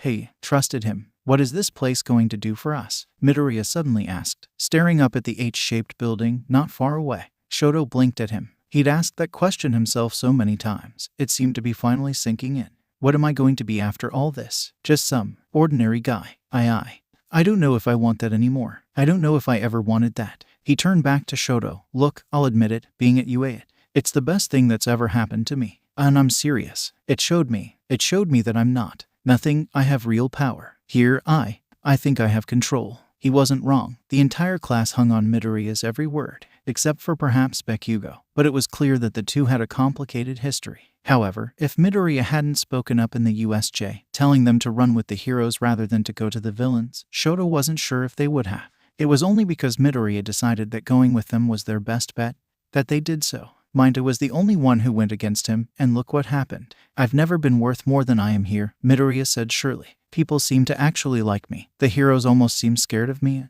Well, Mr. Aizawa isn't all that bad, is he? Sure, I've almost died a couple of times, but, well, what's new? He almost laughed. But despite all that, there are only two ways out of here. Either we graduate into as normal as a life as we can get, or we fail. And that's that. They turned away from the main building, listening to the evening birds chirp for a while. I'm sorry for ruining your chance to get out at the USJ, Midoriya suddenly told him. Shoto frowned. That wasn't your fault. Namu tried to kill you. He scoffed, kicking at a stone, only because I ran down to Mr. Aizawa. You know, the detective called me heroic. I said that I'm not exactly the hero type. You said you weren't on anyone's side, Shoto recalled, thinking back to the USJ.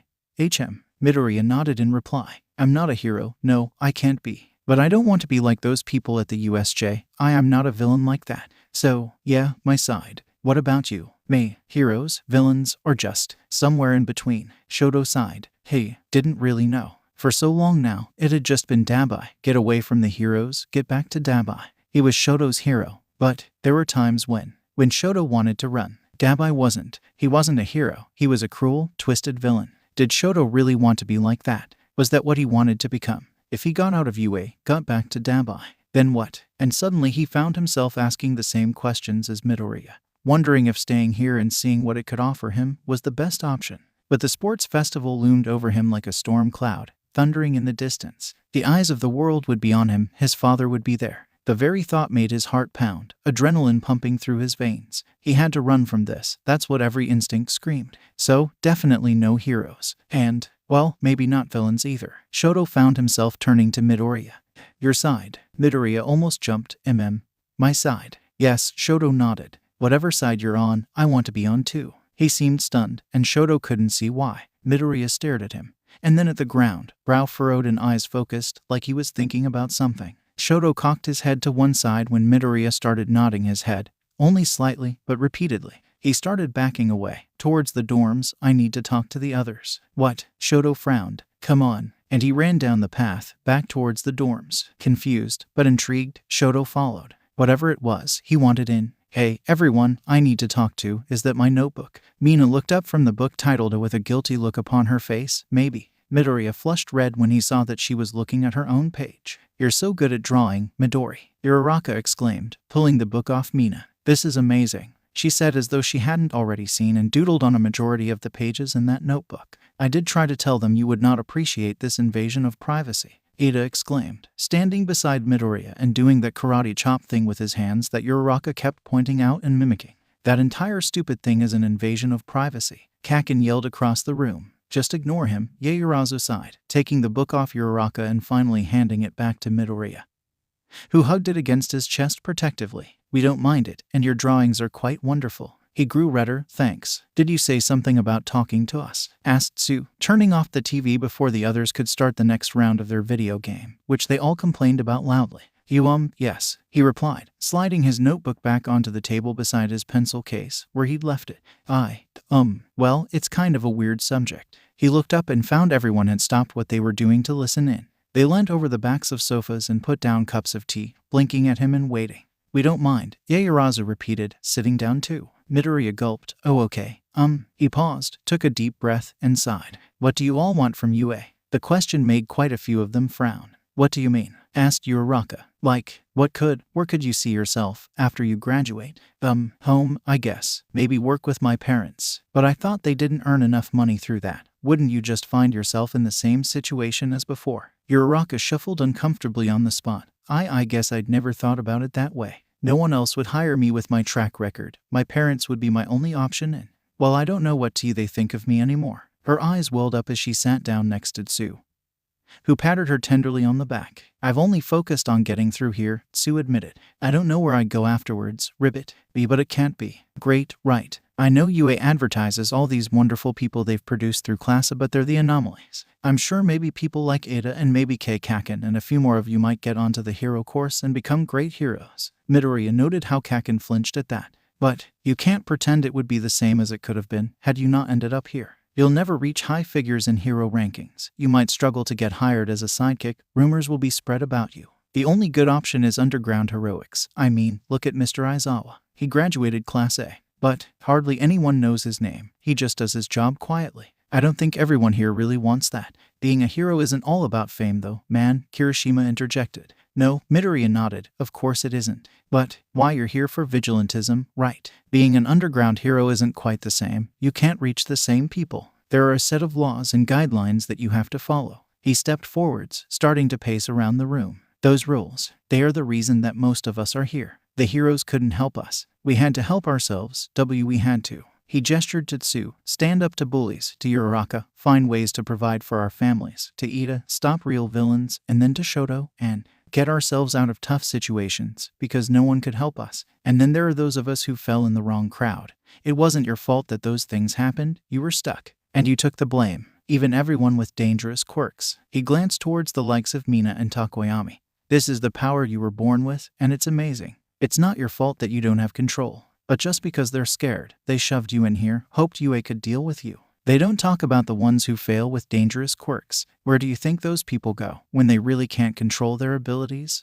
Personally, I don't want to think about it. Midoriya paused for a moment. He was standing by the whiteboard now, beside everyone's names, or well, nicknames. They'd been rather butchered by this point. And I don't even have a quirk. I'm here because I know some things I shouldn't. And because I don't like heroes and don't exactly fit in nice and neatly into this society. I was put here too, because they didn't know what else to do with me. He looked at Gyro. And I'm not the only one with that problem. She averted her gaze, tapping the ends of her earphone jacks together with a slight sigh. So, yeah, Midoriya nodded. The classes system sucks, and on top of it all, they have to parade us through this humiliating sports festival just to show off their high and mighty hero students and let them beat up the villains, he said with quotation marks. His hands fell back to his side. I don't know about all of you, but I don't want to have to go through that. I don't want to be here. I wanted to make a real difference with my life. I wanted to be somebody and make changes for those who found themselves with the same problems as me. But UA isn't going to let me do that. It won't let any of us do that. Silence reigned supreme.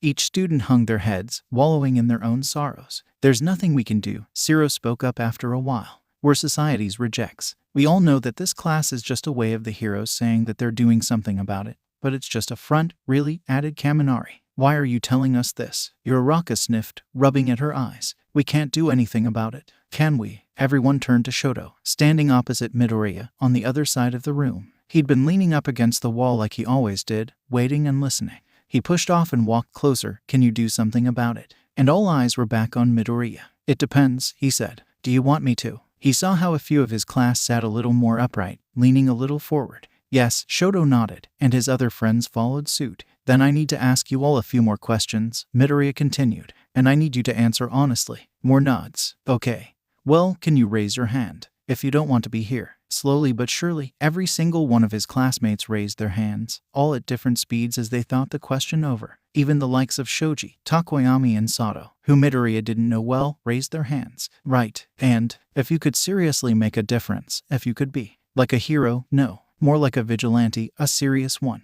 Not a hero, not a villain, somewhere in between. Midoriya began to smile. Who'd drive the heroes around the bend? Who'd be able to do more than underground heroes like Mr. Aizawa for people like us? Would you take that chance? Everyone stared at him. Granted, it was more than a little sudden. Most of the class had finally settled into the idea that they were villains, end of story. But then the USJ happened. And they realized maybe villain was too strong of a word. What did that leave? It's heroes or villains, right? So, if you're not with the villains, you must be with the heroes. So, then why did the heroes beat them down? Why had the heroes been fighting against them for so long? And, more importantly, would they ever stop? Would they? The members of Class A spend the rest of their lives in this weird, gray area between the black and white of society. So, for someone to stand up and say, let's be neither. Let's be the villains on the hero's side. Well, it shocked them. But then Tsu raised her hand. The rest of the class stared at her for a moment, her eyes fixed unblinkingly at Midoriya, as stubborn, sure and confident as always. Slowly but surely, the other vigilantes, like Kirishima and Ajiro and Ida, they did the same. Then, so did Mina. When she did, so did Kaminari, and then Zero. And by the time nearly everyone had raised their hand, they were laughing. Seriously, Kirishima grinned unsurely. He was looking at Zero. Their hands were still raised. He sighed. Look, I'm here because I fell in the wrong crowd, like you said. I did some stupid stuff and now, yeah, I'm here. But, I don't know, I'd never thought of myself as like a hero but better before. It's kind of cool. A few laughed again. I've always wanted to use my quirk to help people, admitted Yaoyorozu, with a tone that suggested she was admitting her greatest secret just after everything that happened. I didn't know how. Heroes make people smile, said Uraraka, smiling herself. They used to make me smile. But then I found myself against them and I think I want a do-over. Me too, nodded Shoji, always the unexpected. Why wouldn't you want to, Bakugo? Mina asked him, using his real name for once. Kaken's arms were firmly crossed. He glared at her. It's freaking illegal. We're illegal, man, Kaminari sighed. I do agree with Bakugo, nodded Ida. But I raised my hand because I do want to make a difference. And, although I have denied it, I do not regret what I did.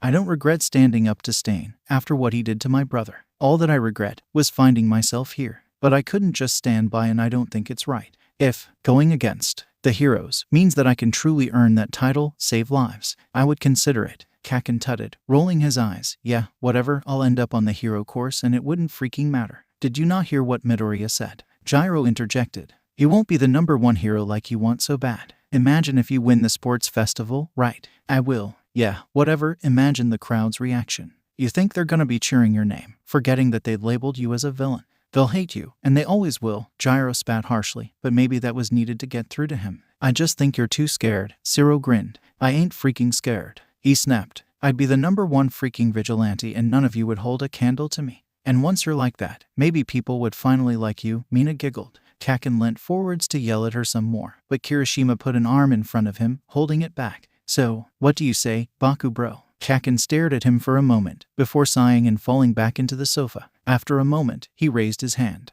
But there was one more person, other than Midoriya, not raising his hand. Shoto, Midoriya asked nervously. He gazed back at him, eyes wide. I don't want to be a hero like my father. We know you have some kind of beef with your old man, said Kirishima. But you wouldn't be like him, really. To be honest, and no offense, I'm not that fond of Endeavor. I don't like the way he treats villains, or victims. As a matter of fact, he gritted his teeth and stared at the ground for a moment. But we know you now, man. And you might act all cold and stuff, but you're actually a really decent guy. Honestly, other than your quirk and looks, it's kind of hard to believe you're even related. Shoto blinked, clearly rather shocked by the statement. Imagine Endeavor's reaction to you being a vigilante. Gyro laughed to herself. Midoriya paid much attention to her words on the topic. It's like, he wanted you to be a hero, right? So, you go, yeah, no thanks, and then go off and be a vigilante. That's a serious power move. He'd be so mad. Oh, Gyro knew. She absolutely knew. Come on, Shoto. Uraraka called out. You won't be a hero because of your dad. You'd be like a villain hero. Imagine the reaction of the press, grinned Gyro. Midoriya didn't miss the slight smile that grew on Shoto's lips. He turned back to him. Whatever side you're on, so am I, Shoto repeated, and raised his hand. Midoriya smiled widely, and finally, he raised his hand too. Laughter rang around them all again as they dropped their hands. Little conversations about what it would be like to be a full-blown vigilante were sparked. Shoto started smiling a little wider. Okay, I still have a few more questions, Midoriya continued. He was smiling too. They stopped talking immediately and turned back to him. Raise your hands if you're willing to try and make this a reality. Everyone but Ida did so immediately. Ida hesitated, glancing around at them all. You're serious? Midoriya gulped and nodded. He seemed to be deep in thought. Eventually, he said, if this is something you really want to do, well, then I suppose I must be there to ensure nothing too serious occurs. And he raised his hand to the cheers of his classmates. And keep your hands up if. Midoriya gave them a rather worried look. Grinning unsurely, ... you're willing to do something a little crazy to get there. A few laughed. I think that may come with the job. Yaoyorozu laughed daintily. What kind of crazy? Asked Sue, tapping the side of her chin with her free hand. It is important to note that no one had dropped their hand yet. Well, Midoriya began, finally getting to the point of all this. If we wanted to do this, the sports festival would be disastrous. After it, everyone would know our quirks, our faces, our names. I mean, they know them anyway, but it would become public knowledge. And we can't let that happen. What are you saying? Ida queried, narrowing his eyes. I'm saying that, before the sports festival, we've got to break out of UA. What? The class erupted. Some stood up, others just sat there and gaped. Some grinned stupidly at the idea.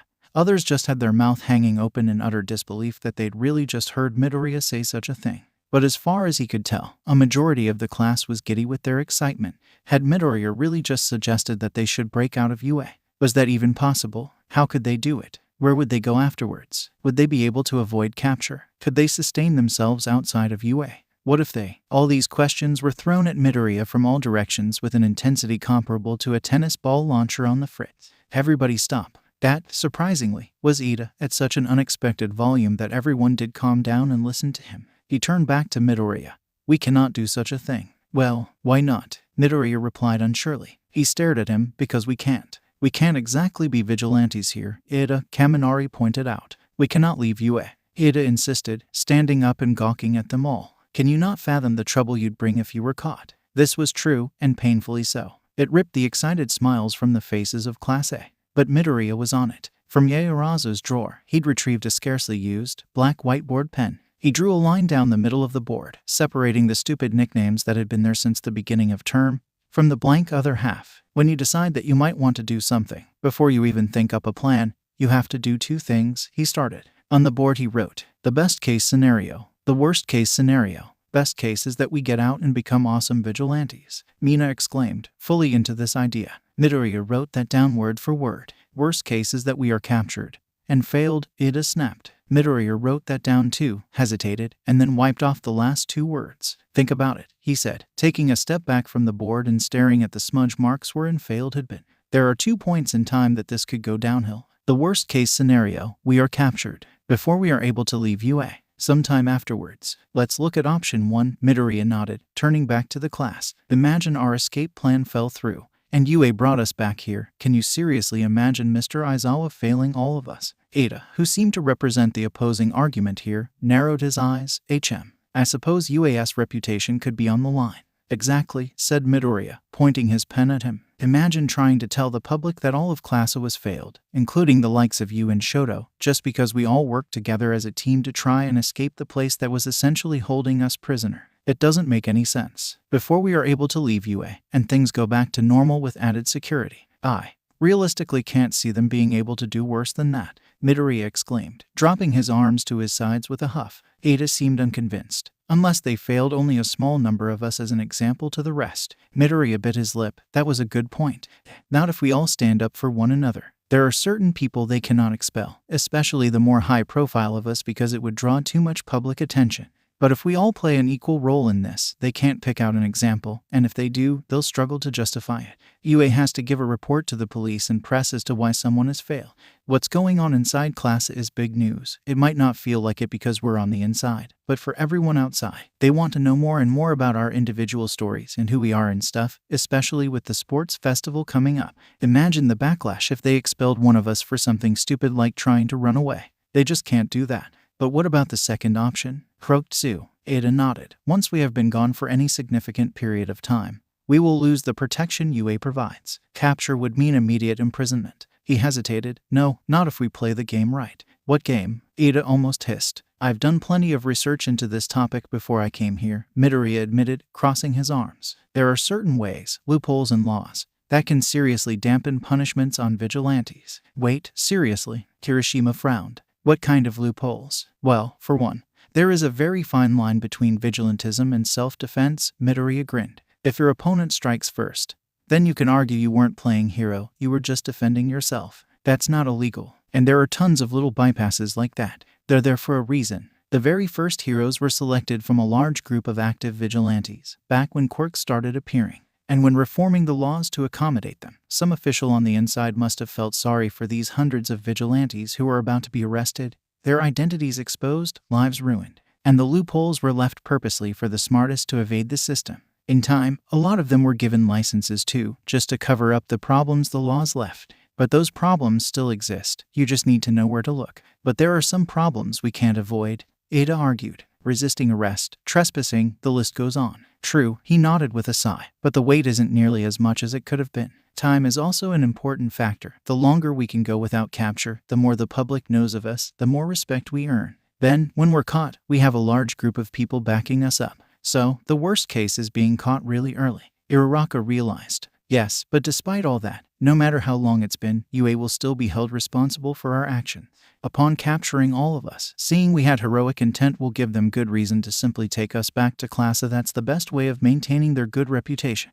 Midoriya turned back to the whiteboard, rubbing off most of the writing with his sleeve. So, in conclusion, the worst case scenario is, the worst case scenario, we are captured and end up back at UA. He looked to Ada, waiting for a response. His friend simply sighed. Okay, I agree. Midoriya wasn't the only one who grinned. Or we could die as a vigilante, Hagakure pointed out. Midoriya actually scoffed, surprisingly himself with his own sarcasm as he replied. In the span of less than a month at UA I have nearly drowned twice, nearly been crushed by a giant purple monster, nearly been disintegrated and actually shot. To be perfectly honest, being a vigilante won't be any more dangerous to me than walking in a straight line.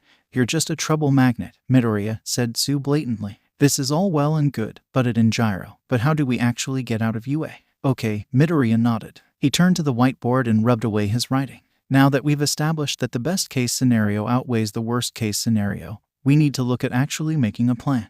And the first step in that is identifying what's in our way. What prevents us getting out of UA? Mina raised her hand. The tracking anklets? Midoriya nodded and wrote it down. The cameras around school, Yaoyorozu pointed out. Everyone pitched in, and soon they had a list of the obstacles that they faced. Tracking anklets, cameras, hero patrols, doors being locked at night, the walls around UA, teachers being able to read the messages on the phones. Right, and now we need to figure out how to get past all this, said Midoriya, taking a few steps back and narrowing his eyes at the list, tapping the end of the pen against his lips. I think the phones are quite a big problem. Not really, Ajiro contradicted. Can't we just not use them? Leave them behind? Well, Midoriya sighed. A communication device for us all is really useful. Moreover, there's a chance that these phones can be tracked too. I can try to take them apart and try to undo all the systems that UA put in them, but the moment I do that, they might know what I'm up to. I have an idea. Uraraka suddenly cried, jumping to her feet. Hold that thought. And she charged out of the room and up the stairs. Everyone just blinked at the spot she'd disappeared from for a moment. The doors being locked isn't much of a problem, Hagakure announced eventually. We can just go out windows or pick the lock. I can always make a copy of Mr. Aizawa's key if you could get it for me for a minute or so, Yaoyorozu offered. Yeah, that would be great. As Midoriya crossed the door problem off the list, Uraraka reappeared, face flustered from running, and she handed Midoriya her phone. Wait, not her phone. There was a bold number 19 across the back. Is this Mineta's phone? Midoriya exclaimed. Everyone gaped at her as she rubbed her head sheepishly. I might have taken it back when you were pranking Miss Midnight and we lowered him out the window. I honestly completely forgot about it until now. But you could tinker with this phone. The teachers wouldn't know. They're not looking for it and won't see something's amiss. That's such a good idea, Achako. Mina exclaimed. I swear to God, you're such a wolf in sheep's clothing. She blushed and did a little curtsy. This is perfect. Midoriya beamed. If I can figure out how to fix this phone, then before we escape, I can do the same with everyone else's. As quick as I can so it's not suspicious. Of course, if there's any kind of warning system installed or tracker, it might be risky and could alert them as to what we're doing. Why don't I make new communication devices? Yaoyorozu suggested. I can make radio earpieces quite easily. I don't know, it's a good idea. Don't get me wrong, but radio would be way too easy to tap into. We can use it as a backup plan though. She stood up and took Mineta's stolen phone off Midoriya. After rolling it over in her hands for a moment, frowning, she said, well, if you can take this apart, I could make copies of all the parts and we could make replica phones. Midoriya gaped. You can really do that? I can try. Mina bounded over, took the pen off Midoriya and crossed the phone problem off with one neat, sweeping line. Check. She grinned. I don't think the walls are much of an issue if we can outwit the tracking anklets and the security cameras. Ada acknowledged, sitting in a thinking pose as he stared at the board. I'll just freaking blow them up. Kaken yelled. Or I could float over them, added Uraraka. We might have to split up into smaller groups and meet up again on the other side. Midoriya realized. For example, if Kaken blew up a portion of the wall on one side of the campus, while Sato breaks down another section far away, the hero's attention would be divided, and we have more of a chance of getting away. Mina crossed out the wall on the list. Check. What are we going to do about the anklets though, Ribbit? Asked Tsu. That seems like the biggest problem. Yes, tell us, Sun Tsu. Uraraka exclaimed. You don't even remember who that is, do you, Ribbit? Nope. It's really not that big of a problem. Midoriya sat down next to her and pulled up the bottom of his right trouser leg, ignoring Uraraka's interjection. I have the most basic model of the tracker because I don't have a quirk to try and break it with. But if you look at Shoto's, he nodded, knelt down, and revealed the tracker. See, it's not the same. Shoto's is made of a different material, and it's thicker too. That shows that they couldn't give Shoto the basic design. Because he could break it with his quirk, maybe shatter it with ice or burn through it with fire. His is more temperature resistant. That means Shoto could break mine off easily. And then Mina. She put her foot forwards and hiked up her trouser leg too. Her tracker was even bulky. And of a different material too. Mina's needs to be resistant to her acid. Clearly what Shoto has wouldn't be good enough to withstand her quirk, meaning Mina could undo his tracker, and potentially he could undo hers. Huh, that's a pretty cool idea, said Kaminari. But what if I accidentally get my acid on someone? Mina suddenly exclaimed, clearly incredibly nervous about the prospect. But you've gotten so much better at your quirk, Hagakure pointed out. And don't lie to me. I know you've been hiding your progress from the teachers because you don't want to graduate yet. Wait, seriously? Zero frowned. Mina, why would you do that? Uraraka inhaled. I. She wavered. Class C just seemed so boring. I don't have that much control. I'm only a little better. But I just didn't want to risk graduating so fast. I like being with you guys. Midoriya knew she didn't want the matter being pushed any further. It's okay, he insisted. We'll only use your quirk as a last resort to get someone's anklet off. She nodded, handing the pen back to Midoriya and sitting down beside Hagakure, hugging a pillow. Midoriya was the one who crossed off that point on the list. All that remained were hero patrols and the matter of the cameras. Okay, he nodded to himself. This is where it gets a little more serious. He turned back to the class. For the cameras, we need to try and turn as much of the system off as possible. As soon as we do this, it's going to ring alarm bells for the heroes, so they'll rush to fix the problem. My idea is, like in the classroom when you were pranking Miss Midnight, is for Kaminari to short-circuit a fuse box to cause a blackout. But which fuse box? Asked Kirishima. That's the problem. We could take out our fuse box, no problem, but that would only disable the cameras near the dorms, which isn't enough. The best thing to do is to either find a way to cut the power for the entire school, or shut off the receiver of all the camera feeds. To figure out which is the best option, we need to actually take a look at them. The Hero Patrols faces a similar dilemma. I think the information would be stored somewhere in the staff room, so someone needs to sneak in, write down that information, and get out without being caught. So, basically, grinned Hagakure, we need to make super cool action teams to get the information. Yeah, I guess, Midoriya agreed. He rubbed the board clear again. Okay, so this is what the different groups need to achieve. Find. You can't just number the teams. Mina suddenly called out. Why not? Midoriya frowned. Because that's confusing. Like, Aoyama is number 1. I guess so. So, just Team N? You, gross. I don't want to be in Team B, Gyro interrupted. Mina inhaled sharply. Color code them. Rainbow order. Uraraka exclaimed, punching the air. Midoriya was just confused. Why are the teams rainbow ordered? Rainbow order, Mina insisted, slamming her fists onto the coffee table in front of her and wincing when she heard her hands. Everyone raise your hands for rainbow order, Uraraka announced, thrusting hers in the air. The teams were rainbow ordered. Red, find the heroes' patrol timetable. Yellow, find the best place to disable the cameras, shut off the power. Green, fix the phone problem. Blue, wander around the grounds and find the best places to break down the walls, escape from. Purple, distractions. Ibaxi Team Purple, Mina yelled, raising her hand into the air. Let Midoriya assign the teams. Ada shouted back at her. On every team we need at least one lookout, Midoriya continued, ignoring the chaos around him. Except for Team Purple. We'll set up some code words and responses to text to each other, and Purple's job is to run around and cover for the other teams if something goes wrong.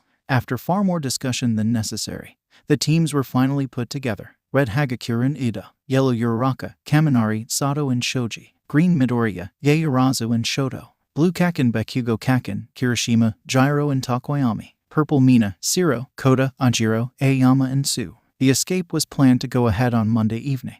That left them Saturday and Sunday to complete their various tasks. Midoriya grinned. This was going to be interesting. The story of Team Red. Ada had found himself in a difficult position. His life changed the moment his older brother, Tensei, was hurt. He was found in a dark alleyway, cold and alone, paralyzed from the waist down. The doctors say that if he were left much longer, he would never have made it. Ada remembered running through the corridors of the Hero Hospital, footsteps echoing around him. He fell to Tensei's bedside and sobbed. The Hero Ingenium was no more. It had been a famed villain that had done the deed. A maniac who believed that heroes were nothing but fakes, and it for the money they didn't deserve the title. He'd taken it upon himself to dispose of these fake heroes, and of all people, that meant his brother, the kindest, most wonderful hero Ada had ever met. And Ada remembers the blinding hatred, the face of the man that ruined his brother's life. The hero killer, Stain, decided to leave Tensei alive to spread the message. But Tenya was another story. Stain was going to kill him, but they were caught. A hero appeared and called for backup immediately. Stain knew better than to risk staying behind and finishing the job. He fled, like a coward, leaving Ada behind with permanent damage to the nerves in his arm and hand. And worse, a criminal record as a vigilante, resulting in a ticket to UA to the wrong class. But some time had passed since the incident now, and Ida was determined to transfer to Class B and make his brother proud. He'd swallowed his concerns of his villainous classmates and done his absolute best to get along. Then he learned of the system surrounding class president and went right down to business, determined for the role. He organized the class, enforced Mr. Aizawa's orders. He did everything he could. Only, he couldn't control them. None of class listened to him, no matter how loudly he shouted. But they did listen to, of all people, Midoriya. At the beginning of term, Midoriya was the first person that Ada really connected with. Ada learned a few things about him right off the bat. He was small, weak, quirkless, and timid. His life had clearly been very tough up until this point.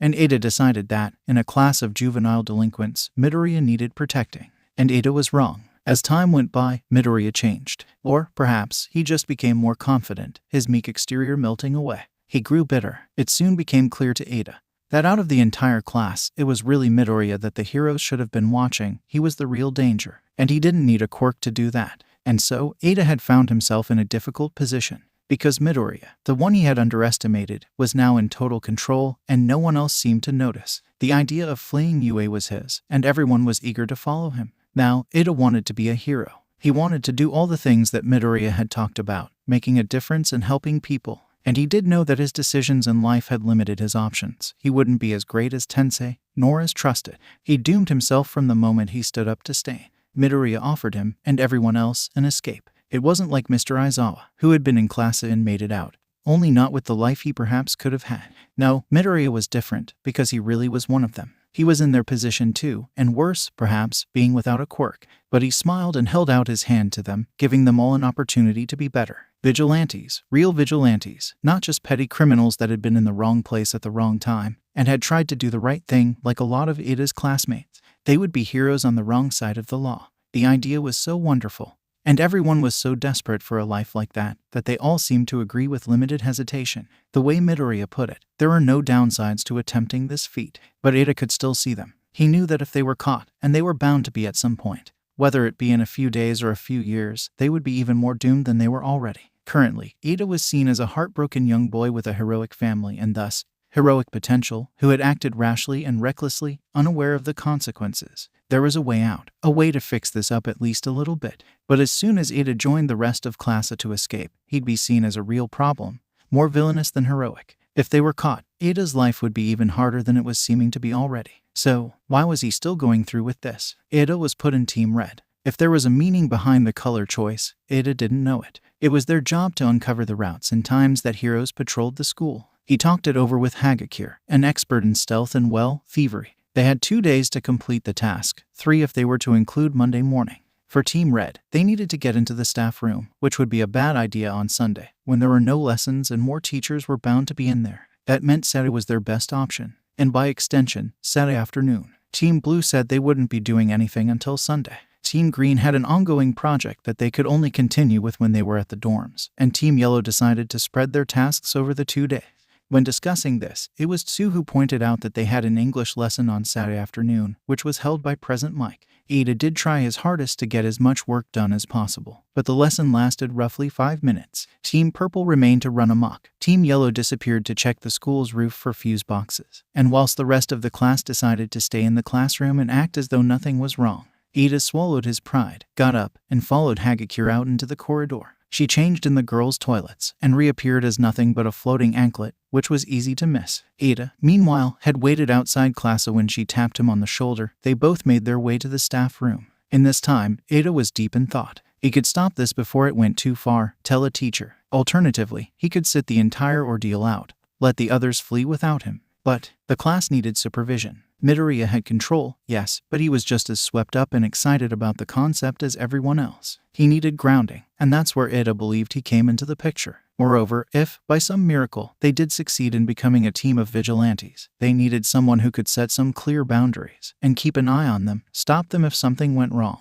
Ada was one of the only ones who had doubts, who could see both sides of the argument clearly and maintain the balance between, well, good and evil. Yes, a difficult position indeed. Look straight ahead. I'm not here, Hagakure whispered. There are cameras everywhere, and we couldn't risk taking this stupid anklet off me before Monday, she muttered bitterly. It's so annoying. I'm nowhere near as stealthy with this ridiculous thing on. Ada didn't risk replying. Not that he'd know what to say anyway. They approached the staff room door. Just knock and open right away to let me in, Hagakure insisted. Hold out as long as you can. You need to have the attention of everyone in the staff room until I tap you on the shoulder and we can go. Ada nodded stiffly and raised his hand to knock. It swung open before he made contact. "Oh, hello, Ada," said Miss Midnight. Ada's shoulders tensed at the mention of his name. Of course, Midnight knew his brother well, which was likely why she failed to remember to refer to him by his student number. She was standing right in the doorway. Hagakure wouldn't be able to slip past. Ada nervously stepped to the side, gesturing Midnight to walk out, which she did. "Are you looking for someone?" Midnight asked. Ada felt Hagakure leave his side and hurry into the staff room. He cleared his throat. "Why, yes. I hope to find Present Mike. Is he here?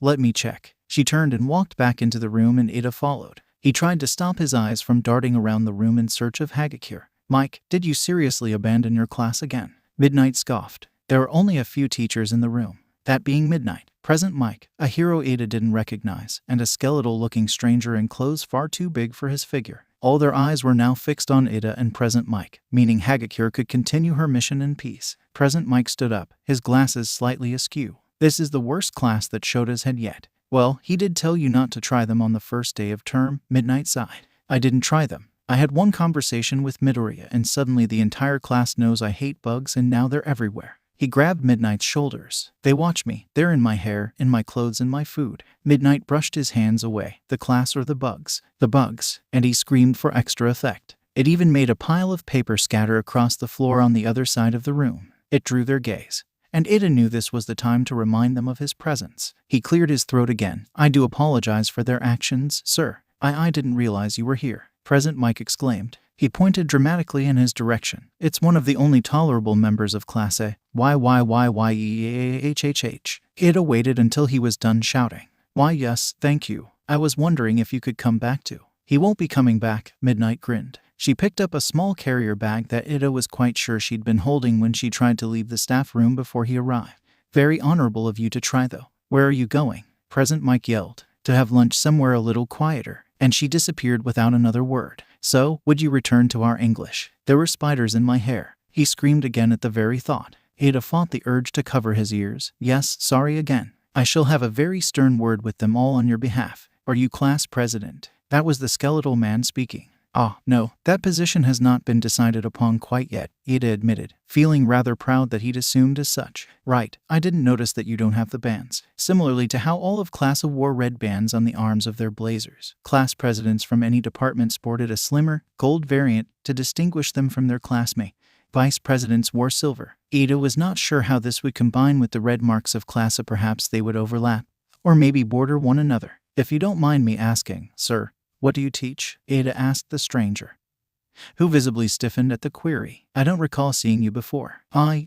Well, to tell you the truth, young man, I'm here for the heroics department, yes. The sports festival will be here soon, and I am to help organize." Forgive my curiosity." "It's fine. What is your name, so that I may refer to you correctly in the future?" Mr. Yagi. "A pleasure to make your acquaintance, Mr. Yagi, sir." This was the moment that Ada's phone beeped from his pocket. He pulled it out to investigate. Class A group chat. "What homework is due on Monday?" That was her group's signal that something was going wrong. Right, very nice," Present Mike interjected, running his hands through his gelled hair nervously. "Why don't you go back to class and make sure the rest of them get their homework at least? It's on the tea table. I'll put in a good word to Aizawa for you." Ada hesitated. Hagakure wasn't done with her search yet. He glanced back down at his phone. "Don't worry, we'll help." And moments later, there was a long bang that shook the very building. Everyone in the staff room froze. Likely, Hagakure did too. "What was that?" Present Mike exclaimed. Sensing this was something to do with his class, Ada stepped in front of the door to stop anyone from leaving. Likely at fault of the support course." "It usually is," nodded Mr. Yagi, which Ada was relieved about. It sounded a lot closer. Present Mike realized. "Maybe I should check." Mr. Present Mike, sir, Hey there, are you trying to stop me from leaving?" "No, not at all. I just thought that maybe you needed to talk about your phobia of bugs." Yes, fears are tricky things. And as Midoriya implied, great weaknesses. Perhaps if you spoke about and actively exercised your entomophobia, such weaknesses could be resolved. Moreover, your problems with Class A would be no longer an issue for you. Present Mike blinked at him for a moment, before resting his hands on Ada's shoulders, the hero's glasses falling a little way down his nose. "Wow, thank you, little listener. People don't usually stop and think about these things and, well, your class has been so difficult recently, but they're not the only ones who exploit it. Midnight, Aizawa, my friends, they take advantage and they laugh. They laugh. Well, Shota doesn't laugh. I don't think he knows how. But anyway, it means a lot for a member of Class A, of all classes, am I right, to speak to me so sincerely, because people just don't take me seriously. But I can be serious. I can be a serious guy. I just don't like bugs. And I mean, who does? They're creepy and Ada was painstakingly aware that, across the room, leaning up against a pinboard, a pen was moving seemingly all on its own, jotting something down on a sticky note. They're out for me. It's like all the bugs in the world got together one night to plan their attack. I attract them. It's not fair. The sticky note floated across the room like it had simply fallen off the board. Ada would have thought that to be the truth if it didn't jump up behind him and slide into his pocket.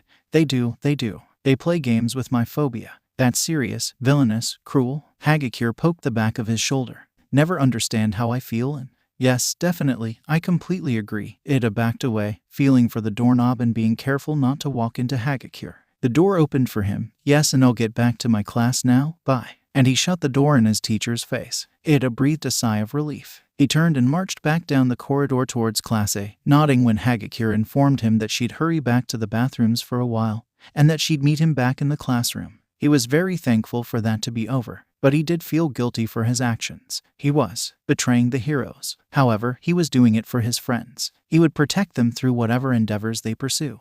He hadn't really had friends before. With a slight smile, he pulled open the door to Class A. That smile faded immediately. The story of Team Purple. Sue wasn't too sure why she'd found herself in the distraction team. Perhaps it was because Midoriya trusted her to keep them the slightest bit under control. Not that it mattered, because Midoriya was present in English when their moment to shine revealed itself, and Sue had nothing to do with it. Present Mike knew something was up the moment he stepped foot into the classroom that afternoon. After injured Mr. Aizawa hobbled away, ducking his head from Present Mike's swinging arms when he burst inside. A few minutes passed with knowing glances exchanged between them. Their first task was to remove Present Mike from the equation. They'd talked about it the night before, and quiet, timid Kota had for the first time decided to make his mark. Sue had always wondered why Kota was in Class A. He may have had a frightening, brutish exterior, but he was actually very unsure of himself and shy, confining in animals rather than people, and Sue could see the appeal. Moreover, he could talk to them. The animals, that is, they followed his orders, that was his quirk.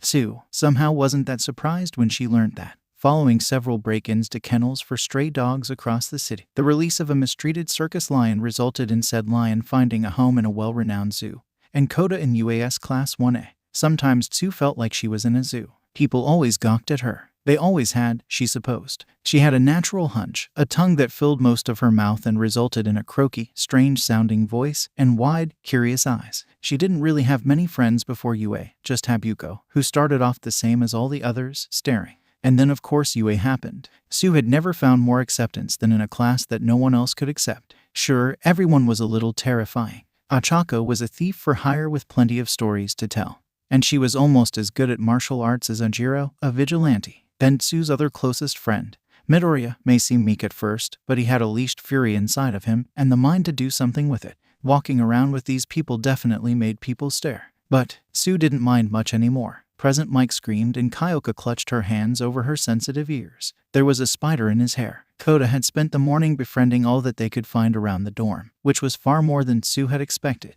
Their teacher, still screaming, fell off his chair at the sight of dozens of little spiders crawling their way across the table, and with one still dangling from the end of his gelled-up hair by an invisible thread.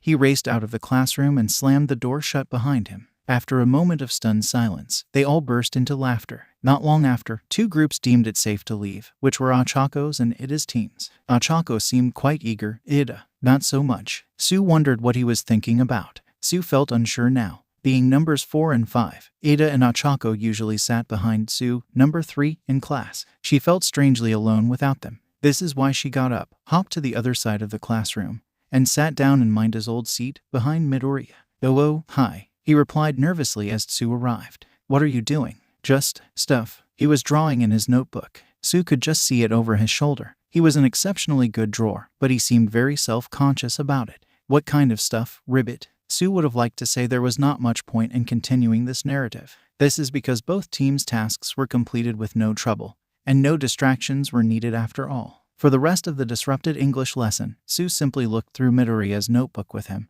and in exchange for the kind gesture of letting her take a peek, she informed him of the weaknesses she could think of to do with her quirk. Only the last part was actually true, because far sooner than expected, the brick phones around class all beeped simultaneously. Class 1 a group chat. What homework is due on Monday? Wait, does that mean she's in trouble? Questioned Zero. Someone must be going up to the roof. Midoriya realized with a frown. Mina gasped loudly, clapping her hands. Does this mean we need a distraction? Don't worry, we'll help. Sounds like it. Ribbit, Sue nodded. But what do we do? To get them away from the roof, we need to either go up there to stop them or make a big noise to draw them back down. Kaken, blow something up. Shut the hell up, Bakugo yelled, and stop calling me that. Maybe that's not such a good idea, Midoriya interjected, referring to the blowing up suggestion. Boo, Mina yelled. It is not here. You're not allowed to tell us off. You're supposed to help us plan stupid things. Midoriya blinked at her. I am. Ignoring him completely, Mina stood up on her chair and addressed the rest of them as though this were an important announcement. We must irritate Kaken until he explodes. That'll take too long, Zero contradicted. We don't have Kaminari. Sue decided just to watch this ordeal unfold. Then who else is here that can blow something up and isn't as much of a chicken as Kaken? I quote, am not chicken, he barked. I'm just not freaking stupid enough to blow a hole in the wall. This was when Aoyama stood up on his chair beside Mina and bowed deeply and melodramatically. Allow moi to be of assistance. Without further warning required, everyone scrambled to their feet and out of the way. Now on his table, Aoyama rested his hands behind his head and with a wink in Sue's direction, sent a massive, sparkling laser from the mirrored belt he wore around his navel. This is why there's now a large hole in their classroom. The story of Team Yellow. Uraraka was excited. Gosh, it had been so long since she'd prepared for a mission like this, and this was unlike any other. This was one of the first times that she didn't have that cloud of guilt hanging over her. The thrill without heavy feelings weighing her down as the villain Zero. Uraraka really could fly. She was practically bouncing on her tippy toes as lunch came to an end. Present Mike soon fled their English lesson, and Uraraka and her team were off. She was in charge, as per Midoriya's instruction. Their objective, find the best place to short out the building to take out the security cameras, something Uraraka may or may not have attempted before. There are bound to be plenty of places all over the school that could do this, but could they take out all the cameras? Probably not. That's why, last night, Uraraka concluded that the best thing to do was to take out, not the cameras, but the connection to the cameras, where all the feeds were wirelessly brought together and likely displayed on some kind of computer screen. That would probably be in Principal Nezu's office, which was on the very top floor of the main building. Take out the power for the main building, and the rest of the school's security would also be obsolete. So, where was the best bet for that? The roof, of course, and that was where they were going. Zero had been up there before, but he wasn't on Uraraka's team, so he'd told them everything he knew about getting up there. Uraraka didn't even need to waste time picking the lock, because the door to the roof didn't even have a latch. Who did Uraraka have with her? Well, there was Kaminari, who was a bit of a disastrous flirt with everyone, but he was still fun. He was the one who needed to take out the power, so he needed to see what they'd be targeting. Then there was Sato. He acted all tough, but he was really a big sweetheart. He loved to cook and often taught Uraraka a few tricks and shortcuts. Sato's strength quirk activated when he ate sugar, which was why he was carrying sugar cubes in his pockets. Only the stronger he got, the more his mental capacity suffered. That was why he was at UA. A few too many dangerous, accidental outbursts. But he didn't need his quirk to be strong. His natural muscles were good enough for what they needed, which was to rip the covers off any fuse box they needed to investigate, if the locks proved too tricky for Uraraka. Finally, she had Shoji. He was their lookout. His quirk made him look kind of creepy, but it was still so useful. His 6 arms were webbed together, and from there, he could grow even more. Like hands, mouths, ears, eyes. Super cool. He also wore a mask and often spoke out of fake mouths rather than his real one. Uraraka reckoned he was self-conscious. See, so many of her classmates acted like big bad villains, but really, they were normal kids with tricky lives, just like her. It's quite nice up here. Uraraka sighed when they reached the roof, feeling the breeze in her hair. She'd instinctively glanced around for security cameras but couldn't see any. Yeah,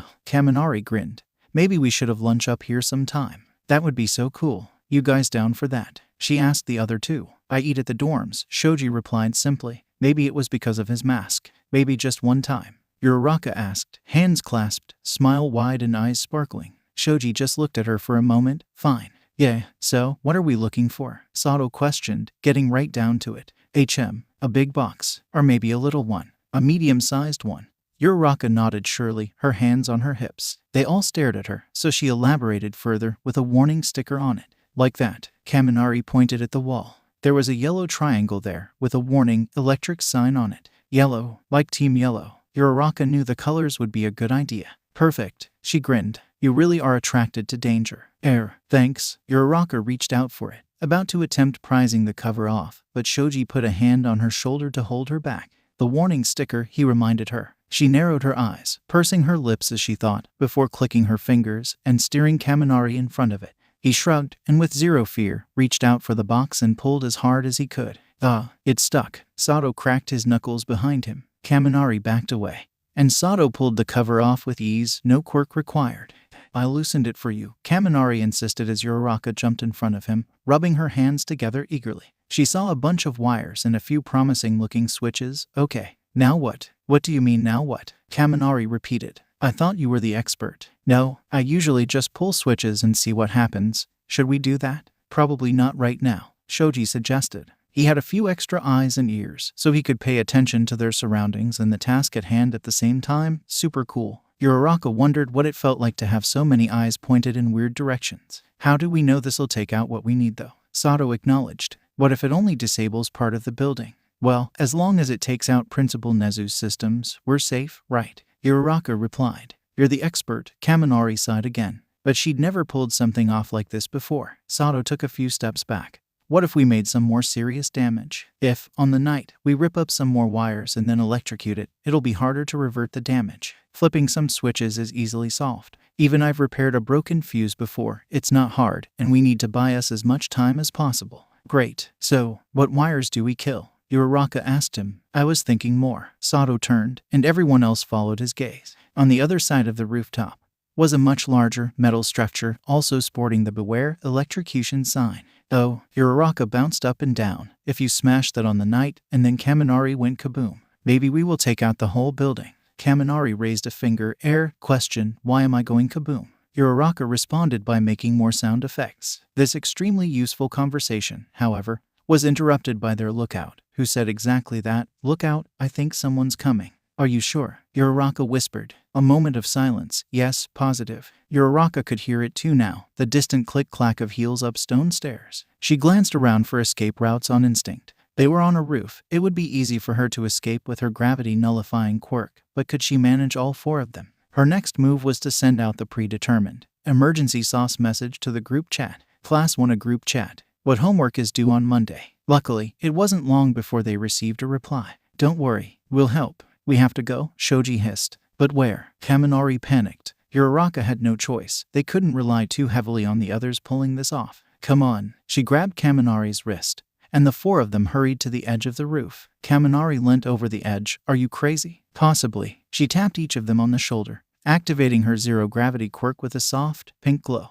Just as the door to the roof swung open, Shoji had a hand around each of them and pulled them off the edge and out of sight. He was holding onto the edge with his fingertips, keeping a firm grip on the others in case Uraraka's power failed. And she was already starting to feel lightheaded. This was the moment a very loud bang was heard, and not too far below them, a great beam of light shot straight through the wall, sending rubble and debris plummeting to the ground below. They just stared in shock. Zero poked his head out of the newly formed hole in Class A's homeroom. Oh, hey guys, he grinned. From his elbow, he sent a stream of white tape towards them, which Kaminari managed to grab. Shoji let go of the roof, and by the time whoever it was peered over the edge of the rooftop, they were already back inside the classroom. Uraraka fell to the floor and deactivated her quirk with a queasy release, before clamping her hands over her mouth in a feeble attempt at stopping herself from throwing up. What the hell? Kaken yelled, for Uraraka wasn't the only one clutching her stomach. Aoyama, on the other side of the room, had just fallen off his table and onto the floor. It must have been his laser that forged the hole.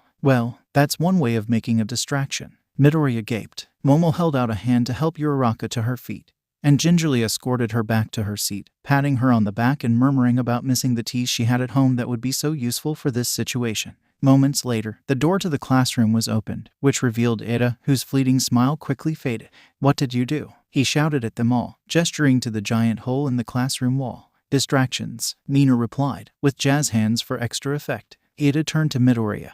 Why didn't you stop them? Midoriya raised his hands in surrender. It happened way faster than I possibly could have anticipated. His gaze flickered to Tsu, who was supposed to be in charge of the disastrous Team Purple. Don't look at me. I had nothing to do with this, Ribbit. Hagakure walked in. Whoa, she exclaimed. I don't know what I expected, but this is way better. No, it's not, Ada cried. Hagakure just patted him on the shoulder, pulled a sticky note from his pocket, and skipped over to hand it to Midoriya. Uraraka, meanwhile, was still trying not to throw up. All in all, an average day at UA. Best distraction ever, Hagakure giggled. Of all time, added Mina. Worst distraction, yelled Ida, and they all laughed. Uraraka was feeling better by the time that they realized no teacher was coming to check on that noise. Hagakure mentioned it was because Ida told everyone in the staff room that it was probably support department shenanigans.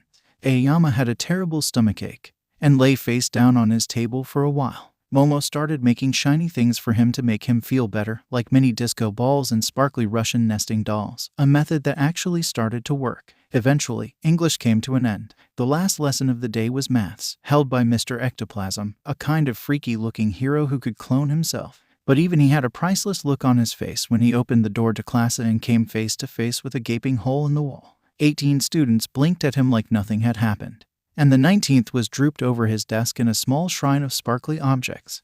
Okay, sadly the chapter is over, and if you enjoyed the video just leave a like, and subscribe with post notification, so when the next chapter is ready, you will be notified. Okay, see you in the next video. Bye.